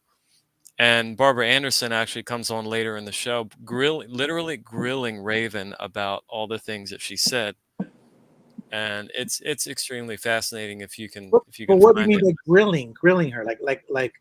She was asking her questions about, because Barbara obviously is really one of the only ones that can corroborate the things that Raven was saying about the people that she was talking about, the things that was going on. So like a lawyer. Places. She was acting Lawyer. like a lawyer, like cross-examination. Kind of, sort of, yeah. Yep. Whoa. It was really fascinating. And she's always been sharp, But Raven was sharp too, because she gave specific things about names and people and things that happened to her. It's Did fascinating. Barbara not detect any BS? Well, she didn't say it so much in so many words, but she did a couple of things that Raven said. She was, saying, well, that I don't remember that, or whatever. But doesn't mean it's not true. Right. So this website is Jehovah's-Witnesses.com, and I found this little paragraph it's a post by Kool-Aid Man 06. Mm-hmm. It says without question, the Raven Giuliani interview on the Six Screens call created lots of controversy. Raven's experience with SRA was instantly rejected by so many. It was as though people prejudiciated her story before she had a chance to tell it. The ritual abuse she claims to have been involved with did not involve drinking blood, sexual abuse, or sacrificing babies, or the more extreme examples of SRA.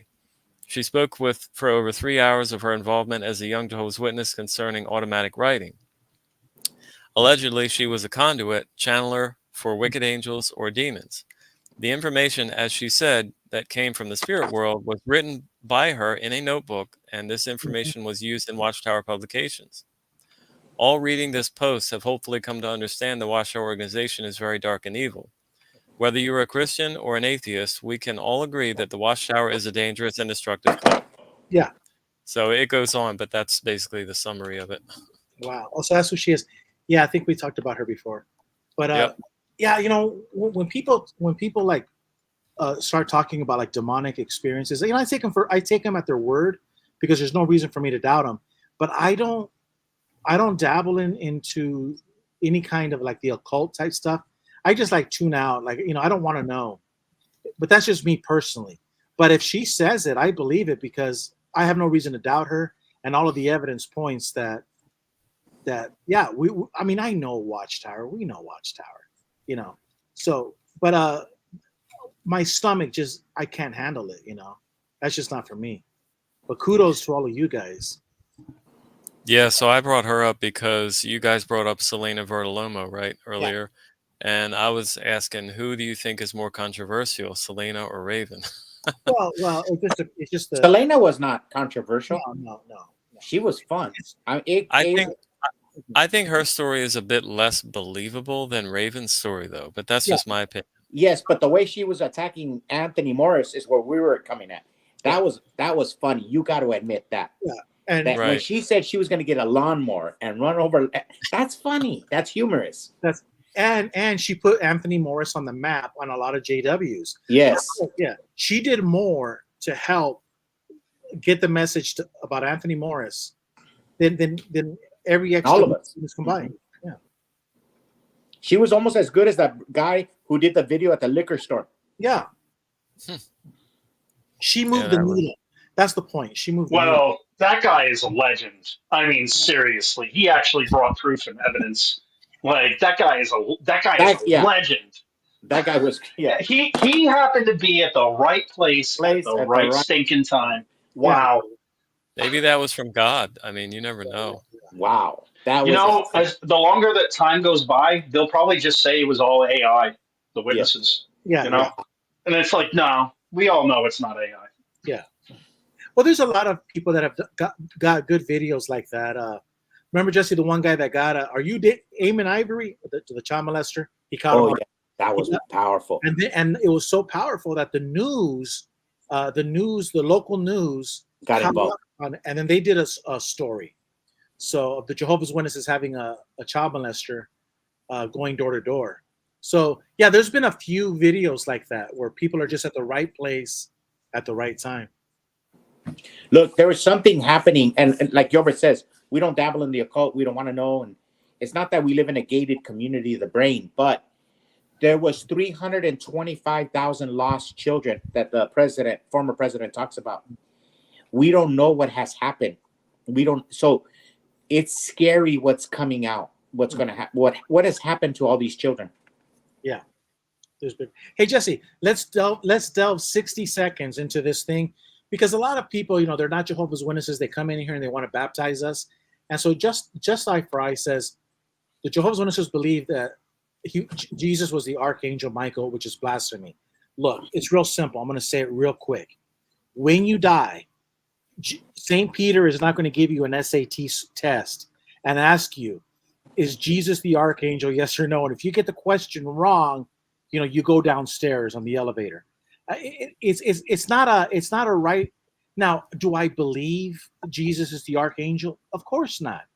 But I mean, it's no reason to kill a fella. That's all I'm saying. Hey, what happened to Mr. Liv? Come back on. I want to hear his opinion. I'm gonna have to get going because I have a job to go to. Hey, he's got to lift somebody, Gilbert. I know. Answer this question, Mr. Liv. When you die, is St. Peter going to ask you, is Jesus the archangel? Yes or no? Like, if you don't answer the right one, you're going to enter. I have no clue. Yeah, no, that's not going to happen.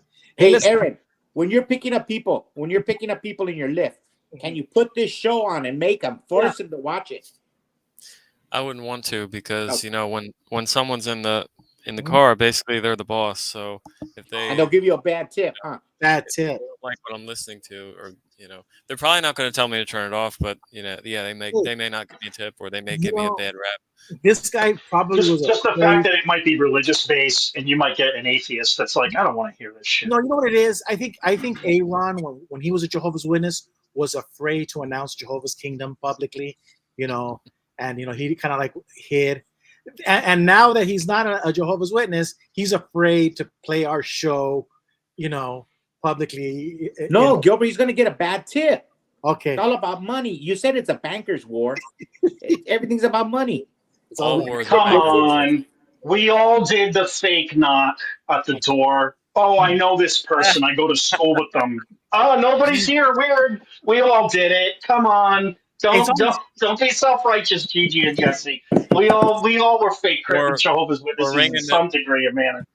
Yep. Or you rang the doorbell and you thought, well, I didn't hear that doorbell, but you probably went. But I didn't hear it, but I rang it. One last thing, Aaron, we were bleeding people. 22 videos, people were watching, but you came on and we're back up to 30, man. All because of Aaron. Yeah, maybe a bunch of sisters are tuning in. Well, if you look at the percentage gain there, that's pretty good, right?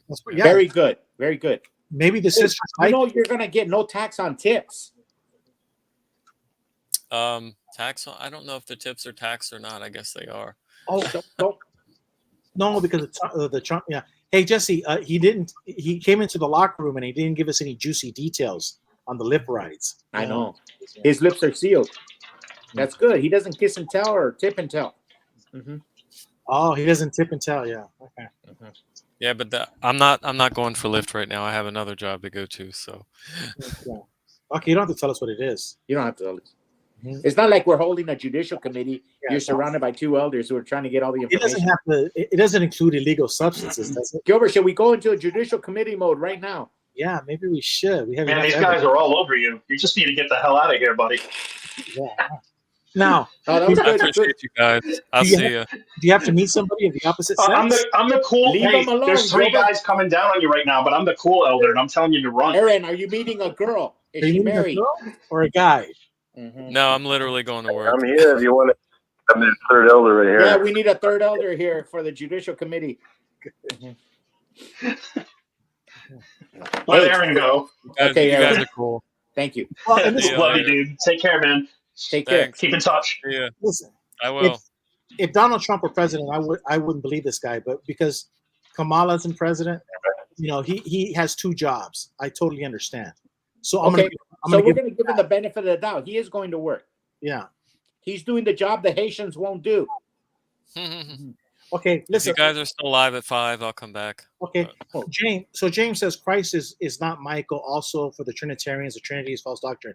Okay, all that stuff is true. Everything you guys say. But at the end of the day, man, you don't get like a prize. When you die, like ding ding ding ding ding ding. What do we get behind window number 1?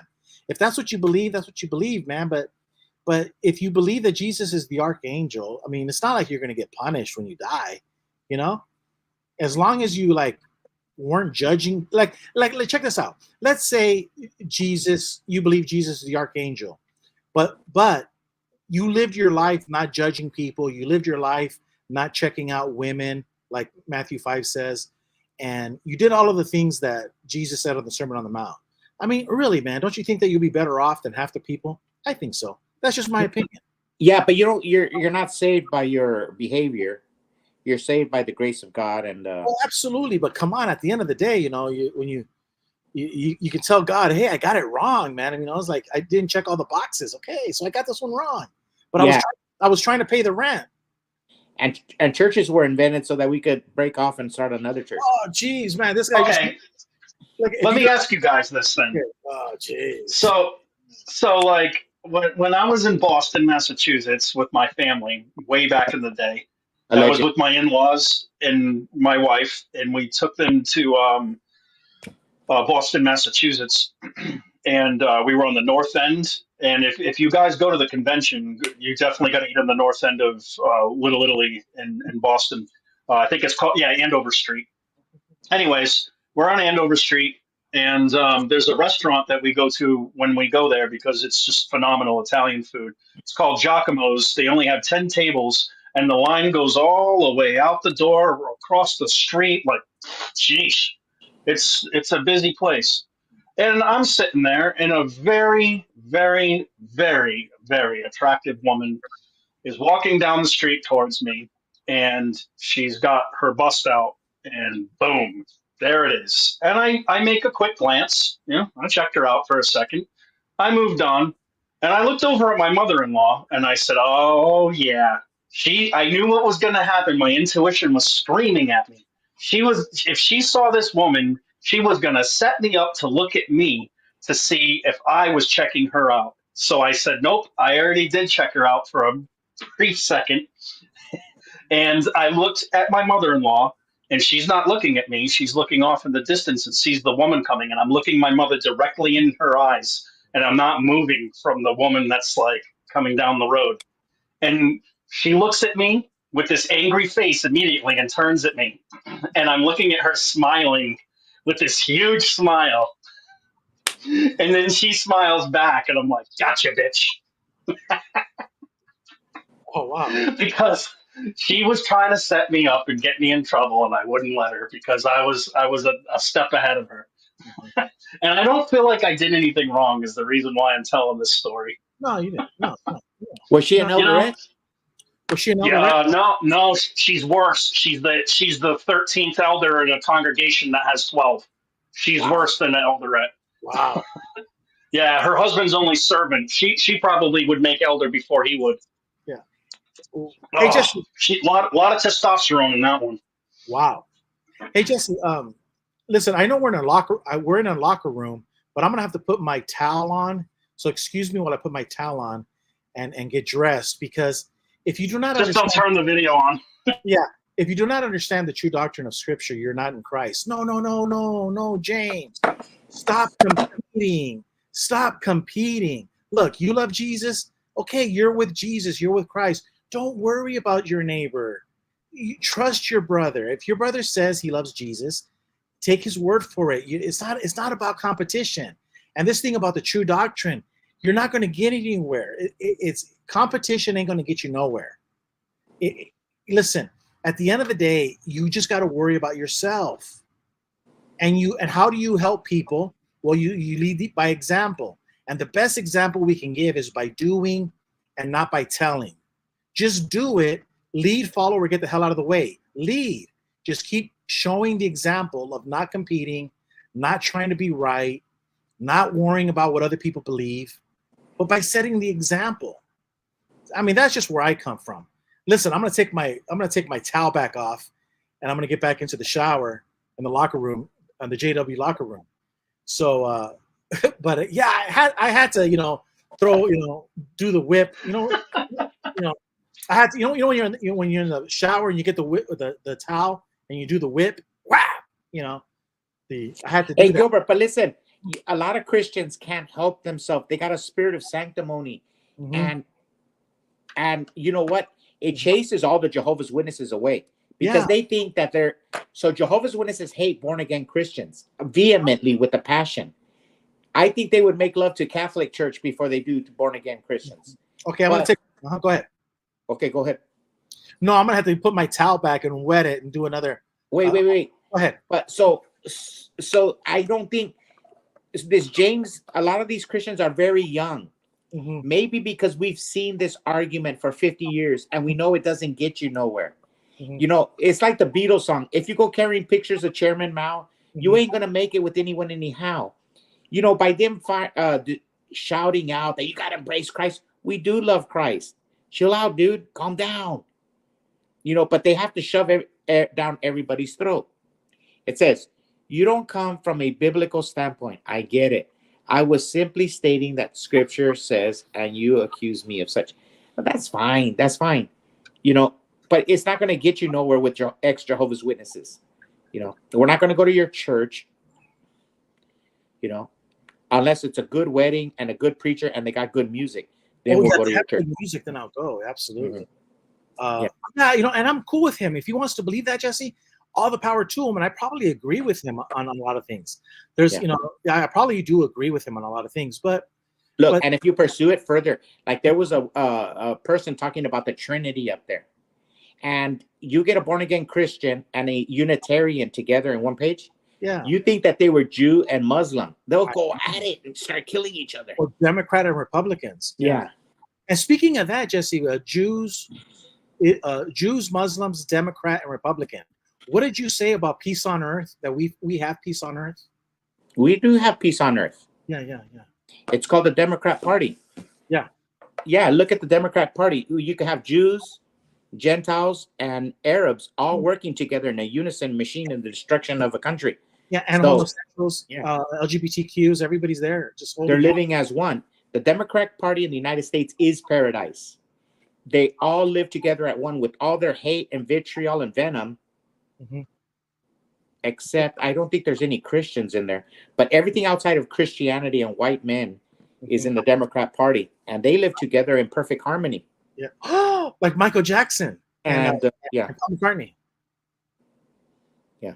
Didn't Frank Sinatra also do that with what's his name? Stevie Wonder? You are black, I am white. Yeah. And you are black. Yeah. On Saturday Night Live. That was a very good one.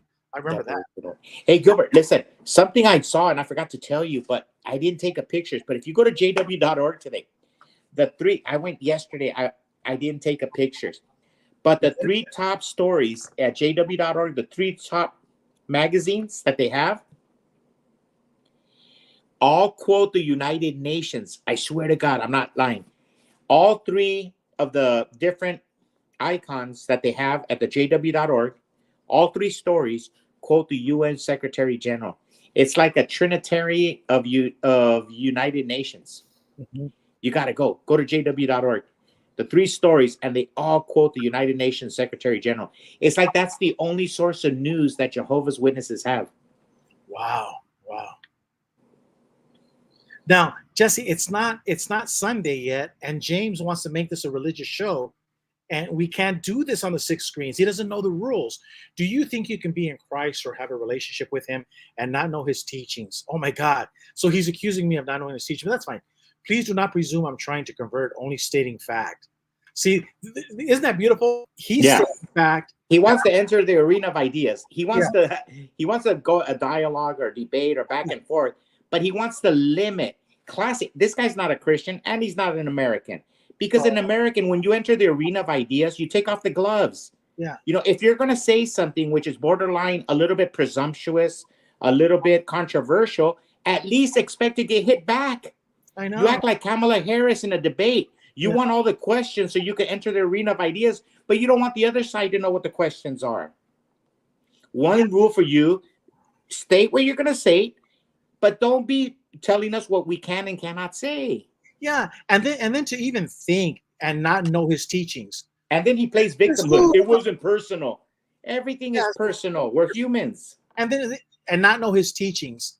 Who doesn't know the teachings of Jesus Christ? And then to presume that you know the teachings but nobody else. You see, this is the thing. Jesse, this guy knows the teachings of Jesus Christ, and he's assuming and making an ass out of you and me. ASS. Maybe he's not an American. Maybe he's Canadian. Yeah, maybe or British. Please do not presume. No, I'm assuming ASS, you and me. You're making an ass out of you and me because I'm not trying to convert, only stating fact. Notice how he's the one that's stating fact. Nobody else can state fact like Matthew 7:1. Stop judging. You know. When Jesus was washing the feet of the apostles, you know, stop this competing over who's the greater, you know. But this thing about knowing his teaching, I hear this all the time. Yo, but you can stop now. He's out. He says, "Never mind, I'm out." He's going to the pearly gates. He's going to rule over us. Yeah, he's out. He lost. It wasn't personal. Of course, it was personal. Hey, look at that. We won. Yeah. Turn the other cheek, James. Turn the other cheek. Turn the other cheek, James. James, man, you're 100% right. I believe it. Everything, but man, dude, who are you trying to baptize? Dang, who are you trying to baptize? And I've always noticed, Jesse, people from other religions are always on these JW sites, and they're always trying to convert people to their religion. Have you noticed that? Because I was never a Jehovah's Witness, and they're always on the chat, on the videos. You know, they're trying to convert people. Maybe he's placing his time, making his time, Gilbert. Born again Christians are always giving, and not all of them, are always giving you a death threat or hellfire damnation. I just don't understand why born again Christians believe God will torment non-Christian people. But you know what, Booker T. Adams, I'll tell you this about born again. I don't know. I'm not a scholar on this, but I do believe that everybody has a different born again experience. I don't believe that my born again experience is the same as yours or Jesse's. I think we all experience it differently. And then, go ahead. Hey, you know what? Booker T doesn't show up on my live chat. What you showed up right there? So he probably has me blocked, huh? Yeah, he probably has you blocked. I noticed that a lot of people block. I know. And that's what I'm saying about they're not Americans. Yeah. They like to censor speech. Yeah. If you censor somebody on YouTube, on Facebook, what do you think will happen when you go to work for Congress or you go to work at a church? Yeah. Now, There's a lot of censoring going on. Did you censor James? I didn't say you didn't censor James. No. I'm just saying that Booker T doesn't show up on my. So a lot of people have me blocked. Mm-hmm. Oh, that's fine. Probably because you joke a lot, and okay, and they're very serious people. But I know. But I never blocked nobody. That's why I was. Exactly. I know that. Yeah. But Booker T. Adams. I mean, I like that observation because I really, this is where I differ from Christian people, born agains, I don't pretend to know. Like I said, I'm not a Bible scholar, but I don't think my born again experience was the same as yours. Yours was different than mine, and I think everyone has to have a personal born again experience. Booker brought it up, and to be honest with you, Booker, my born again experience helped me not to view non-Christian people as non-human. It really helped me. But you know what? Here's the thing, though. It's something to defend James and what Booker T is talking about. Mm-hmm. The Bible does talk about hell. Jesus does talk about hell. Mm-hmm. So some people interpret it as hell. But here's the thing. We have a saying, not scriptural, and probably we could have told James that. Mm-hmm. It's a ex-Jehovah's Witness show, but it's not a church meeting. It's a secular meeting. Yeah. We have jokes going on. We have locker room humor, banter. And so it's not the place where James could come in and just start preaching to everybody. Because he ain't going to get that far. This is not that show. Rick's going to have it tomorrow on the Sunday shows. Right now, we're drinking, we're talking, we're farting and joking. But this guy's uptight. He's like Hillary Clinton, when she was on the campaign trail, how she always has her panties in the water. I'm going to kill you. Hey, tone it down a little bit. Roll with it. There's no 6-screen show tomorrow, actually. It's next week. Oh. So you think maybe James should loosen up? Loosen it up, baby. Just groove. Remember, like Frank Sinatra says, just swing, baby. Hey, what do you think about this person here, PTA? I love the name. I know. What is it, like from Harper Valley? PTA. Please turn around. I like that. Mm-hmm. I like that. Yeah. I think we scared a lot of people after that beat down. I think it's People's Teachers Association or Parent Teacher Association, right? Oh, okay. You made it dirty. Or what if it's a liberal part-time? I never know. Yeah. Now we gave James a beat down, but that's cool, That's the fun part of the show. You sound like a J-Dub, never mind. But yeah, I think people got scared after that beatdown of James. But I'm glad that you mentioned that. Jesse, turn your chat from top message. Oh, on the very top it says you can. That's good reminder, Debbie. We always tell people go to the very top of the chat and you turn it to live. Okay, Gilbert. Listen. Okay, I will do that. But listen to what James says.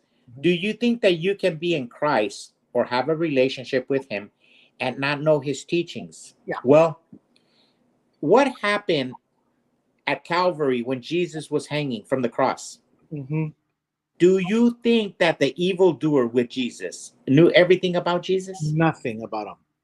Or no, very little, because I saw the movie Barabbas, and a lot of people, Jesse, they knew nothing about Jesus Christ, even though He was shaking the world. They were too busy with their life, and that's what the movie Barabbas was all about. And what about everybody in Cornelius's house? Mm-hmm. And they were probably Roman or from different backgrounds. Do you think they all knew Jesus? No. So there is a historical record of people being brought into Christianity, without being intimate in the knowledge of Christ. Yeah. And they grow into it. Yeah, they grow into it. Yeah, but because he knows more scripture than you, he thinks he's closer to Christ, and which is good. We should be happy for him. Yeah, good for him. But we're trying to just tone it down a little bit, James. That's all. Mm-hmm. Yeah. We love you, James. Yeah, we love you. It's just really the problem I have with James is he's coming in late night, and the money never went through on PayPal. I'm like, what the hell, man? This guy wants to come on the late night show, and ain't no money coming in on PayPal. I'm like, what? Jeez Louise. So what do you guys think of this new format of locker room talk, XJW locker room talk, where we get down and dirty on the subjects that it's just too hard to handle for a lot of people. Hey, Gilbert, and spiritually speaking, we're like Barack Obama, or no, like Bill Clinton. What did Barack Obama's preacher say? Oh, that Bill Clinton was riding dirty. Bill Clinton was riding dirty. Wow. And he said that in the sermon talk, wasn't he? Yes. Wasn't it during like a Sunday Yes. sermon? So tell Debbie that I did turn on my chat. It says all messages. Yeah. Yeah, Okay. everybody has me blocked off. They don't like what I have to say. Okay. Yeah. Yeah, because you do bring up And you tell me that all your friends, they always call you up and they tell you they can't handle what I say. Yeah. but Harper Valley PTA loves it. Yeah, PTA. Now, I would say let's misgender PTA. Wait. Okay. That's what I was going. Let's see if we can find out if it's a woman or a man. I'm putting my money on a woman. Okay, we're gonna go judicial committee. We're gonna go judicial PTA. I'm going. Do you have children? See, because I don't have kids, and PTA to me sounds like a parent teachers association, and so okay, so that points to a woman. That's one of many. But go ahead. But there's a lot of astracene in the water that's turning the frogs gay. Robert Kennedy was talking about it. So it could be a feminized version of it could be a man. So you got to ask more questions. Yeah, and then also the dots, P.T.A. You know, that points to a woman. And then this because most guys would just say PTA. And most guys don't talk about love. Mm-hmm. Where women, they're more inclined to talk about love. I love this, I love that. Well, let's see if we misgendered. No, we got it right. Yes. Okay, it is a woman. It is a woman. Very good. Yeah. The last thing I want to do is get in trouble with Rick and have him call in and say, are you misgendering the people in the chat? No. I don't want to do that. I don't want to do that. No. Oh, no, I carried 2 kids. Carried. Notice, carried. Focus on the word carried. Okay, carried. So I think she might be Native American. Mm-hmm. Carried, because if she was Anglo-Saxon, she would have hired a nanny. So we're probably not misgendering her, but we're misracing her. I carried 2 kids. But Jesse, carried, when she says, no, I carried 2 kids, she could also be from an older generation. So let's say I would say she was probably born in the 50s, maybe. Okay, 60s. So we know that she's Native American and she's 50 to 60 years old. At least. I would say 60. Look, she's somewhere from Tennessee because PTA, the Harper Valley PTA. Mm-hmm. So she probably likes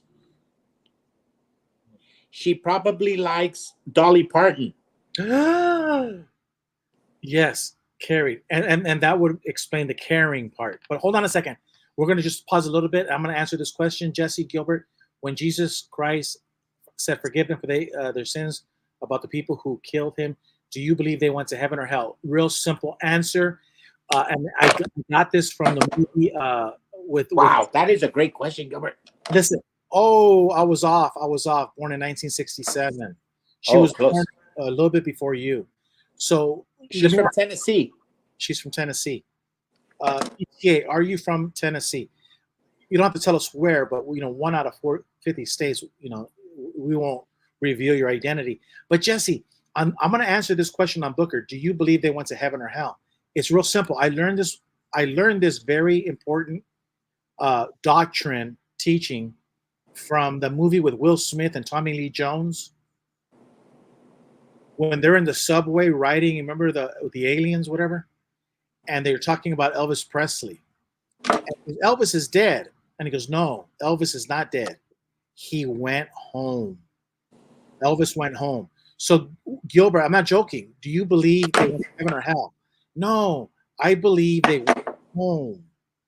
And where did they go home? They went home to the Father. Now, she was born in 1967, and she's from Southern Illinois, which is next to Kentucky, which is next to Tennessee. So we were close. So that's where I'm saying. So, Jesse, do you want to take a crack at this? You heard my answer. When Jesus forgave them for their sins about the people who killed them. Well, one of the things I've known, I'm 55 years old. 56 years old. I'm like a PTA. So you're like I'm a year younger than her. But one of the things I've learned being a Jehovah's Witness and in the organization all my life, and now as a Christian, it doesn't matter what the hell I think. Whoever asks the questions in Christianity has all the answers. Oh. So whatever the hell I say, is wrong. Like, have you ever heard of a Christian says, "Hey, you're right. I like that point," or dittos? The problem with Christianity is they can't just say, "Hey, that's a great answer. We're gonna find out in the resurrection because we're gonna die because we've all been jabby yabby to death." So you're describing Elaine in Seinfeld when he goes, "What the hell is that supposed to mean?" And she said, "Whatever the hell you want it to mean." So what I know when a religious person asks me a question, it doesn't matter what the hell I say. They should just read me my Miranda rights. Everything you say can and will be used against you. Like James, for example. It doesn't matter what you say. If you notice, when I was engaging with him at the beginning, I was just telling him yes, yes, yes, because I knew it just evolves into an argument. Okay. Yeah. Let's see if it's true. Let's see if what your theory is true. I said, do you believe they went to heaven or hell? I said, Tommy Lee Jones, Will Smith in that movie, when he goes, Elvis went home. Elvis didn't go to heaven. He didn't go to hell. He went home. So what do you say, Jesse, about my opinion? I like it. And I think I share your thought because, listen, and I'll tell you why. Because sometimes at night, when I'm alone with my thought and my prayer, I want to not believe in hell. But sometimes I read scripture and I believe in hell. So I'm not saying that I'm not solid foundation in my belief. It's just that I hear arguments, and when I read scripture, now I try to live my life to not go to hell and not sending other people to hell. So it's a subject that I take real serious, and I don't like to talk about it because it never ends up good when you bring up this subject. Oh, okay. See, look at this. Look at Booker T. It's proving my point. It doesn't matter what you say, Gilbert. Go ahead. Now you're an anti-Semite. Oh, my. Hey, Jesse, I'm an anti-Semite now? Yeah. Now you're an anti-Semite. See, I told you, it would have been better if you shut your pie hole. When you're dealing with religious people, they're going to ask you a question. It's called a gotcha question. And there's no human, no mortal on earth that can get away from gotcha questions. There's only one person on earth that can get away from gotcha questions, and that's Donald J. Trump. He's the only Teflon Don in the planet. You're not. So you got to leave this for the professionals. You should have let Donald Trump answer that question for you. Yeah. You didn't see he was baiting you? He was baiting me. Wow. It says even the Pope teaches Jewish babies will burn in hell for not accepting the Christ. See, wow. Now you're Catholic anti-Semite, Gilbert. Dude, I hate the Catholics and the anti-Semites. No, you are one. Oh, I'm a Catholic. Okay. So, Gilbert, you're saying, so I'm saying that murderers can go to heaven, but Jewish people will burn in hell for not accepting Christ. Okay, no, what I'm saying is this. I'm trying to find that Bible text where it says that the spirit returns to God, right? Remember that thing? So, that's at the death. No, that when you die, the spirit returns to God, and that even God knows when the animals die, right? Jesus talked about that God knows when the little birds die. So here's the thing: if all of the spirits return to God, then that means everybody returns to God. Hitler returns to God. Mao Zedong returns to God. All of the spirits return back to God, and then Jesus is judge. And God will probably say to his son, what do we do with this cat? What do we do with this one? Well, what I've learned is that my dad would get very upset if he was disciplining with a Jesse and I got involved while my dad was disciplining Jesse. See, because so when somebody returns to God, a murderer, a sex addict, a drug addict, or whatever, they return to God, and it's none of my business. That's between them and God. So to answer your question, I do believe everybody returns to God. Everybody returns to God. Where they go from there is not for me to decide. How's that for an answer? Did you like that? I wasn't trying to evade the question. I'm just trying to. Every man needs to know his limitations. And let me tell you this. This is very important, Jesse. Okay, well, let me read it. What you're saying. Remember him before the silver cord is severed and the golden bowl is broken. before the pitcher is shattered and the spring and the wheel broken at the well. And the dust returns to the ground it came from, and the spirit returns to the God who gave it. Now, what was that again? Where? Ecclesiastes chapter 12. I knew it was Ecclesiastes. I was looking for it in Psalms, but that's a good one. But so check this out. My pastor friend tells me all the time, God punishes kids because he killed millions of babies in the flood. But if everybody returns to God, then they belong to him. How do you know what he did with them? I don't know. But here's another thing that I've known all my life. My brother's dead. Mm-hmm. Our brother's dead. Mm-hmm. And he always never liked my dad. Yeah. I'm not going to use the word hate, but I always loved my father. My father bought me that bicycle in 1976 on my 8th birthday at Western Auto in Yuma. And I always loved my dad. And my big brother used to beat me up and yell at me because I loved my dad. He goes, "Why do you want to be just like dad? Why do you love him so much?" And I didn't know as a little kid because I love my brother and I love my dad. Mm-hmm. So I was like that song, torn between two lovers, driven like a fool, loving both of you is breaking all the rules. So I was listening to that shit in the 1970s and then getting beat up by my brother, and so I'm listening to all this crap and I'm thinking, the people of today like to judge their parents. And I used to receive a beating from my big brother by not judging my dad, for not judging my dad.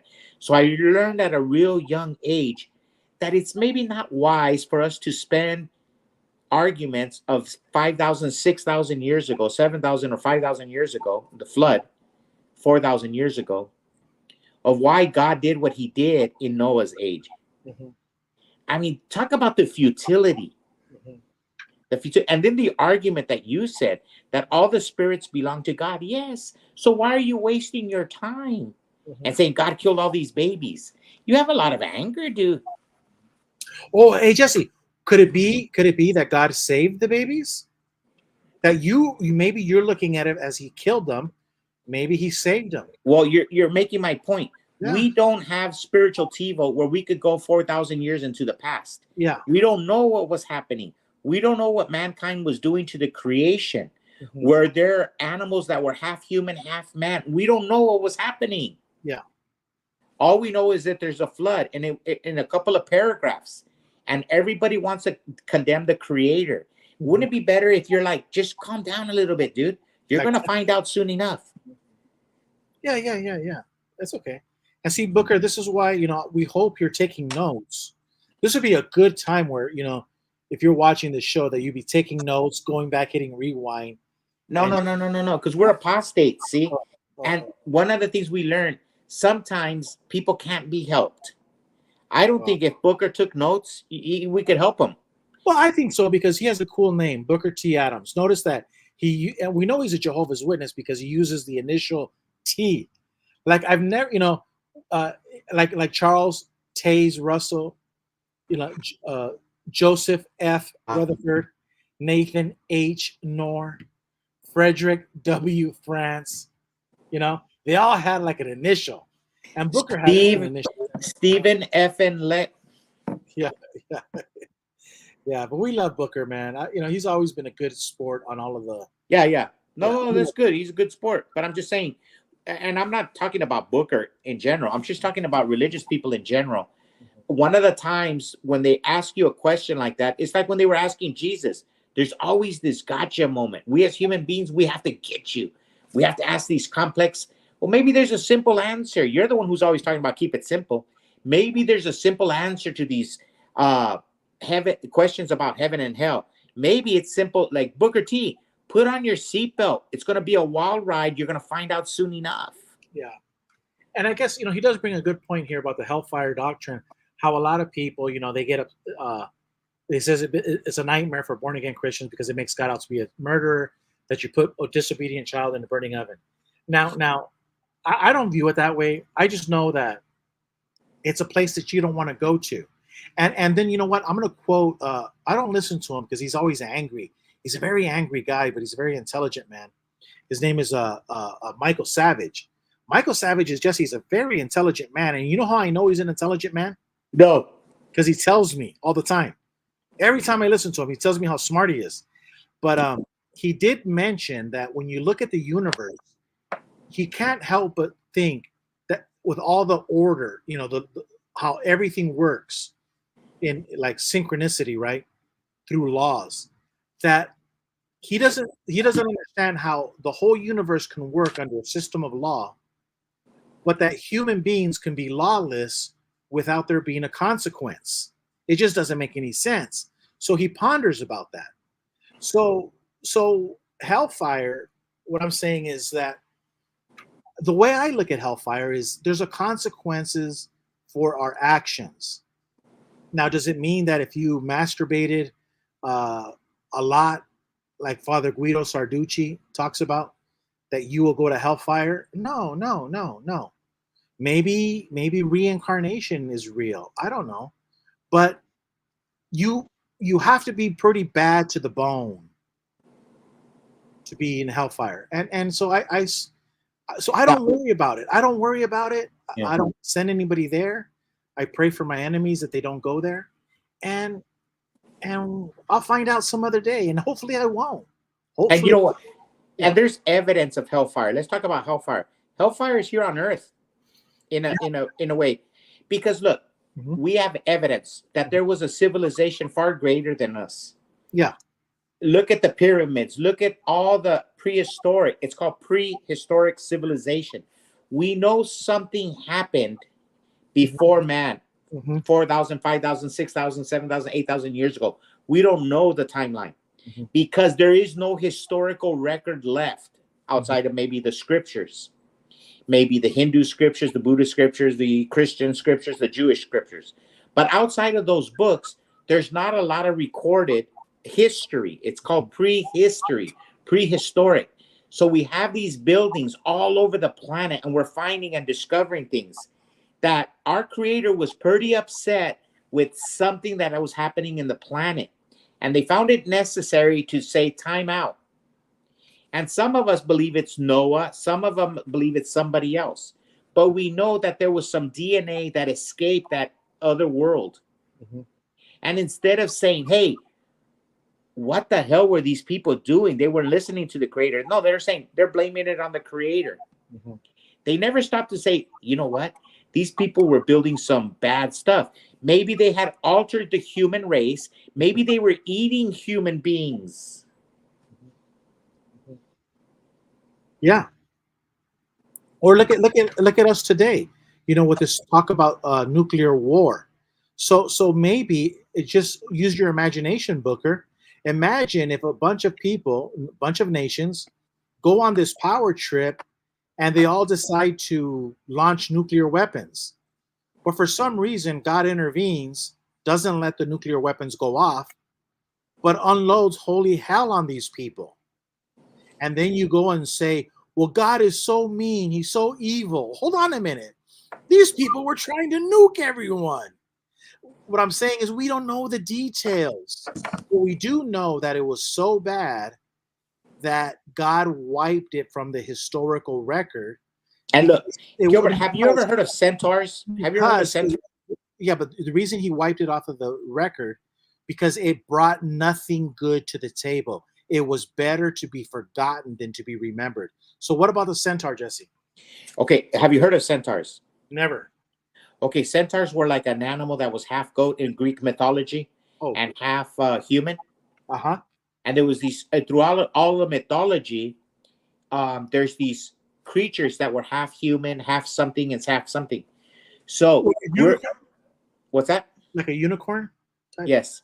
But in the beginning, God created us. He goes, let us create man in our image. So we know we were created in the image of God. And that was the desire of God. Somehow, somebody, I don't know how, played with the genetic code.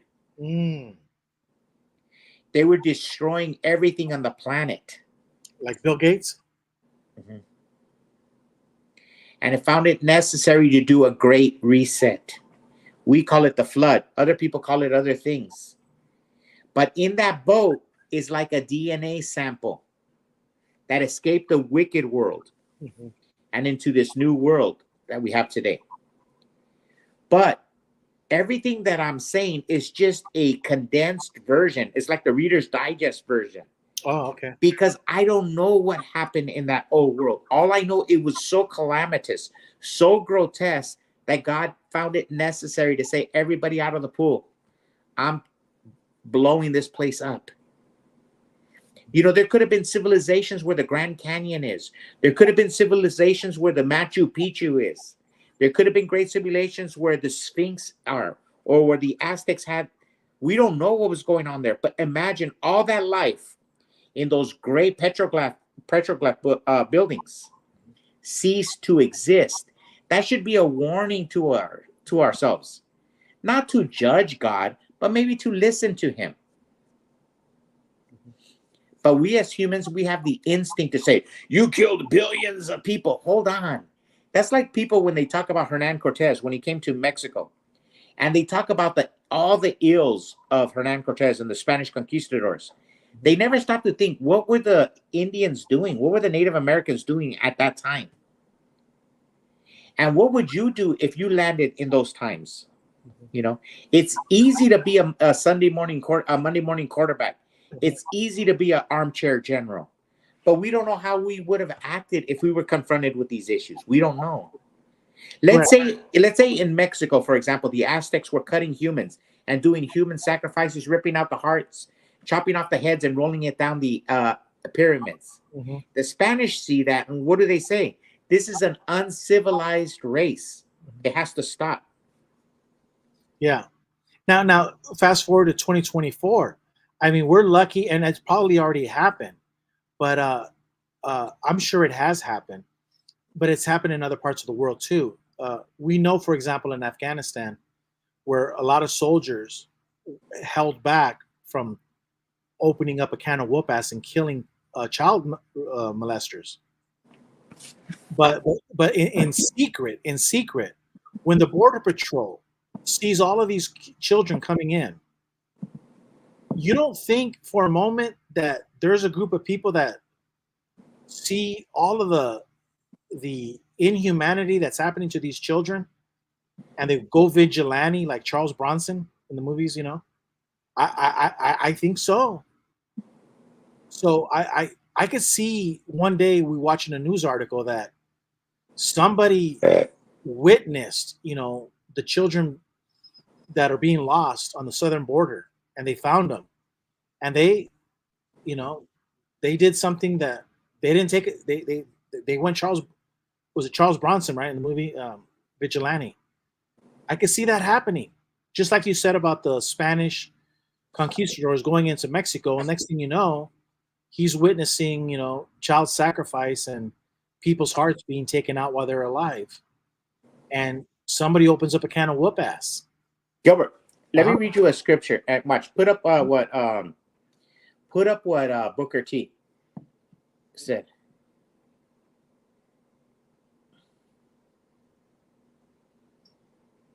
Okay. Let me read Matthew 5 because that's one of your favorite passages in the Bible. But I say to you that everyone who is angry with his brother will be liable to judgment. Whoever insults his brother will be liable to the council, and whoever says you fool will be liable to the hell of fire. Look, the thing is, Jesus talked about hellfire many times. Now, they're going to try to dissect Jesus' words and say that that's a bad translation of the Bible. But I'm not advocating for hellfire. I'm advocating for the Miranda rights. Everything you say can and will be used against you in a court of law. Maybe it's better if you just shut the hell up about this. You believe in hellfire, you don't believe in hellfire, fine. It doesn't make you a better Christian. It doesn't make you a better Indian or Buddhist. It doesn't make you a better citizen. But have some healthy respect for those who believe in hellfire. Have some healthy respect for those who don't. You know, how are we going to live together in peace and harmony when we argue over this hellfire? There's no way on earth that a human can tell you what's going to happen in the afterlife. There's no way on earth. The best thing to do is shut your pie hole and put your seatbelt on. And error on the side of caution. I think we can all agree that this is a place that we do not want to go. Yeah, So, yeah. it's like, and that's why you can't go to church, because I don't agree with none of them. You know, if the pastor talks about hellfire, I just shut up and listen to it. But I'm not. I try not to copy that. But I will read the scripture when Jesus talks about it. But I am in confusion. You can say I don't know what's going to happen. But I do know that Jesus did talk about a hellfire, and I'm not living in denial. Jesus did broach that subject. Yeah, and that goes back to my thing on when she laughs. I listen to him too. You know, when Michael Savage talks about the how the universe works, there has to be there is law and order in the universe, and for us to just go around thinking that there is no law and order. Now, I don't pretend to know what hellfire is. You know what I always thought hellfire was? There's a description of hellfire, and that's fine. But I've always thought about it. Let's say a man loves a woman, and I love this subject because we're given on earth maybe 20, 30, 40, 50, 60, 70 years on earth. And we come here to the mortal world, and God allows us to live in the mortal world. And he's from the immortal world. But he gives us something. He gives us something that maybe it doesn't exist in the immortal world. He gives us this thing called love. I know you have these 5 words in Greek, but I'm talking about the American sense of word, the only pure form of love, you know, a word. Allegedly. Okay. Okay, allegedly. A man meets a woman. Now, before they put atrazine in the water, there was a love between a man and it doesn't exist no more. I understand I'm old fashioned and everything, but there was a time and a place where a man loved a woman, and it was so intense. It was so passionate. It was so great that if you were taken away from this woman, the woman was taken away from the man, it would be a form of hell. It would be a form of not wanting to live. And sometimes maybe we understand this because we come from a Spanish background.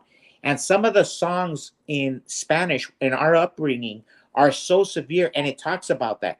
The breakup of a love story, it's like hell on earth to the lovers. Like Romeo and Juliet. If Romeo was to be separated from Juliet, it would be a form of hell. And that's what I believe the human experience is. To me, hell is to be away from Jesus Christ. It's away from being the God, our Father. It's a form of hell. Imagine living your life away from our Father. So the Jehovah's Witnesses, for example, they try to mimic that in their satanic rituals of disfellowshipping. And they say, we're going to banish you. They're giving us a form of hell. But they don't know by them disfellowshipping us, it is grace. Because they are the incarnation of hell on earth, the Watchtower organization. So by them shunning us, we are able to be in the light of God. So I really believe hell, a form of hell, is the separation of God, the Holy Spirit, or Jesus Christ, is what I believe hell to be. No, Jesse, check this out, because you've never heard this before anywhere. And this is why, I'm GG for GB, and I talk about the Bible in ways that other people don't. See, most people read the Bible, I read this, and talk about it in a dogmatic way. But look at this. In the beginning, when God made Eve, he said, Adam said, "This is now bones of my bones and flesh of my flesh, and she shall be called woman," for she was taken out of man. But check this out. I'm going to kind of like go on what you were saying. So if Adam is looking at a woman and he goes, "This is now the bones of my bones," if he were to lose Eve, and that's probably why he sinned with the apple, right? Because he loved his wife more than he loved God. But here's the point: if you were to take all of the bones out of a man, he would fall to the ground and become a blob. Because the man cannot be upright, and he cannot walk, he cannot bend, he cannot lift without bones. And she is the bones. She gives him structure. But then he goes on to say, "and flesh of my flesh." So if you were to rip out the flesh of a man, he would be in constant agony, in constant pain because the flesh covers up the muscles, right? It covers everything up. But if you tear out the skin, the flesh, then the man is exposed and he's in pain. Kind of like what you're saying when a man loves a woman. And this is what Adam was saying. This is the bones of my bones and the flesh of my flesh. And this is what happens when you lose that person. You know, and not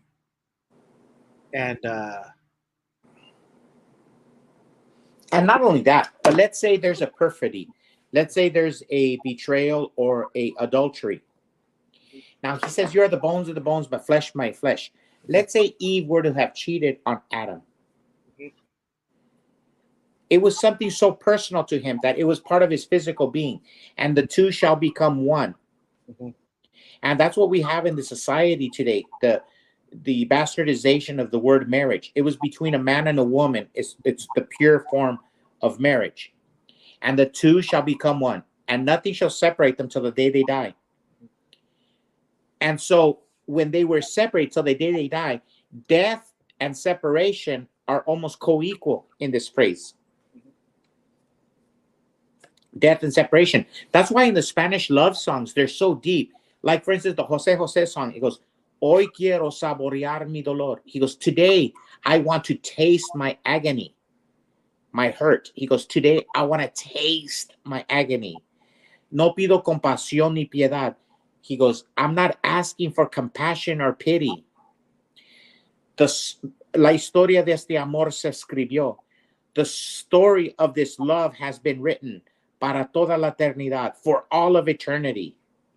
And so he was talking, and it's not true. It's not true. It's not true. Humans, mortals, cannot have love for all of eternity. But yet we as humans use the word eternal love.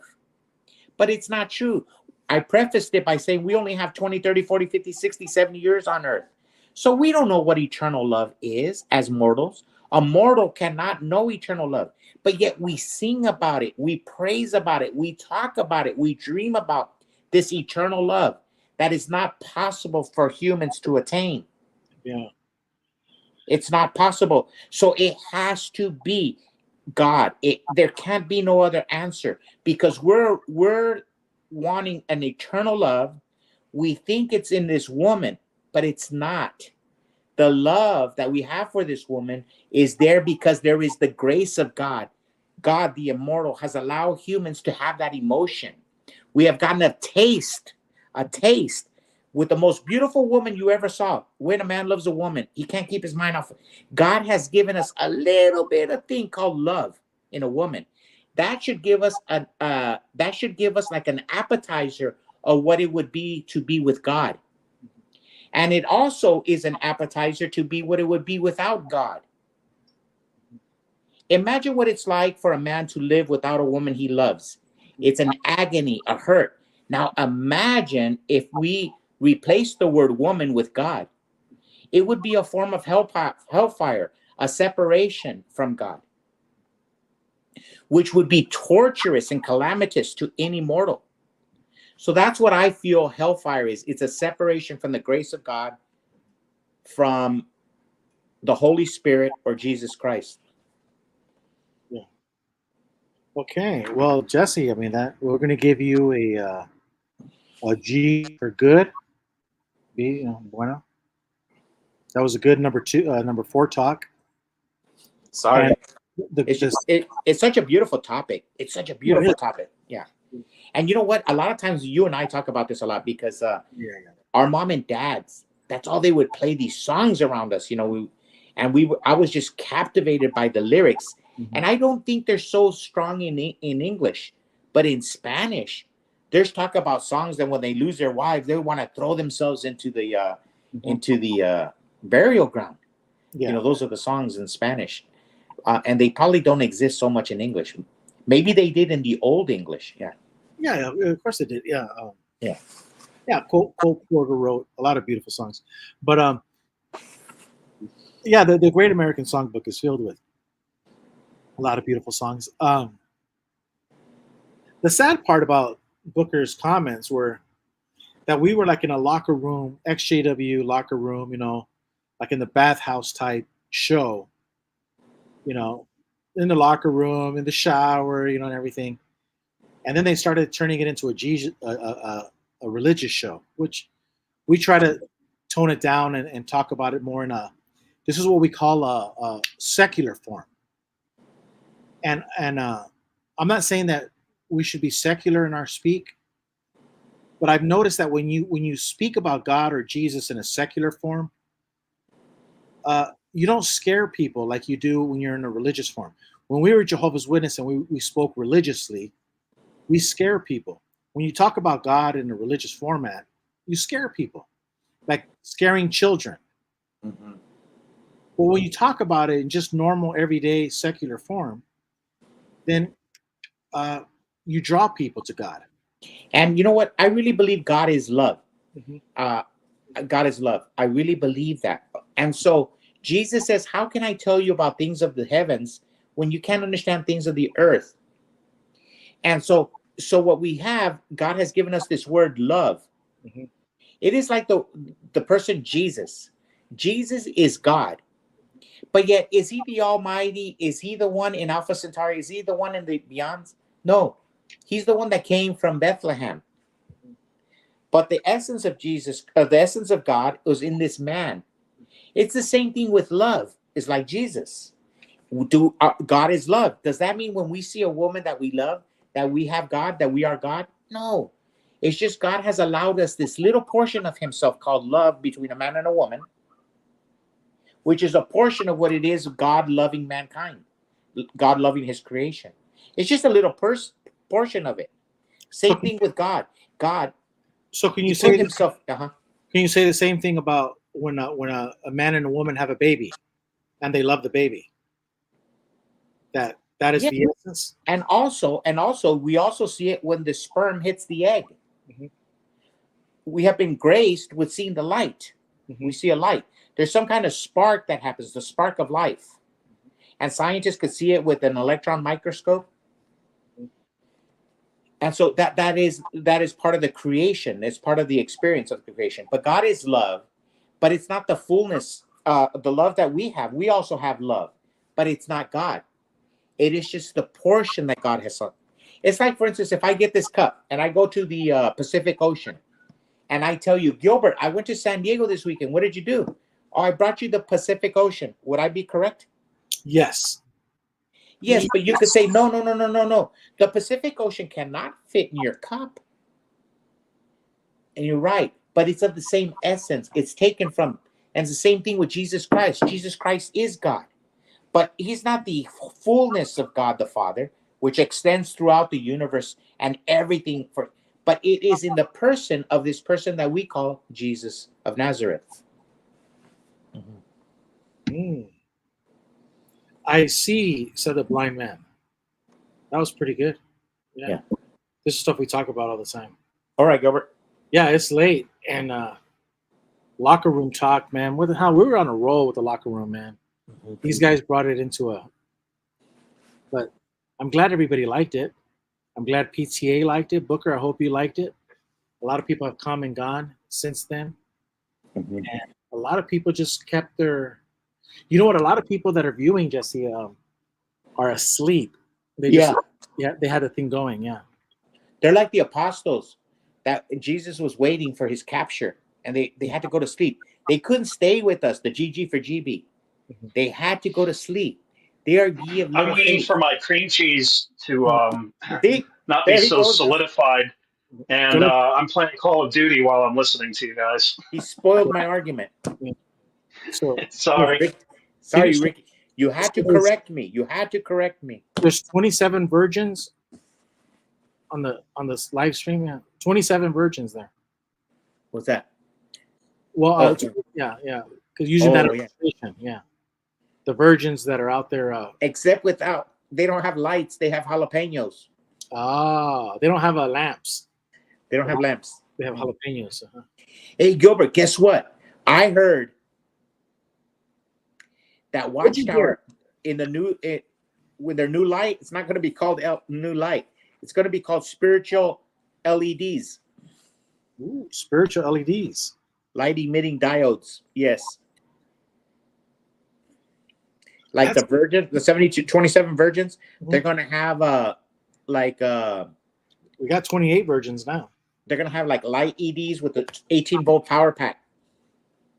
Well, someone just lost their virginity because it went from 28 to 27. And then Jesus says, "Where did you go? What you had to get fuel?" Well, they're gonna have to go plug in their 18-volt LEDs. Mm-hmm. Oh, okay. I wonder if JP is listening in. Yeah. I wonder if he's one of the 27. No, JP's out. He's from California. They're very low. They don't have a high threshold for pain in California. The astrazine is real heavy in the water over there. Ah. Mm-hmm. And then they get a lot of nuclear fallout from the Fukushima power plant in Japan. Mm. Mm-hmm. So we got a new virgin. So now there's 28 virgins. I wonder if that one's going to lose his virginity too. Hey, Gilbert, I'll talk to you later because Lisa came in from Phoenix.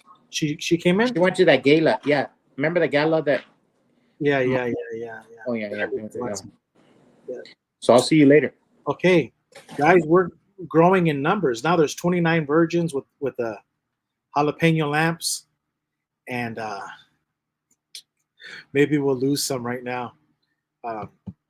But hey, Eric, sorry to crash your show, but it was fun.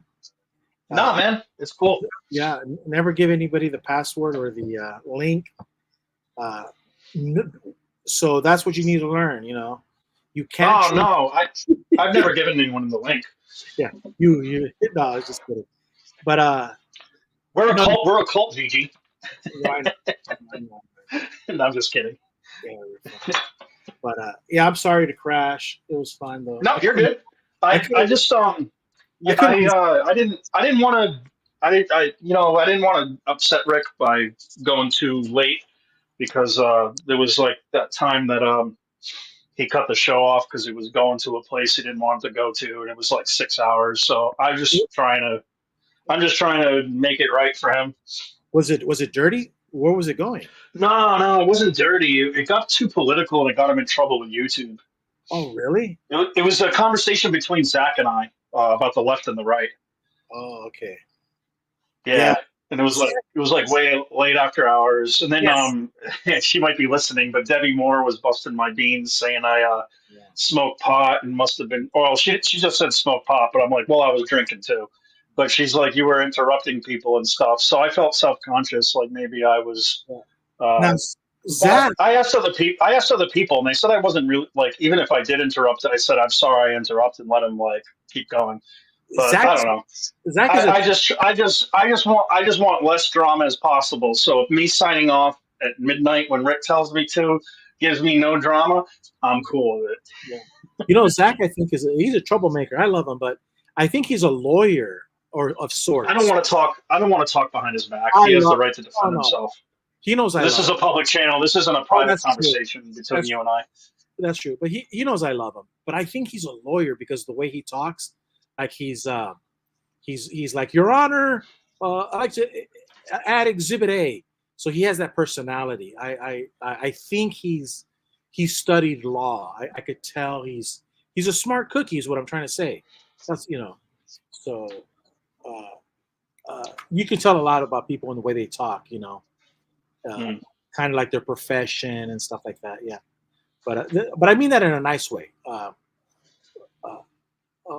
So and then he's also a good listener because I don't sometimes I'll listen to Zach and he'll be like, he catches details.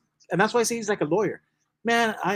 I'm the worst listener out there. I'm a very bad listener. Like you tell me something and I like forget it.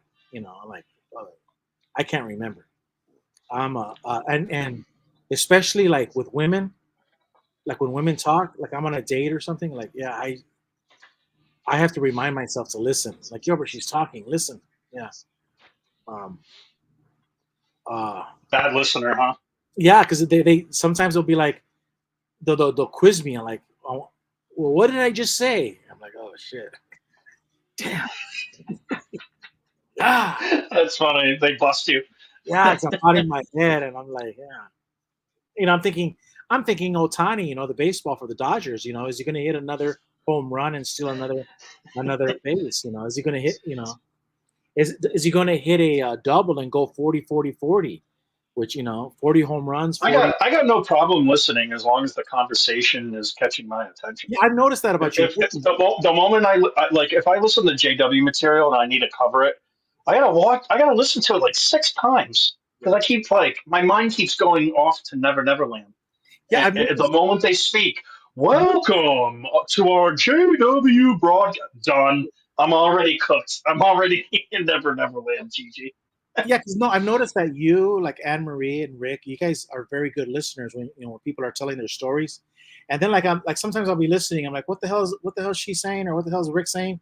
Like because they were listening, and I'm not listening, and I don't. It's some people have that natural gift of being a good listener. I don't, so I know I have to work at it.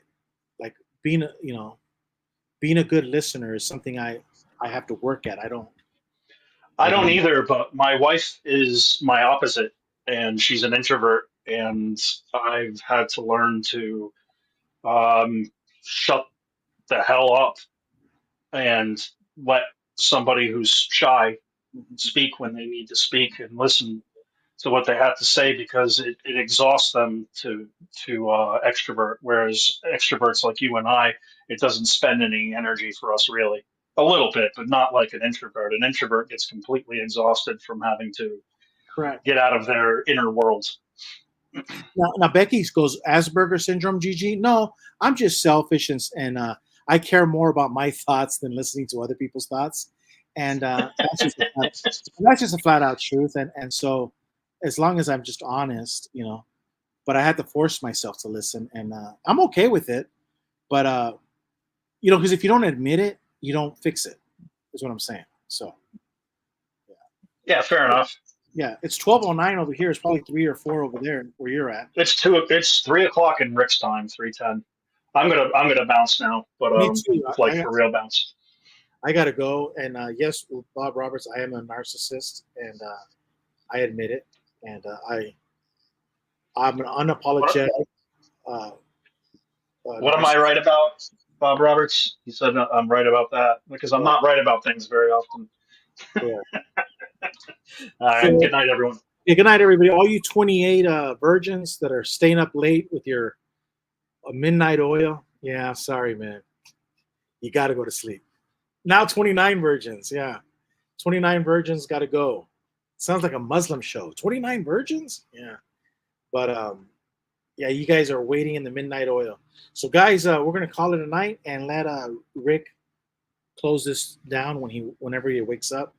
Thank you for letting me crash. And I'll see you guys. Now they won't sleep. All right. See you guys on the next one, buddy. Take care.